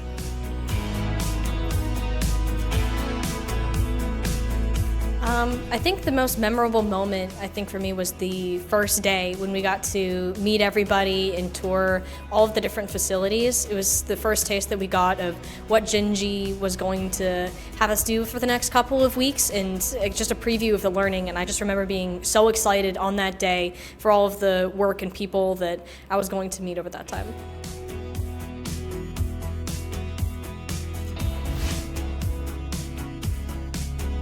I would just say thank you for not going easy on us. Definitely when I came here, I was like, I want to work. I want to impress the people above me. I want to impress myself. I want to impress my teammates. So I think I would say definitely thank you for not going easy. Thank you for giving us the amount of projects that you did, giving us like the quality of projects that you did. And Nicole did a really good job of like listening to us. Like we would ping her in Discord and she would get back to us. She'd be like, what do you want to work on? Like when I got my like personal project, she was like, okay, what are you interested in? And like, here's what I have that could match that. I would definitely thank the mentors for taking time out of their busy schedules to really believe in us and really put effort into us. And so for them to take the time out of their busy schedule and really believe in the next generation and really put effort into our future in esports is just incredible and such a humbling experience. And I would just thank all the mentors for all the time and effort they put into us. Yeah, in my case, to Potter and Henry, I want to thank them a lot for giving us guidance, and there's also times where they knew to like let go of us and kind of let us figure it out for ourselves. And I think that was really great for us, and I think they were involved when they needed to be, and they helped us out and gave us direction and gave us like good feedback during the meetings. So yeah, thank you.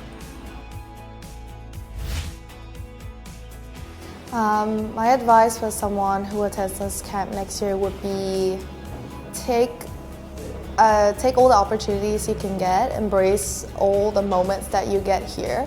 And that includes like the friendships that you make along the way, all the experiences in Korea that you'll get. Even if you're so tired, like you can. I so pale. What?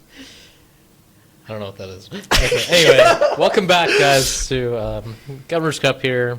And we've got TFT. We've got TFT, Teamfight Tactics. It is what we've been waiting for all weekend. I think personally, this is the make or break. This is exactly this is what I'm looking for. This is a massive game. I don't know why it wasn't the main event game. This is one of the side card games. It was because, okay, I, as the organizer of this event, I will tell you that the reason why we didn't do TFT was because we had such a good TFT player at our school. Yeah, that is true. The Yoshinobu Tabita is literally number 3 in the country. In the whole entire country. He is one of the best, in my opinion, the best. He kind of got snuffed in the rankings, but I think he's probably the best TFT player. Yeah. We have ever. Yeah, we got a trophy in the trophy case, third place trophy. A little, it's not great, but it's still a trophy. Top 3 in the country, you know. Yeah. So, yeah, TFT's I don't know. Never played the game, so. Yeah, TFT. I'm gonna be completely honest. The closest I've ever touched TFT or League of Legends is just Arcane, the show. I mean, I've never downloaded League of Legends. I've never looked at any League of Legends content. I personally despise League of Legends, but I am so excited for this game. This TFT Same. game. I'm excited. You know, like you said, we've heard so many good things about Yoshi. You know, he's just done so much. I'm excited to see Can like we get actual a cam gameplay. on Yoshi? Yeah, can we? Please? Can we move over to the UK side? You can see the UofL players already. This is gonna be a 4v4. It is gonna be a 4v4. TFT. I don't know how the games work. Is it best of 3 or something? Just one game? I don't know. They're just gonna play until one team wins. There yes, we go. there he is in the From in the left to UK right. Polo Yoshinobu Tabita. He is the He's the TFT player man. for He's the UK. man. You saw his esports. skills in Valorant. He subbed in for IBM on the second map there previously, and now you're going to see him in his main game. And Teamfight talk Tactics. about such like a wide range of skills on That's this guy. not bad, yeah. Valorant, FPS to TFT. It's completely different. Not to mention but he's casting. basically the best at both games in the world. Yeah, it's incredible. So I just want to see what he can do here to prove himself. Like he's gonna earn so many points for UK. I think. Yeah, I hope so. I mean, so many points. I mean, I hope it's going to be a good game. All the points. Yeah. Not to mention, let's not forget about donations. Make sure you donate to charities. I believe you know all the charities that we're. So yeah, we're supporting. so for UK we are supporting Kentucky's Children's Hospital, which is an amazing hospital that like the name implies, assists in children, the medical care for children. In Kentucky. But we also have for UofL Norton's Children's Hospital, which is the same thing but in Louisville. Yes. So, And both charities are excellent causes. Yeah. So if you donate to either one, I won't be mad, although I will be a little bit pissed off that A you're little not voting or donating for Specifically UK. UK. Yeah. Because we do have a stipulation, a part of our points is if there's like every 100 points you have, or $100 donated, one team has over the other, they get a point. Yes. And so those would be calculated by the end of the event, which this is the second to last event, TFT. We're going to go into the presidential show match afterwards. Which will be huge. It will be huge. And so after that concludes, we will know the donations. But we are getting into the TFT, the team fight tactics, with UK and UofL. So it's going to be a great start, I think.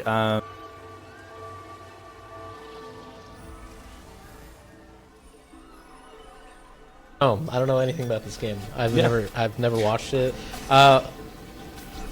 You said you know some League of Legends. I don't know anything about this. Yeah, but I do know that this is exhilarating gameplay, and it's so interesting to me. Like this is such a different game. So it looks like we're in the planning stage right now. Yeah, planning stage. They're figuring out what they're placing their setups, champions, or I don't know what they call it in TFT, that they're going to be putting on the board. It's basically like I don't know what to compare it to. It's a very tactical game. With your team and you're fighting. Yeah. So I mean, I think it's going to be an excellent match. But I think it's very interesting that it's auto. It's like auto battling. So it's just this is very interesting. It has nothing to do with a very chill game. With it is not very chill. I've seen people go hard at it. Okay. It's crazy. But there's no immediate use of skill of you don't need reaction time. You don't need reaction time. This is all thinking. The people who play this game are thinkers. Yep. And Yoshi's a thinker. I know personally we aren't blessed with those types of abilities, the thinker ability, but I can think about this game a little bit. Yeah, I think all of us can. But they can think about it faster. They're so good at this. Well, let's go over the rosters here. Of course, we have Yoshi. We have Fussy G, another Valorant player. We have Barbie Annie, one of our officers here at UK. And we have Jack. Jack Xerox. He is arguably the second best player we have at UK at TFT. He was the sub for Yoshi, so he's basically the second best TFT player in the world. So, and on the other side, unfortunately, I don't know any of you UofL players. I know some of these players were playing Valorant. I know. Oh yeah, Westboy. Grapey, which is the UofL president. Vice president. She is. She's playing TFT and she was playing Valorant. And I'm pretty sure the West Boys 1 was playing Valorant, if I'm not mistaken. Yes, I know he was the best. He was their best Valorant player for sure. He was popping off. Yes, I did see him get quite a few kills on the board there for you. I think Grapey as well was playing Valorant. So yeah, there's some Valorant players. Interesting. Which is not something you would translate to teamfight tactics. Reezy as well, actually. They're pretty much, it's just their Valorant team. Yeah. And their VP. I mean, maybe they're just they're just Riot lovers. Yeah. That does translate. Yeah. So I think something's happening for sure. Yeah, they're getting into it, the fight. I mean, like I said, it is like an auto battle, but so it's like it kind of just depends on how you set everything up. Everything can be different. There's a little bit of RNG in there, I know, with how the AI works. So sometimes you might get lucky, sometimes you won't. Yeah. But I mean, it is primarily based on the skill in building up your teams. Another planning stage.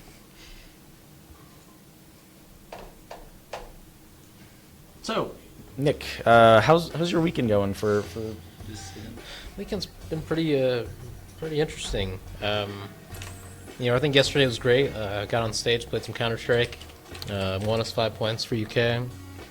I think we did well overall, UKY. But at the end of the day, it was pretty close, and today is very important, especially if we want to actually win Governor's Cup for the first time. Of course, UofL has won Governor's Cup the past 2 times, and we're at the home. We've been the home team this whole time, but we still can't win. So hopefully we can get the victory. Like you mentioned, the presidential show match is going to be very important. So we're going to be relying on you a lot, Alice. Yeah. We are to playing win that. Mario Kart. I'm okay at Mario Kart. I've seen you play Mario Kart. I think that's one of your better games. I wouldn't go that far, but okay. I am pretty cracked at some Mario Kart. Yeah. I guess that's what they say. Yeah. Let's take a look at this this meta here. I'm actually very interested. I think this is a carousel. Yes. Yeah, it is a carousel. I think this is the term they call carousel here. Yes. I tried to high five him. And he didn't let me high five him. But this is definitely a carousel. I think I think what the carousel is, this is probably the most like technical skill you have to have in this game. I don't think so, bro. Because, I think it's just when they get loose. Because the carousel, everyone goes, I'm pretty sure at the same time. Actually, wait. I did not notice this, but we have a live Yoshi cam in the bottom corner. I love this. I am very excited about this content. That is very. Whoever did that in production.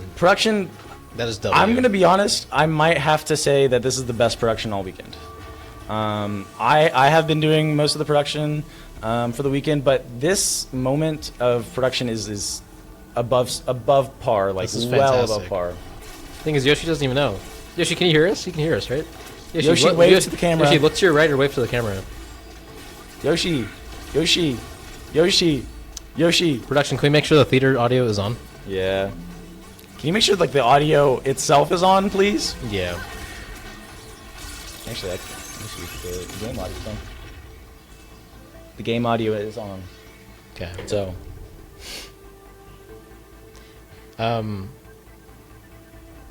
Yeah, Yoshi might just be locked in. He might just be locked in. Might be. I mean, he does have like one ear open. He does look like he's not doing anything though, and that's a. He's doing everything. No, he's carrying our team. He just sets things up. I mean, that's TFT though. You kind of just let things. No, he's going hard. Oh, is he? Where is he? I mean, he's improbable poos. That's where he is. Yeah. What is that? I think we're spectating Xerox's. here. Oh no, Yeah. we're on Fussy G now. Fussy G. Now we're on Xerox again. Xerox and Improbable Poos together. We're gonna see this round.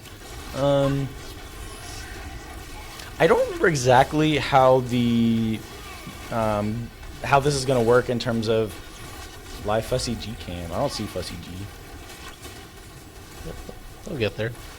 I don't know how the scores are calculated, but I think from what I heard is dependent on what placement each person gets. Like if you get a certain placement, you get a certain amount of points, and you just add it all up, and whichever team has the most points all added wins. Which is very funny because I think I'm not sure if they're on the same teams. I don't know if there are like teams like 4v4 Yeah, I'll be honest. teams. I have no idea what's going on. Okay, we just had Poos and Xerox in this arena. Now it's Xerox versus. You can spectate and just join other people's battles. So Xerox is paired up with Fortissimo, and they're battling each other. They're battling each other, and like someone else could come in and just watch. I think. Oh, okay, so that's what It's Poos like was doing. That's spectating what it. Poos was doing. I see. I've watched people play this game, unfortunately, but there's a little bit of lag here. A bit. I think we're stream's still going. I think we're fine. It is lagging a little bit, but I digress. We're back to the setup stage. Is something wrong with like the TFT? Because there's like a bar that's stretching across the screen. I couldn't tell you. Like I said, I've never played the games. Wait, I just saw Fussy G just make a huge reaction. Fussy G, can you hear me? Yes! Yes, okay. Fussy G! Fussy G here is the GOAT. He has donated almost the highest amount. And he still didn't get the Nintendo Switch. Almost the highest amount. Almost. Close, for but no UK. cigar. Yep. And I will say, Mr. Fong Nguyen with the goated $380 donations. And that's all going to the Children's Hospital. Yeah. Kentucky Children's Hospital. Yep. Speaking of, I kind of want to see if there are any updates on our Extra Life let's get donations. Let's see where we're at.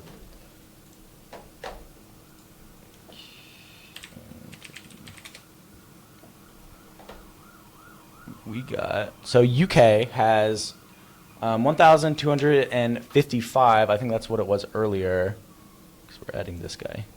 And then Louisville's been going crazy with it, honestly, with 1,395.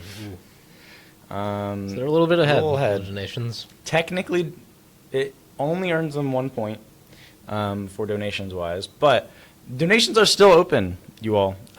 So if you, I don't think we have a QR code on the screen right now, but you can go to extralife.org and just search up Kentucky. You'll find Kentucky Esports, and you can donate there through us. Or you can do UofL, Louisville Esports, but I mean, you know, you're probably going to want to be donating for UK. So, yeah. And once again, shout out to Gen G for being one of our sponsors for this event, and shout out to Coke as well. And there's a QR code to donate. I believe that's the one for UK. That's UofL. Is that UofL? Okay, I found the graphics. You gotta think a little bit. No, but on the graphics, they're like on the opposite side. You know what I'm saying? Anyway. What? Yeah, donate to UK though, just because we gotta win Governor's Cup, guys. Don't know how many people are in the stream. Okay, now we have the UK QR code. 6 people. I want to ask everyone in the audience who's watching, the 6 people. I'm gonna give you a hypothetical, and Nick, you can answer here. Too. Say you are working in a bowling alley, correct? And the, you know, most bowling balls are 3-hole, right? Yes. To put your index finger, your middle finger, and your thumb in, right? But in this particular bowling alley, there are about 40 bowling balls with 4 holes. A little weird, right? But 20 bowling balls with 3 holes, right? Mm-hmm. And you're working here. Your boss, your manager, goes up to you and says, "Hey, Nick, can you grab me a normal bowling ball?" Which one would you grab? Just holes, right? Mm-hmm. You didn't say color. 4 holes was the majority? 4 holes was the weird one, yeah. But it's the majority. But it was the weird one. The majority in the world is 3-hole. In the world? Actually, all of the bowling balls, except for the balls in the bowling alley, well, aside from other places that have some 4-hole bowling balls, but... As someone who's bowled before, I would say a 3-hole bowling ball. Thank you. Is a normal bowling ball. Sorry. Yeah. Thank you there. Oh my God. I'm sorry. I'm so sorry. I'm so sorry. I don't know. You're okay. You're okay.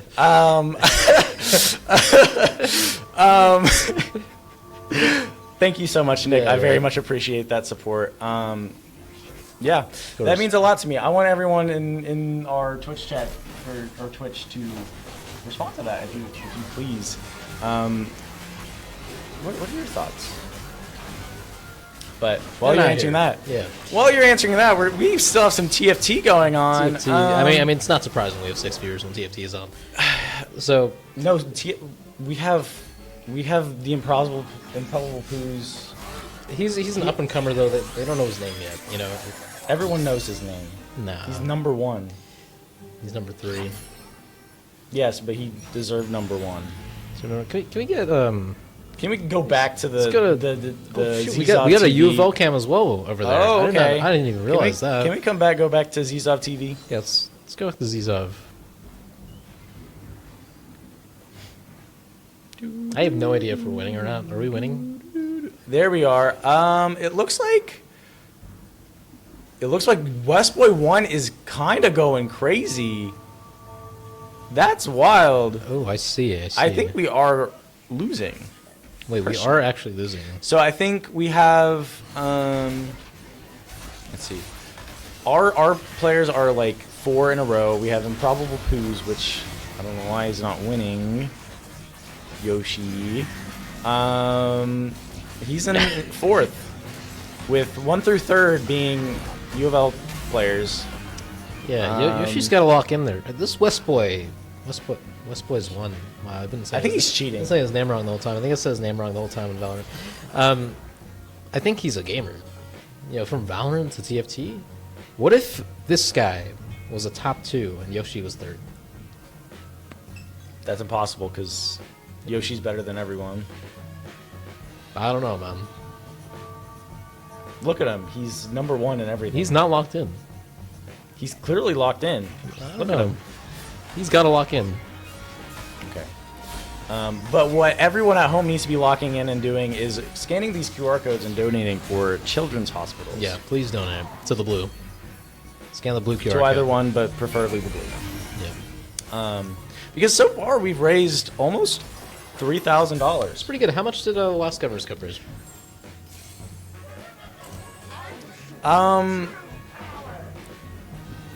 $100.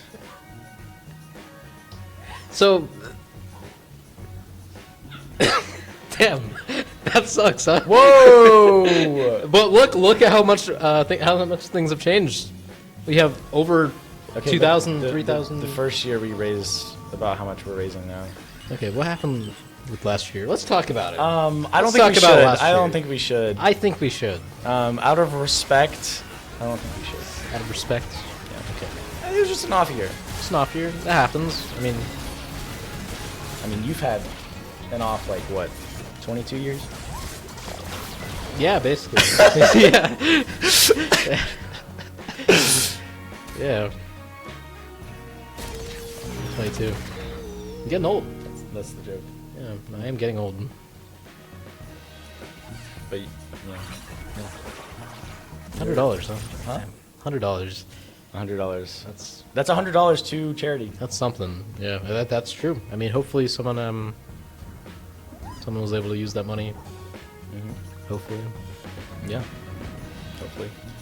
But also, hopefully, UK here can kind of turn up. It's looking like they're really. I mean, I don't know. We're looking pretty mid. We're looking pretty mid. Like, I need Improbable Poos to clutch it out. Yeah. He is pretty locked in because I don't think he's really been reacting to what we're saying. Hi, Yoshi. Yoshi. Hi, Yoshi. Say hi. Yeah. Woo! Lock in, bro.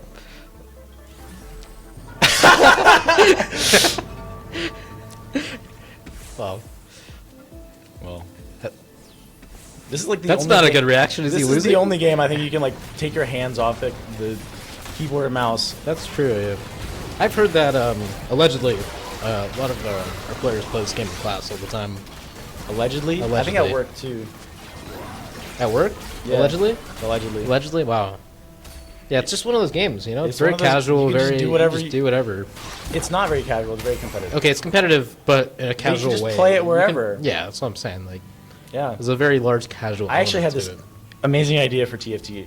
Like, what if you just like had like a little like band you put around your hand, and it was like a trackpad, like on a laptop, and you could just like use that, and you wouldn't have to like have a mouse or anything. You wouldn't have to be at your desk. You just lay back and just use the trackpad and click.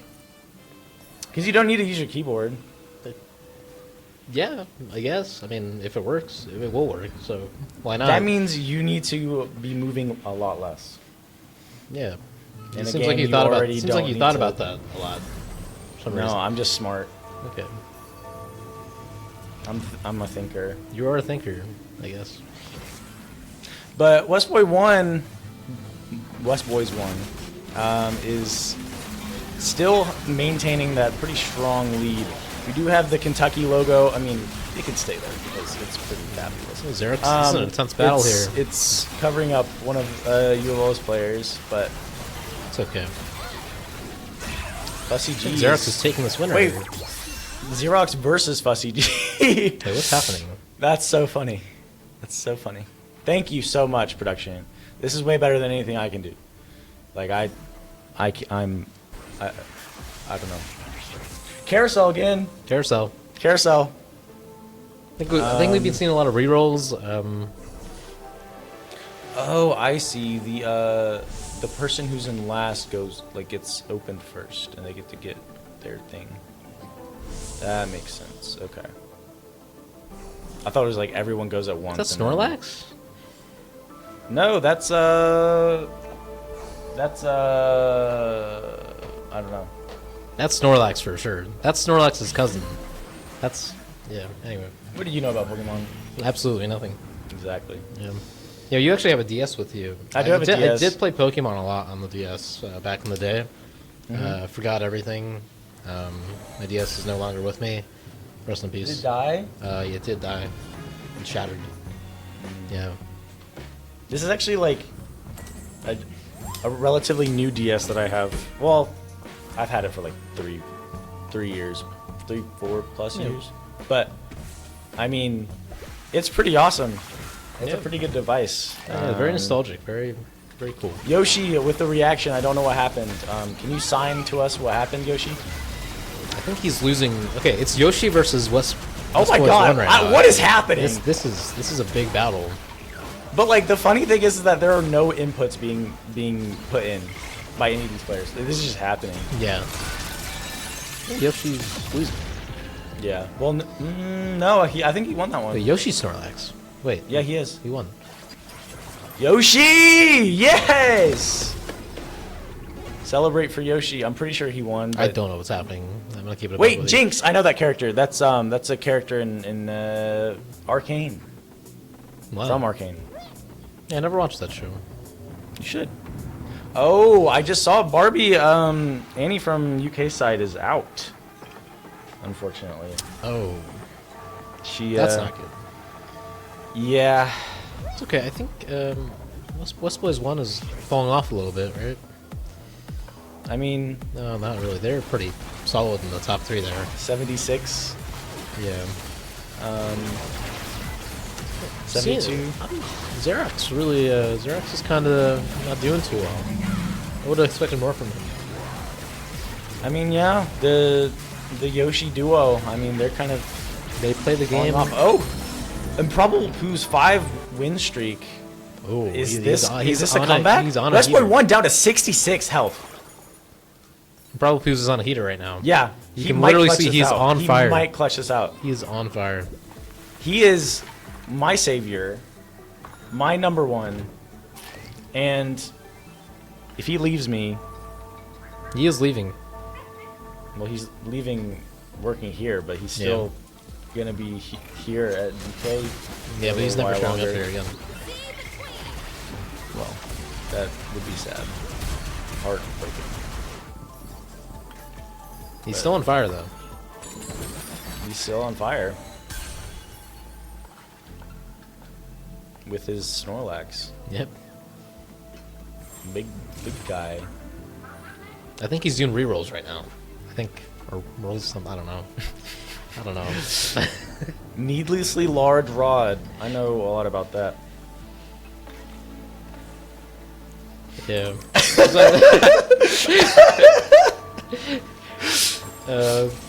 Yeah. There's a whole economy system in this game. It's very interesting. I have no idea how it works. Yeah. Oh, Echo, another Arcane character. Cool. Yeah. Yeah. Wait, Fussy G out. Stuff is going off. Oh my god, we are.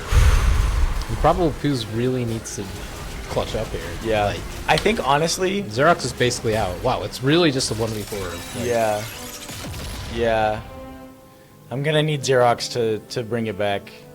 This might be generational. This might be. If Yoshi, no, it will be generational if Yoshi actually wins this. But also, it has nothing to do with the individual scores. Oh, that's true. It's everyone's scores. So we lost already.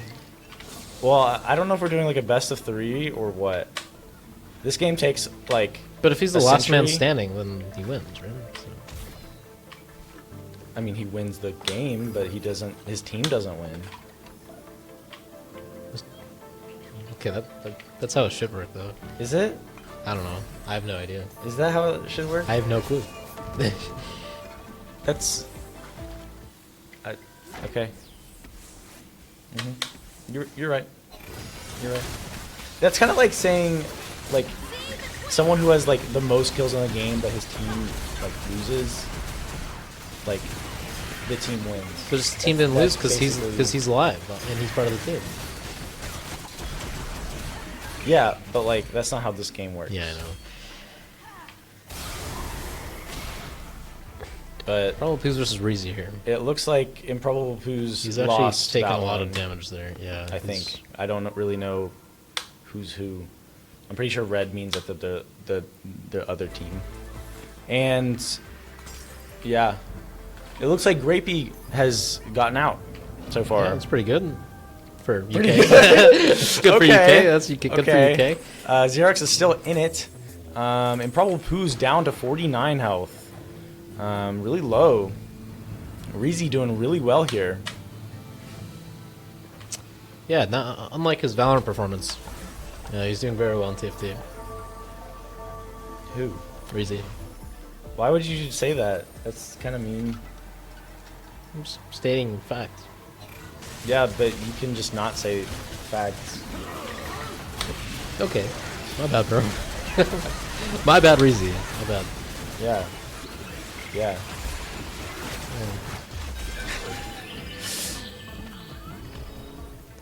Can we get a live? Can we get a live Xerox cam? He's at 1 health. Literally. I'm gonna need to see his reaction if he, like, unfortunately perishes.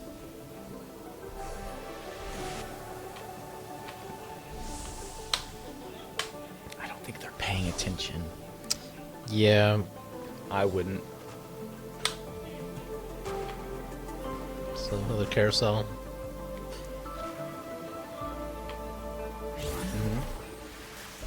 Very interesting. This is exhilarating gameplay. Is this like not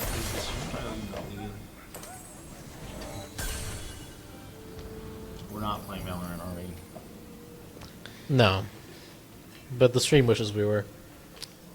Yeah. Yeah. Yeah. I wish we were. I'm sure you do.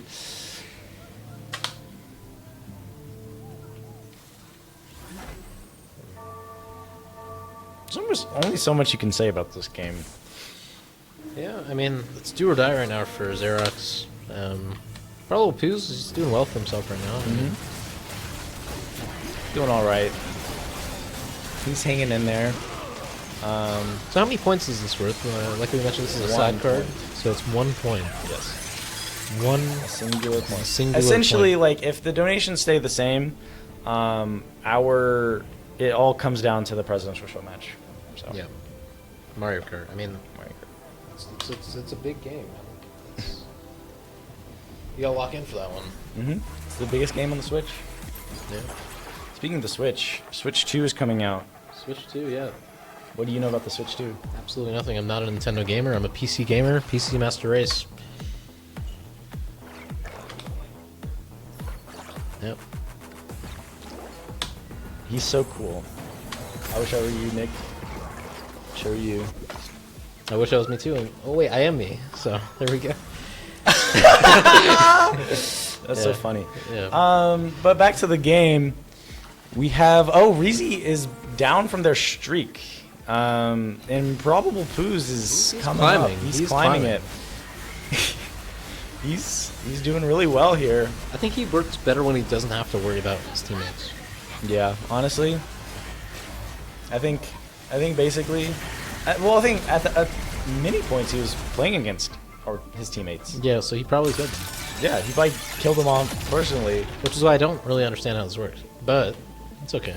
But Xerox is still hanging in there as well. Westboys 1 is down. Improbable Poos takes the lead.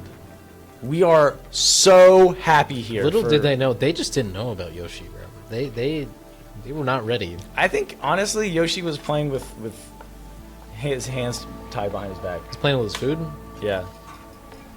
But now he's locked in, for sure. Maybe it was just RNG. Maybe he just got the cards that he needed. think it is a waiting game. You gotta wait for the good stuff now. I mean, it's just because you build up your money or something, your economy. I don't know. Something like that. I mean, you can see it at the bottom, like they buy stuff. Mm-hmm. They do buy stuff. Yeah. Mm-hmm.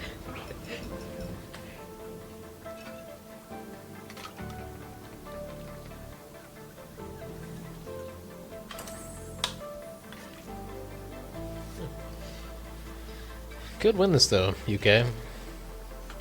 Could. Well, I don't really think. Xerx I is don't know hanging how out. the scores are added up personally. Yeah, I mean, we'll find out. We'll just see. I mean, Personally, I think last man standing. that's what you want it to be. Yeah. I don't think that. That would really make sense. I don't know.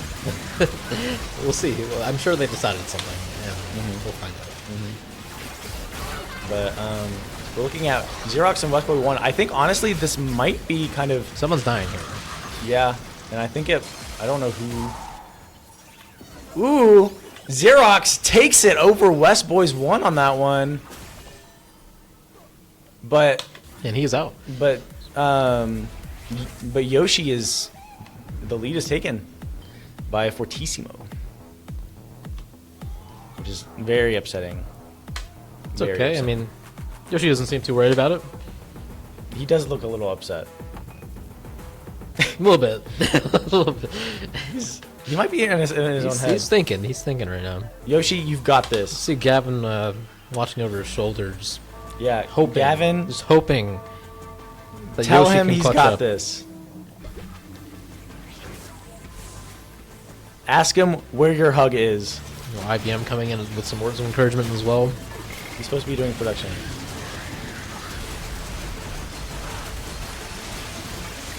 Improbable Poos versus Xerox. This is awful. Wait, what's happening? Why?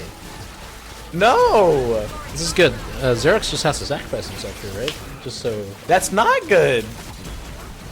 But he has to. Whoa, Improbable Poo's just. I mean, he might have let Xerox win so that there might be a chance that Xerox and Improbable Poos. I see the strategy. I see. To get points. Because I think at that point, that's the only way that they can take this match. Yeah. Depending on how the points are structured. But it's still on dire straits for Xerox and Improbable. I mean, Poos. Xerox he's been holding on this whole time, so. Yeah. These are the two best players we have. I'm surprised West Boys 1 was out. I mean, he was going having on a a good game. very hot streak. Maybe he just got lucky in the beginning. Yeah, What the cards that he drew. Yoshi looks a little leaned stunned. in. Yoshi's leaned in right now. Xerox is actually doing really well against Fortissimo. I think. I can't tell. Yes, I mean, I think he's taking that one. Yeah. Xerox beating both UK players beating. Now this is very close. Wait, this is very close. I never thought TFT could be this intense. It is. I told you, it's extremely competitive, extremely intense. Xerox is on fire right now. He is on fire. I think we just saw them celebrating at the bottom there. Let's get a Xerox cam. Another please. carousel here. Please, can we get a Xerox cam? I mean, he deserves it. Once again, this is 1 point, but you know the 1 point might be the difference. No. No, it won't be. Yeah, the opposite. Unless like donations, I guess. Yeah. Yes. There's Xerox. Xerox. He's a communicator, Xerox. He's very passionate. He's the thinker. He's probably the thinkiest thinker I've ever. He is a thinker. Seen. Yeah. I'm very supportive of him. Oh, he looks very astonished at something. Some maybe he got a good reactions. card or Some reactions. or maybe a bad one. I don't know. Xerox going up against Reezy. If he takes this one, I think Reezy might be out. But it's looking a little rough. No, actually, kind of evened out. Xerox is ahead now. I think so. Oh, Xerox, I think, is taking this one. Oh my god. From downtown, Xerox taking it over Reezy. Reezy's still in it though. Fortissimo out, and Fortissimo it's is both Wait, they're Xerox and Yoshi taking the game. I don't know how the points work. If there was some way that Xerox and Improbable Poos were able to clutch that out, that is insane. I think we just won. So okay, I'm just gonna say we won. Wave at me, Gavin. If we won that round. Wave at me if we won. Like we get points. Give me a shake no head if we lost. What happened? I need some information. He's coming. That's okay. He's just coming over. He's coming. It's fine. That was intense. That was crazy at the end. I mean, yeah, here's Fussy G. What's going on, chat? Here's Fussy Gavin. I can confirm UKY won. Yes!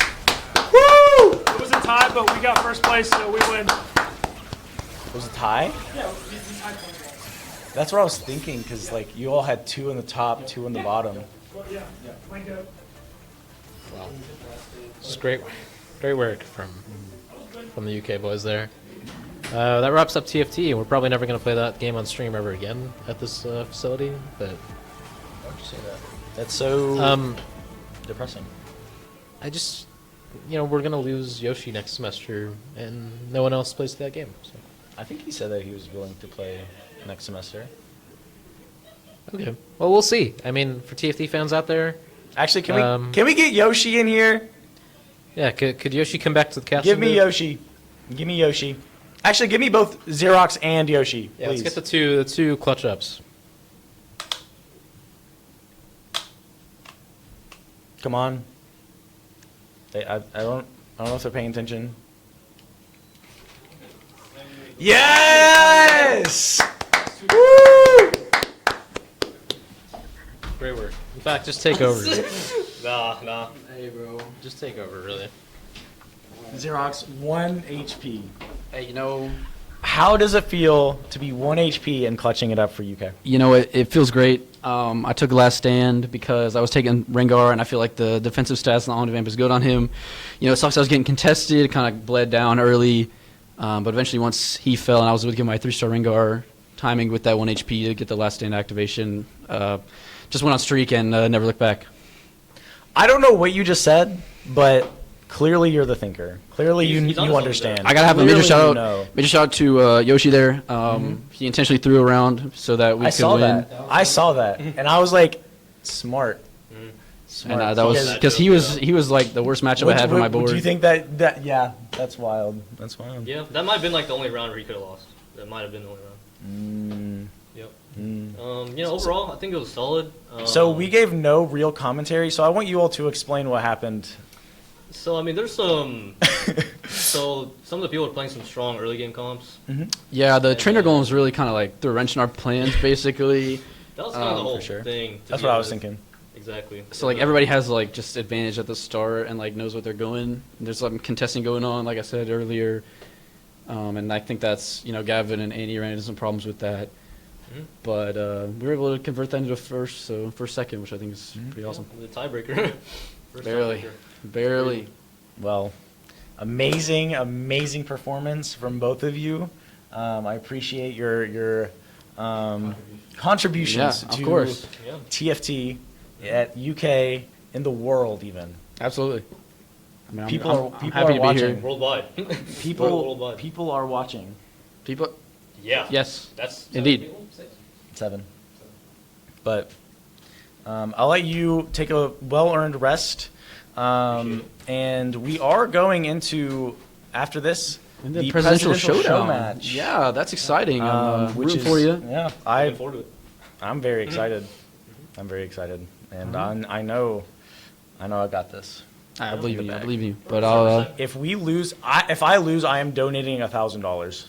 Whoa. Okay. That's a bold claim. I'm not gonna say $1,000. Right here first. Yeah. $1,000. $300. That's a bold claim. $300. But I'll hold you to that. I'll hold you to that. Let's. $300. $1,000.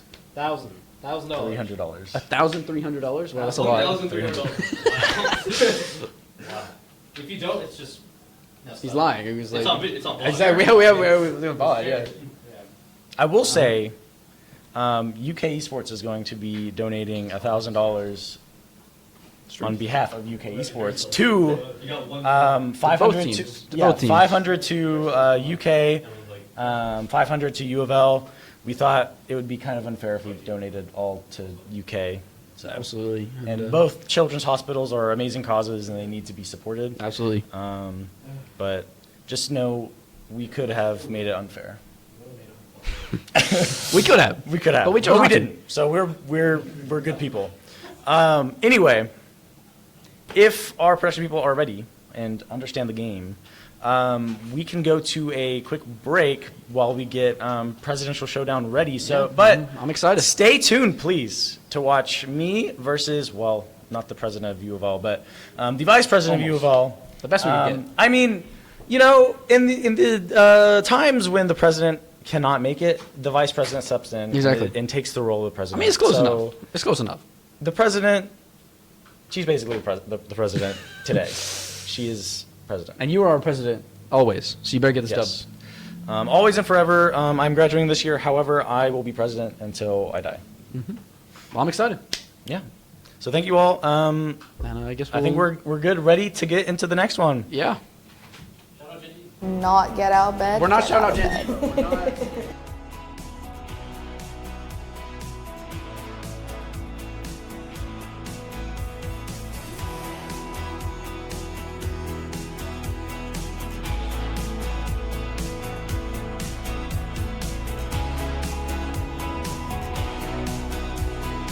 감사합니다. 감사합니다. 감사합니다. 감사합니다.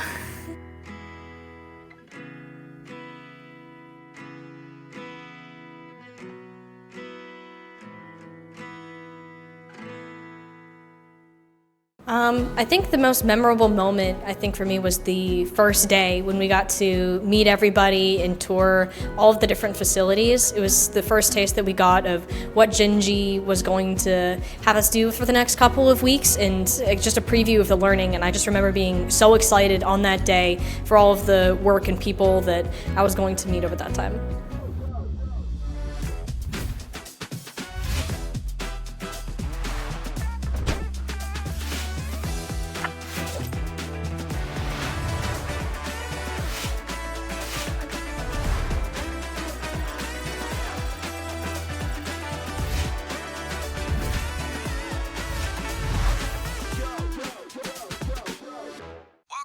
Hey, Mark. Did you find us a better bank? I'm on it. Hey, this is Matt Jones, Kentucky Sports Radio, here live at Mark's desk, and I want to tell you about UK Federal Credit Union. They have the best rates. Great rates, but I do my banking there, Shannon, because they have the best service. They have such great service, they even know me by name. Speaking of names, where's Ryan? Babe, we're going with UK Federal Credit Union. Thanks, guys. You were done with this, right? How's it working out with Benny here at the credit union? Yeah.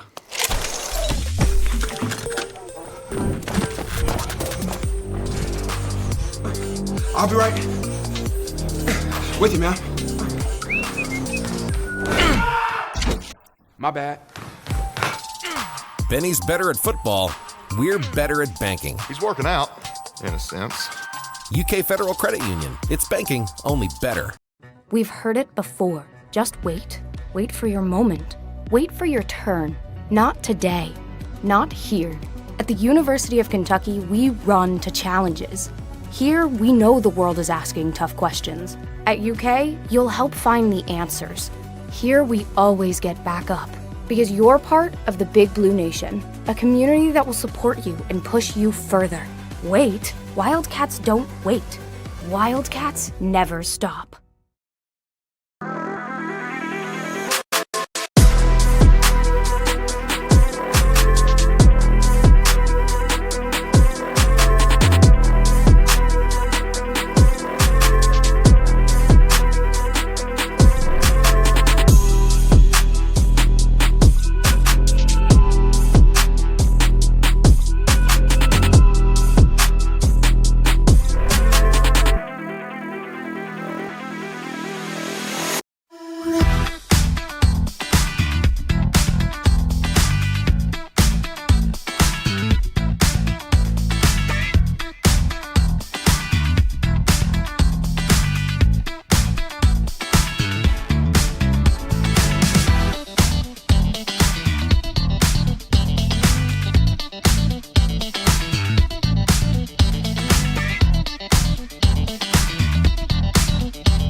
Averly Jane, though, has a 4-length lead, a deep stretch to win the Indian Summer. Averly Jane, a 2-year-old filly bred in Kentucky by the University of Kentucky.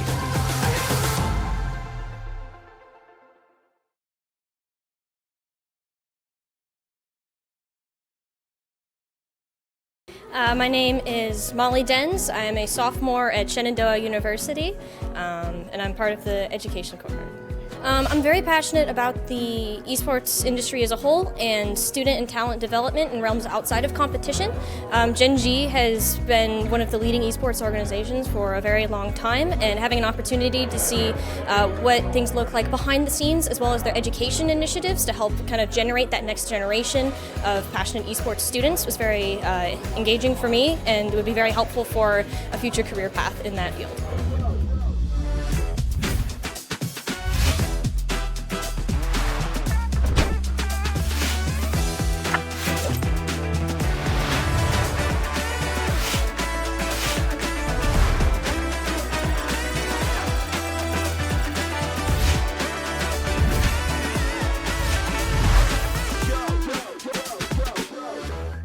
My name is Dr. Joey Goriziak. I'm the Executive Director of Esports at Syracuse University. Super excited to be here at Gen G in Seoul, Korea, to be part of what is a really awesome experience that Gen G is putting on.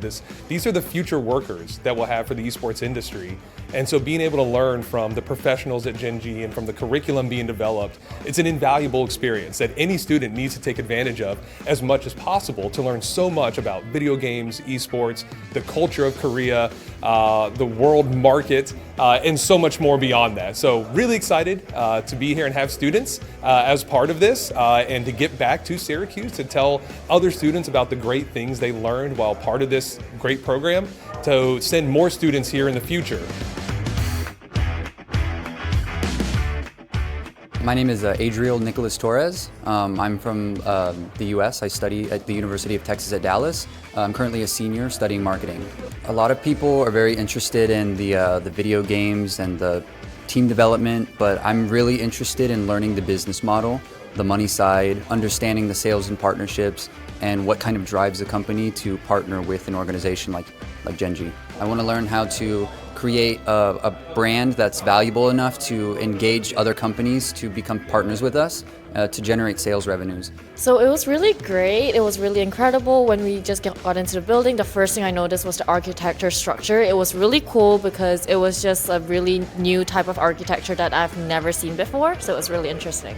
The thing that left the deepest impression was probably talking to the CEO, Arnold, and him just having like a normal conversation with all of us and giving us his time just as if we were like a friend of his or something like that. It was very casual and he was just open about talking about his experiences. I just want to say thank you to all the mentors. They've been really nice. Just really want to thank the mentors. All the Gen G staff have been really nice, really welcoming. It's been a great experience here in Korea. And yeah, I'm just really excited for the rest of the program.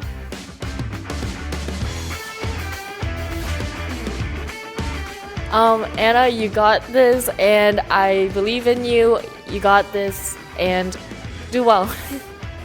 Just that it's something that's really outside my comfort zone. I've never traveled to a different country, and this experience was just kind of a long shot, and I'm really glad that I took it and like pushed myself to do something challenging.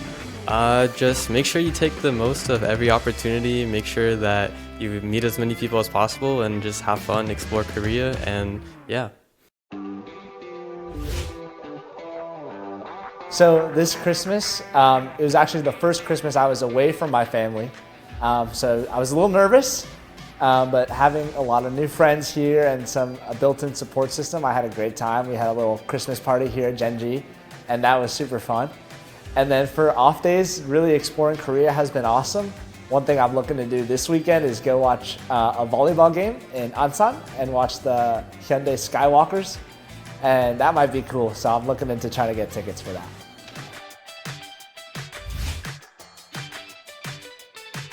So I think it's very interesting. It's a lot more open. It's a bit different from America where everything is more enclosed and our historical spaces are more like dedicated. But seeing the different rooms from the King's Palace to going all the way to the back, seeing the Queen's room, it was very interesting to see how American culture is a little bit different from Korean culture, and it was definitely an enriching experience for me. I feel like a princess. And I love how you got to pick like the colors and stuff. It's just, I've never been this dressed up in my life. The architecture there in the Hanbok village was very, very traditional, you know. It was very royal, it seemed very fancy. It was a really cool experience, like getting to experience more like cultural side of Korea, because we like got a pretty good look at like the more modern and like esports and gaming side. So I guess like the kind of more traditional side was really cool to look at.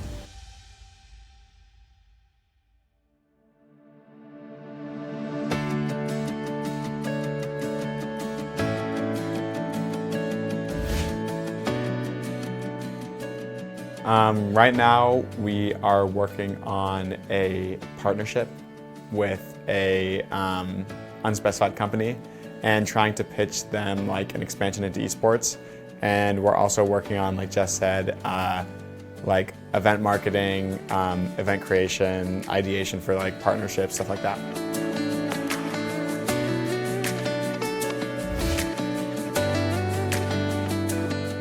So for the remaining period, I'm really looking forward to wrapping up this project and preparing for our final presentations. I'm really excited to work with my group and figure out exactly what we're gonna do, and then super excited to present to the panel. On the weekends, it's gonna be a lot of fun, you know, hanging out, exploring Korea more. I've got a list of foods I still haven't tried yet, so I'm really excited to eat a lot more too in the last week.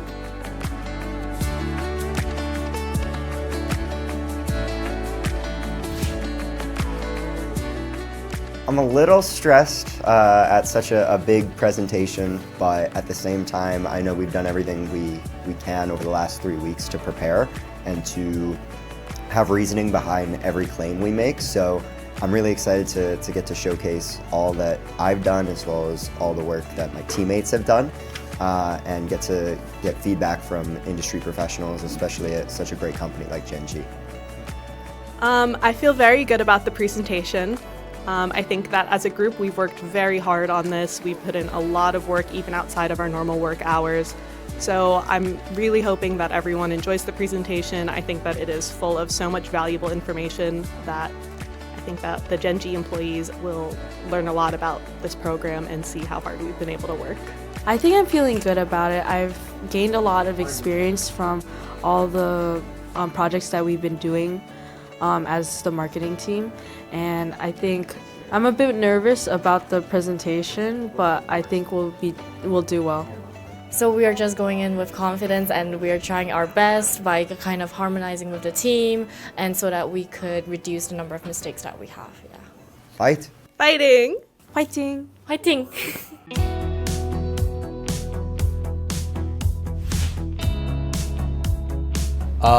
Probably going to a Korean spa with all the friends. That was probably the most memorable experience. It was so far out of like the realm of what I know culturally. So that was like a big culture shock, but still feeling incredibly connected with, you know, my brother that we share a room with, you know, so that was the most special for me.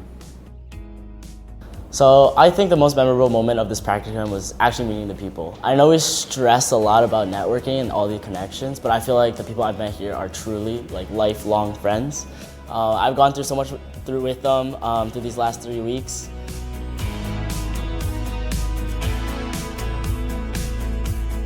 I think the most memorable moment, I think for me, was the first day when we got to meet everybody and tour all of the different facilities.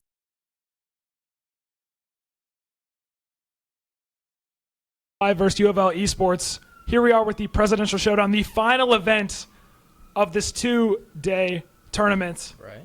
This is Fussy G and Fort. I prefer Fortnite, but I digress. Yeah. It's been really, really close so far. Everything's actually been pretty even. It's usually been kind of a blowout. UofL has just absolutely destroyed us the past 2 years, but I believe it's 28 to 23. 27, I think. 27 to Yeah. 27, 24, 27, 23. Yeah. It's super, super close. So this is the final match that decides everything. It's going to be awesome. It is Mario Kart. We love Mario Kart 8 Deluxe. No, that's actually going to be awesome. It is our glorious president, Alex Valdivia, and Grace. Grapey Ward. Our GOAT. But I'm super excited to see how they do. Mario Kart is always interesting because there's just like no matter how the skill level is, there's just always so much stuff that can happen. Anything can happen. One red shell is the difference maker.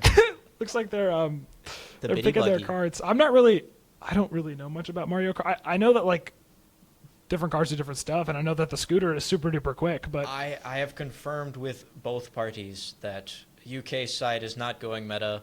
Okay, that's and sweet. Grapey, she played the Wii. Okay, that's something. But I think she's on her way up. I think we mean, got the Teddy Buggy, which is considered meta. Okay, that's fire. I didn't realize It is what that. I showed her earlier. It's considered meta. It is. That is so funny. a goofy car. A goofy car. Yeah. Oh my goodness, that is so funny. So I mean, we got some cheers going out from our two presidents down there. Hopefully, it's a fun race. Are we doing 150? Do you know? I think it looks like they are doing 150. I think they're just doing like a full set, like the whole. What's it called? Like the whole? Is it like a whole like cup? Like a Grand Prix? Yeah, like the whole. I think they're doing the whole thing. And I do think we're having CPU. There are going to be Oh AI yeah, in this. CPU. Imagine an AI wins it all. An AI wins the Governor's Cup. Who gets the points then? Oh, that would be so funny if an AI just absolutely destroys them. It happened before. It happened at one of our last events. An AI just absolutely obliterated everyone. And I'm not sure what happened, but it's always. Was it Smash Bros? Like with the level 9? No. It was Mario Kart. A Mario Kart AI won. Okay. Yeah, I mean, it happens. Yeah, we see Toad out front a lot, you know. Oh just yeah. 'cause. I mean, it happens a lot whenever I play. Cause I fear I'm not very good. There's just something about like the racing mechanics on a controller that just doesn't like click right in my brain. I was never a Forza guy. Like never. No, yeah, not once. But as we can see, they're getting dialed in here. Oh, looks like they're doing like an official. Oh wow, okay. handshake. I mean, let's go. This is gonna be so fun. It's sportsmanship. I am excited. Grace, I think she was top 99%. Top 99%. And we. I mean, let's see how it goes. I'm excited. Yeah. I'm not. Alex is more of a Smash player, but he'll do his best. I know he will. He told me he was going Link all the way. Link all the way. He loves Zelda. Ooh, this is like a. This is the first course in this, I believe. No. Maybe You got it. It's Mario something. Yeah, I mean, you know more than I do. Are we just supposed to get game audio production at production? Is that? They both there we get go. the accelerated Nice. start. Okay. I mean, wait. So Alex is Grapey's right. currently in second. She's got the drift going on. Can you guys move the camera up? I can't see what place Grapey is. It's currently a fight for first. Oh yeah. Oh wow. Wait, we got the draft coming in from Grapey. Thank you.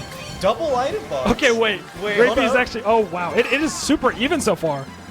She went for the trick. Okay. A little bit. Okay, wait. No, she's actually doing really good. Okay. Another thing about the UofL president here, she's motion controls. She's not using a stick. She is doing the She's method. really driving. Correct. Wow, that is really funny. Oh, no, the Goomba! So we're okay. So we just decided to run. We run into the first one, and then we just immediately go and run into the second one. It That looks is- like I mean, it's a runaway for UK's side. Wow. I mean, he's a good. Wow. He's Hey, you got the triple mushrooms? definitely possible for a comeback. Oh, that red shell does mess up her momentum. Oh, Dude, little we got a shortcut. shortcut going on accident. I mean, on purpose. It seemed like it was on purpose to me, but I fear she is still doing better than I would. So this is impressive.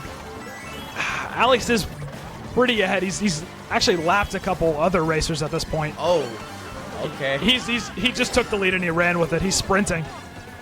Well, with him being this far ahead, It is gonna be rough for a CPUs in the comeback. back can pull a blue shell, and that Ooh. could be the speed that there's a shock. That's the first A big blue item. shell would be huge here. Okay, so she's just starting on the last lap. Alex is just like he's ahead by just an egregious amount. We would need to see a blue shell here and some major mistakes on his end Yeah. for a comeback. But Blue shell. This red shell might mean something unless he pulls the sound. Ooh. He's got a horn. Wow. He is cooking. I didn't even know he had it like that. I can't. Grace a fight for third. falling behind some Nice. CPUs. Another red Wow. shell though. That was great use of momentum there. Oh, bullet bill coming right behind Another Alex. shock coming through. That shock is actually But it that's actually looks dubious. like we're a little too close Wow. to the end. Well played by Alex. Take the first race. A couple more to go. How many races are there in like a Grand Prix? Is it four? It's 4? 4? Okay. I so don't know what they're doing. I think it should be 4. It We seems hit like it'd the probably Goombas be out of the air. default. It's okay. We were trying to stomp on him. It's simple Mario, you know.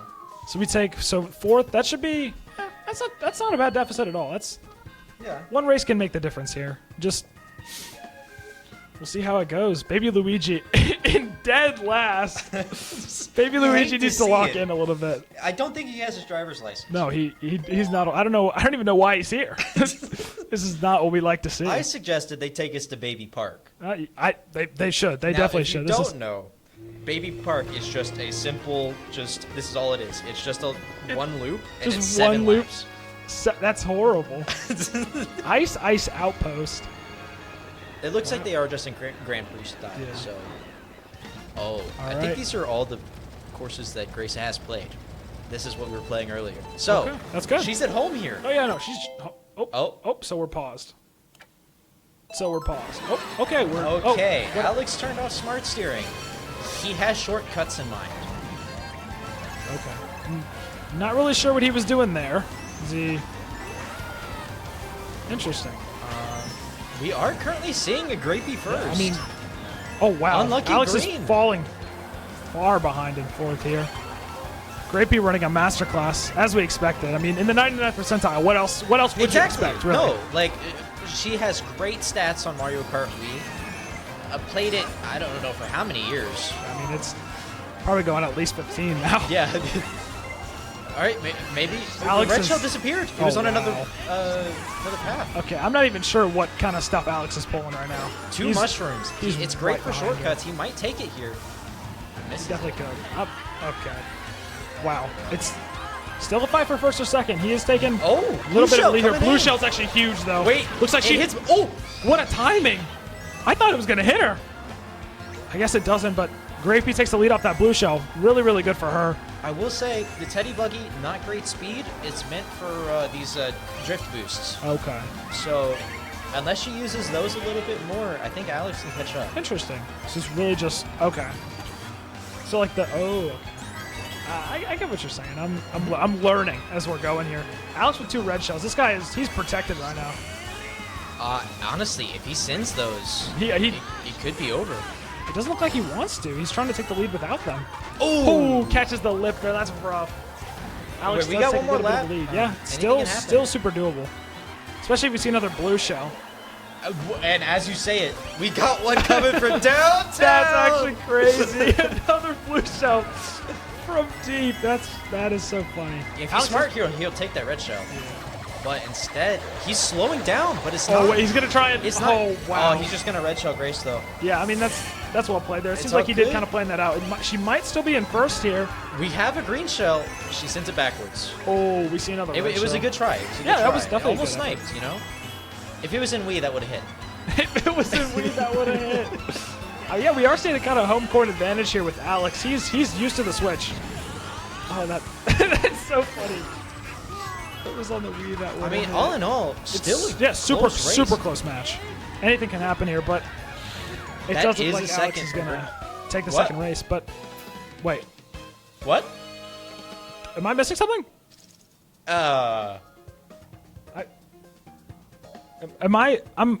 I'm really confused. I for sure thought Alex was in first there. Hold on. Let's get the instant replay on the stream on the left side. Does he? He slowed slowed down. down. He didn't finish. He got right to the edge of the track, and she crossed before he did. Okay. He still leads by 3, but That's the Wii differential. That is absolutely like. Was that? What's the thought process there? I'm not. There's now only a 3-point difference between. It looks like big big brain. No, Big Alex, brain, small brain, yeah. small brain. You are not cooking, buddy. Keep doing those plays. You are not cooking. All right, here we are, Super Bowl Subway. A lot of chance. Oh, okay. Are we bagging? Oh, okay. I see what you're doing. He's gonna get better items, and he's gonna make it back up front. Wow. Okay, he's already passed like. We got triple mushrooms in 6. Wow. Hopefully Grace can run with the first here. This is actually. I guess he just enjoys being an underdog. I'm not. He's already back in second. Oh, third, but Grace is a Tried to decently go for the commanding lead here. shortcut. Smart steering Ooh. said no. Wow. Alex just flies. Oh, nice save! Big! Uh-oh. Alex just has phenomenal movement. Like motorcycles are very, very strong. We do have a blue shell coming his way. Some crazy tech from Grace. I don't know if you saw that. No, I actually did not. Wait, yeah, I can check it on the instant replay. It's Oh, really wow. far back. Okay. Oh, I got you. I got you. No, she gets the mushrooms here. And look at this. she's she had a mean shortcut. Oh, wow. Right, Alex is back in Alex, second. yeah, falls to second. They're switching between second and third. It appears. And NPC fell from first. Still a battle for first or second. Alex does have a red shell, though. That could be the difference here. We do have a green shell being trailed from Grace. Wow. The red shell broke on the wall. Falls, yeah. What is that little sword he's waving in the air? That's whenever he does tricks. That's just a Link thing. Is that like is that like benefiting him, or is it like an emote? No, it's so whenever you go off bumps like that, you can do tricks by like jumping in midair, and it gives you a boost whenever you land. So, barely avoiding the train on the side of Grace, but we got Alex still pretty running close the race subway. here. Grace falling just a little bit behind. If anybody gets a blue shell, or if she gets a red shell, this is super winnable for her. And I mean, like you were talking about earlier, first place is really. Oh wow, red shell in Grace's hands. We got a red shell in second place. She could cook here. What do we got? Gotta throw it now. Come on, Grace, lock in. And a blue shell's coming. Wow, and a blue shell. They're doubling down. Wait. Oh, but he has the immunity. He has the immunity. Oh, that was a close red shell. And it looks like Grace is going to take it.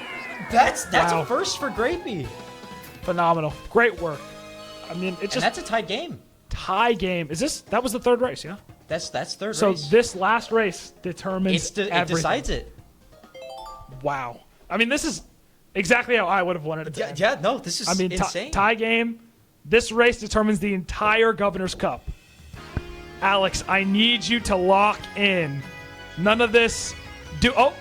What's he doing? Oh, he's getting up.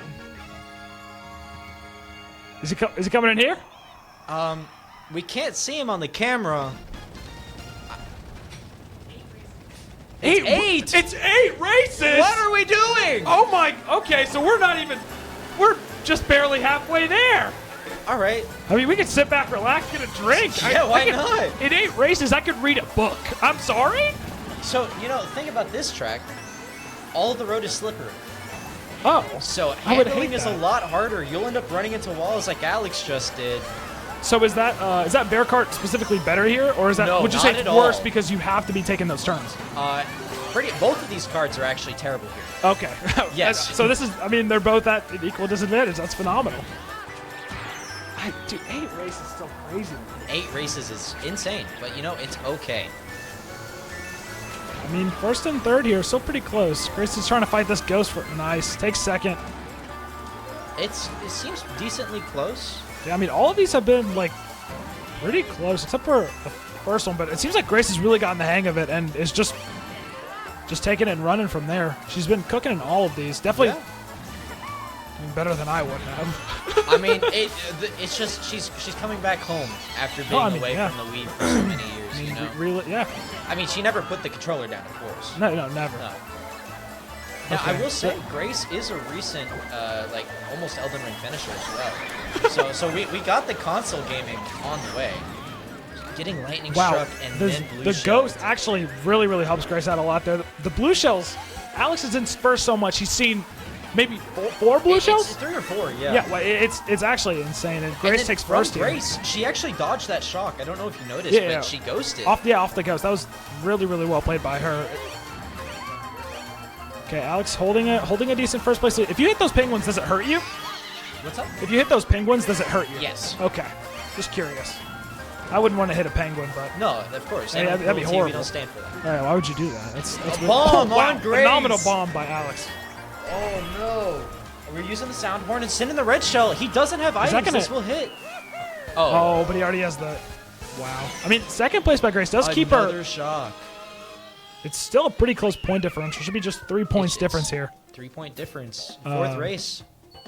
Now we're heading into the fifth here. Wow, 51-54. It's a pretty dominant lead by those two. The NPCs don't really have anything on them. I mean, this is. It surprises me a little bit, man. Because whenever I played, the NPCs were just like. Absolutely, they were messing me up. Yeah. I'm not. Are there like levels, or did they just put on? There are levels to the AI. But what is this track? Big Blue. This is beautiful. So there are no laps, if I remember correctly. But Nope. there's a lot of shortcuts that Okay. Alex might know. Because Yeah. this isn't a Wii track. Okay. This is an 8 Deluxe track. Wow, So. I would love to just take a vacation here. This is a beautiful scenery, and it's very like futuristic island. Here. Oh, and the music's great.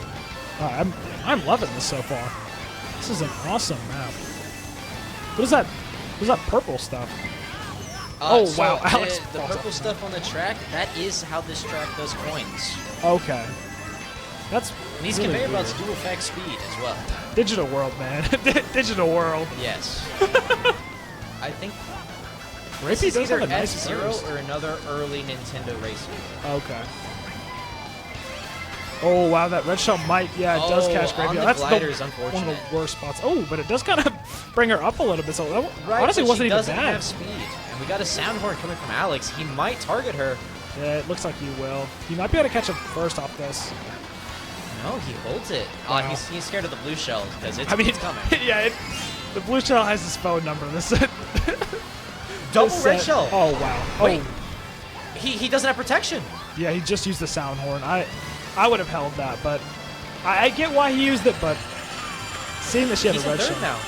King Boo's coming up. King Boo's coming up. My goat. Let's go, King Boo. My goat. Oh wow, King Boo is. Wait, King Boo's up there. Oh. What the? Wait, it's like a three-way tie. They're all in like the span of like 2 meters of each other. This is phenomenal. This is what Mario They're Kart's about all to about. get. Are they about to get beat by King Boo? I think they might.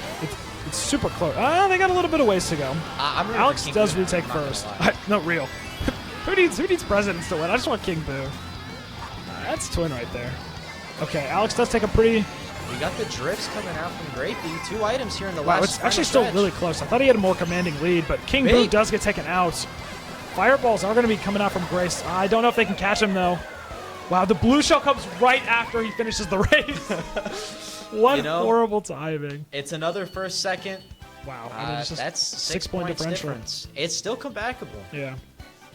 I need these CPUs to do something if UofL wants to make a comeback in the next 2 races, however. Okay, we're going to. This is race 6 out of 8, or was that race 6? I think that was. I think it was 5. I think it was 5. Was that 5? I'm So pretty round sure 6, it so was 3 5. races. Yep. Excuse me. Oh, I love this map. I do not. The massive sand pit that's like. I think it's so funny. This is just like nostalgic for me. Thinking about like old like Mario. Like this is just. Yeah, you're right. This is so nostalgic. This takes me back to my prime. 6th race coming in. 6-point lead. What can they do? We need Grapey to cook here a little bit. I think this track is also considered slippery with the sand material. Okay. Interesting. Then neither of them will be. Oh, Alex does. Alex off the track for a second there. I wonder if. I feel like. Has Grace learned her lesson from hitting the mushrooms earlier? Or is she going to. Wow, Alex going for the coin there. Do coins benefit you at all? So coins do increase your speed. How am I just now learning? So if you have 10 coins, you are theoretically the fastest you can be without boosts. Okay. I didn't know that. That is really thank you, Fortnite. I really yes. That's very, very kind of you. They're so locked in.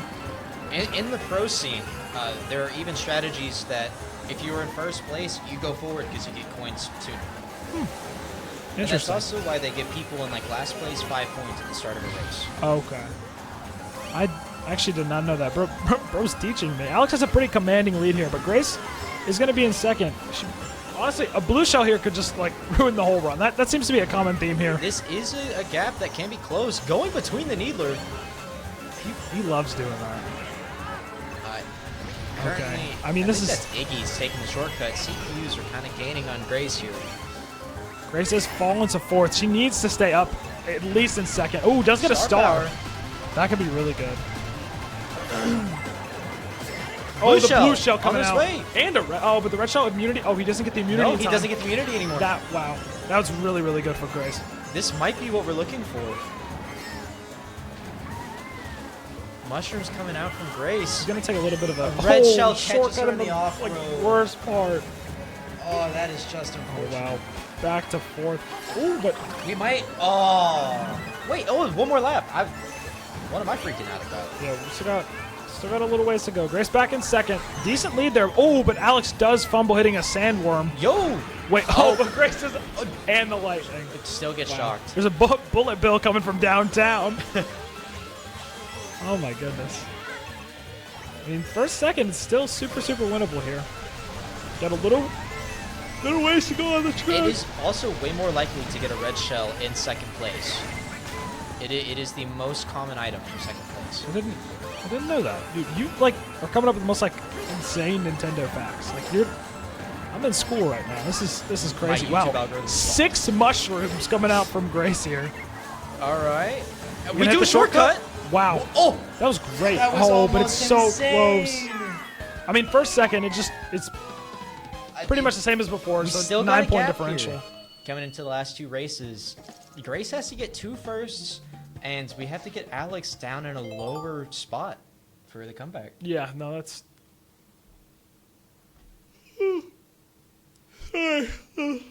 Tired there. Oh, I know 8 races is a lot, but we'll get through it. 8 races is a lot. This map is so cool. I am such a big fan of. Casual play, it's one of my favorites. I love this. It's just like there's just so many like cool like interesting things in it. Like it's never boring. I feel like some maps can get kind of repetitive. This one is just there's always something interesting in your face. Wow. Here we go. Wait, whoop, there it is. Rapey starts off in first. Oh. Apparently an NPC is currently in first. I'm not sure which one. Alex trails Grace. Back to first. Oh, King Boo's back. Fan favorite.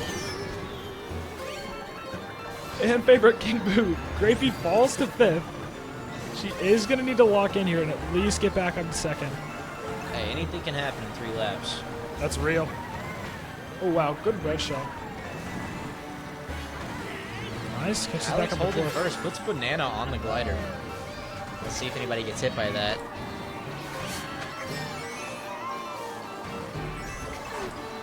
Wow, this is such a beautiful map, man. Oh, wow. What an an early lightning. shot. I will also say, motion controls with glider, it's good if you know how to use it. It's a debuff if you don't. Really? Yeah. I've imagined that. That's probably so funny to watch, like in person, just seeing her like driving this imaginary I car. wish we could get like a forward Yeah, view. like a forward of view that. would be so fun. It would be so funny. Ooh, Alex does get hit by a red shell. Grapey back up to second. Ooh, Drafted by Koopa. almost gets hit by his own green shell there. Red shell should be able to go back to second. Star close behind Grapey. Alex has a decent lead, but it's still A bullet bill? What the? Hello? A bill in second place? That was really interesting. So there is a thing called a bullet extension, but it's a glitch that I don't think CPUs know how to use. No, probably not.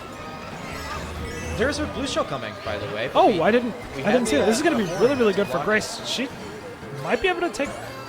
He's pretty ahead, but if it catches him at the right time, she might be able to take. Oh, he's just gonna. Oh, She stole it! She stole his horn! that was actually tech. Wait, that was actually tech. She's cooking. Oh, she does get That was knocked on back down to purpose. sixth. That was sure. that was so impressive. Yeah, no. I don't even know what she did, but I mean, it worked really, really well. She pulled a ghost right right as the blue shell was about to hit, insta-popped and stole his horn. That is awesome. I mean, well played by her. Another blue shell coming out. Oh, Grace also gets hit by it, though.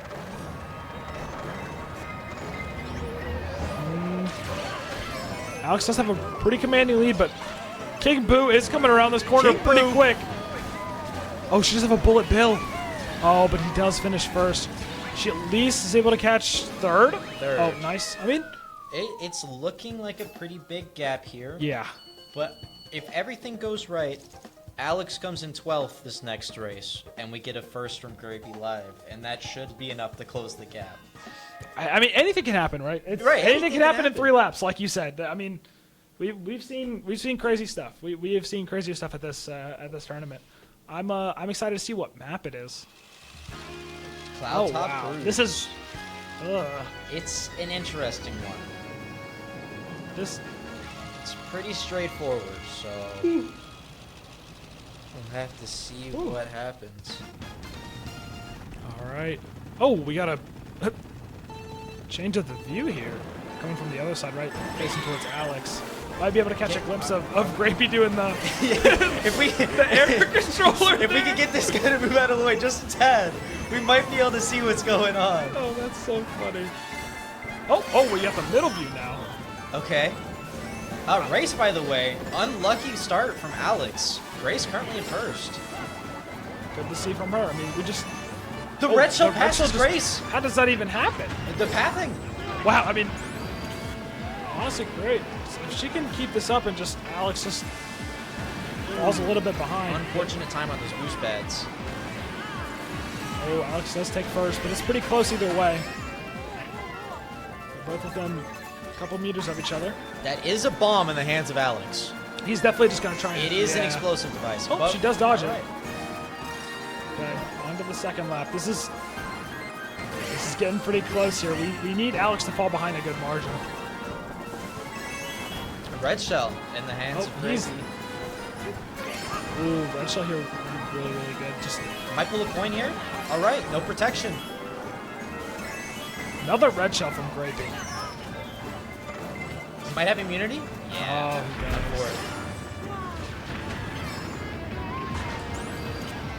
The music change in the storm. Oh wow. This is actually a nice map. I think the lightning bolts are a really cool touch. And it's just another element that you have to think about during your time here.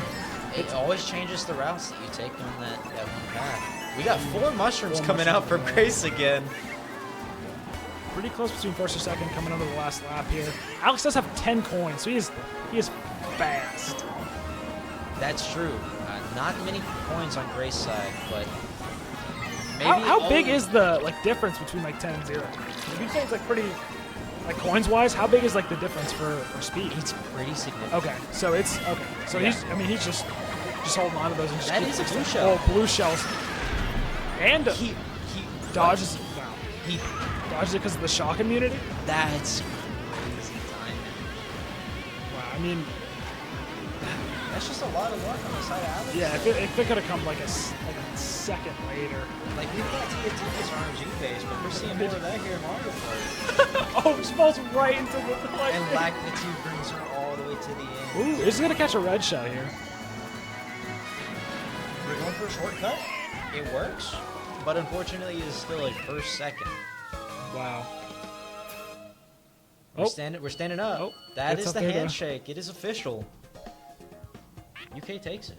Grace, you gave it your best shot. You did really, really good for learning how to play it again 10 minutes ago. But really, the we never leaves, and yeah, congratulations, University of Kentucky, for our first win in the history of the Governor's Cup. If you can see there on the you can do it. We're gonna zoom in. You can see Louisville has taken the only previous victories of this tournament. Oh. University. Okay, we just. This has been awesome. I can hear production laughing. Hey, you can see it there. Yeah, I mean, Louisville's taken the only previous victories. It has been complete utter domination on their part. Kentucky was due for a win. We could not let them three-peat. They played phenomenally. It was a close game all the way up into the end. Hey, don't cover that up. Don't cover that up. Don't cover that up. Alex, Grace, would you guys mind coming into the casters room for a little post game interview? I'd like to see. I'd like to hear your thoughts on the race. Oh, hi guys. Hey, how's We're it going? back. Wow, that was actually that was a really fun race to watch. Grace did really well. I honestly super impressed by her. She stayed pretty much with him the entire time, and I mean that really just comes down to experience, right? He what?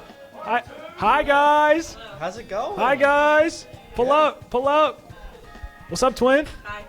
You did so good. You were actually cooking. Thank you. I was, hey, top 99% in weed. Top 99% in wheat for 15 years professional. Yes. Where's Alex? He said to let me come in first. He wants his own thing. He wants his own thing. Well, Grace, could you tell us how you felt during that race at the beginning? Like, what was going through your head? Oh, he's here. Don't make me sound so I don't know what you want. Come here, I don't know what you want from me. I got you on this one. Here. Come on. I'm so proud of you, man. I didn't think you had it in you. Yeah? Nope, not even a little bit. Really? No, not even a little bit. I had no faith. No faith at all. I had full faith in Grace, though. But congratulations, man. I'm really proud of you. And Grace, you gave it your best shot. Thank you. I tried my hardest. But that was a really close race, all the way up until the last like two, and like the last one, he would have needed to like be in like 12th, and it was. Yeah. All right, where's the after party at? There is no after party. Wow. That is funny, but we could. I need to pull up a final points breakdown so we could go over everything. I can go. Can you go? Thank you. Grace, how did you feel driving? Bro, I was whipping it. Yeah. Wait, so you were seriously like? Yeah. I wish we could have seen that. That would have been so funny. They were trying to tell me how to like hold stuff behind me, but it was really hard when I was like trying to turn at the same time. Oh yeah, no, that is so difficult. I didn't get that down until like halfway through the what's it called thing. I just like didn't get it. Yeah, I didn't really get it either. I'm not gonna I did it once. I mean, and you know what? That's all it takes. Thank you. I tried my hardest. Oh, I need Alex to hurry up and get the point breakdown. You I'd did like get to. one first. I did get one first. Don't know how that happened. No, hey. Don't know how that happened. That was so backhanded. No, I mean I was super confused on what happened there. He just like. I think he was BMing. I don't think but if he was BMing, I feel like he would have. Maybe he was. I don't know. I actually got it fair and square. He was trying to like put a banana behind him. Yeah, and just slowed down to do it. Yeah, I'm not really sure what happened there, but can he hurry up and get the point breakdown? He has taken forever, man. Good races though. Yeah. No, yeah, great race. It was good in. You know, I didn't really. I Oh wasn't my. expecting to have to play Yeah, today, so but- you were right with the 28 earlier. So Okay, this was yeah, a 10 28-23, and then 10-point game. this final, debatably the most important, the presidential showdown, worth 10 points to a final score of 38-23. UK finally winning. Thank goodness, guys. We could not let them three-peat. I'm serious, man. I would have cried. Alex, would you mind coming back in here? Yeah, I'll give him his. Don't tell me to hold on, man. Hurry up. What's wrong with you? Come on. What are you doing, man? But you guys played really, really great. And once I get the point, I want like the point breakdown individually, so I can from talk like all the different games. Yeah. We could do like an overview. Come on, man. You should do his post game interview. You see how the president feels. Oh yeah. Yeah, I can take me in for it. And we can go. Fortnite. Hi, Alex. Chat. He's back. Hello. Welcome back. So, the total points we saw is 38-23, and you can see here we raised almost $4,000. That is so much bread. That is so much bread. Children's hospitals in Kentucky, Kentucky's Children's Hospital and Norton's Children's Hospital, and I am personally glad. I mean, the most important part, of course, is the fact that we were able to donate so much. But I am very, very happy that for the first time in 3 years, since this event started, UK was able to take the trophy, the title home, back to us. We purchased the trophy. And then they immediately took it from us. They immediately They have not given it back. So I'm oh, very happy. oh, hey. And here are the final results. Okay. So all the main games were 5 points each. Put that in the top right. The- Don't block Alex's face. The silver side card was worth 3 points. The 3 bronze side cards were worth 1 point, and the gold side card was worth 4 points. And then the show matches were 10 points. And so Rocket League taken by U of L, 5 points. U of L again with Switch Volleyball. Dude, that volleyball was actually a mess. It was a close game, but that was a mess, man. It was. I've something. Never done the Nintendo Switch sports. No, but it that was weird. It was fun though. Yeah. Overwatch going to UK, giving us 5 points. Tetris to U of L. Tetris was that was a blowout. Tetris was rough. rough. In Jack's defense, he had I had a little hope in our guy, but Mr. Divine. he brought us back No, in TFT. Yeah, that was. He Yeah, brought he us did. back. He actually did. Fair enough. Appreciate him for that one. CS2, we took the dub on that one. Good game. TCG Pocket took the dub on that one. Rivals, dub, 5 points. And then for the officer show match, U of L.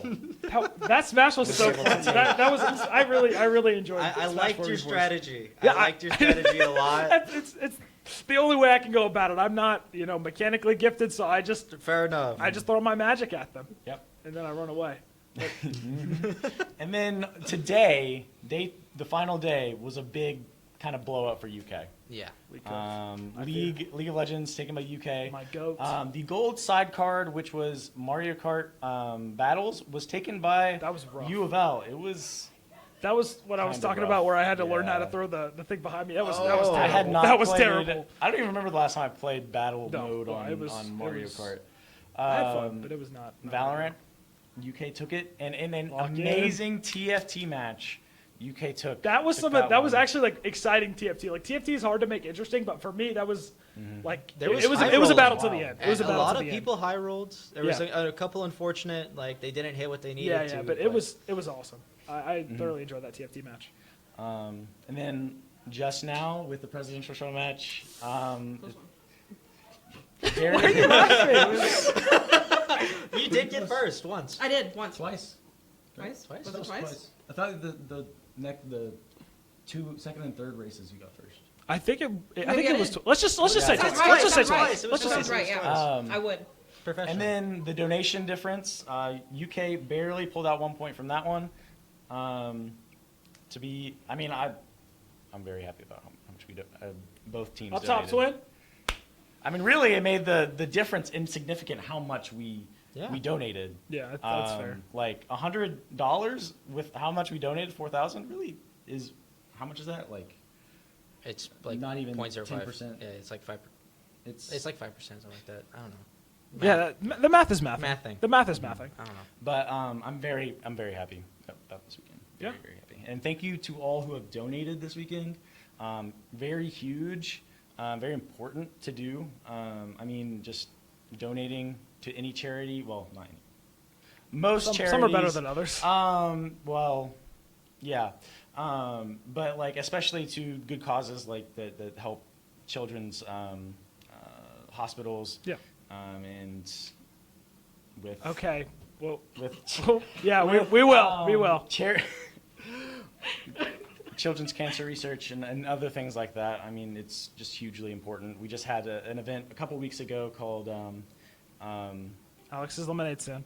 well, No correlation. That was the press start for a press cure. start for a cure. That raised over $1,000 for Cancer research? Cancer for children's cancer. They do a lot of different things around like children with cancer and research and stuff like that. So I'm very happy to be able to be a part of that, the donations.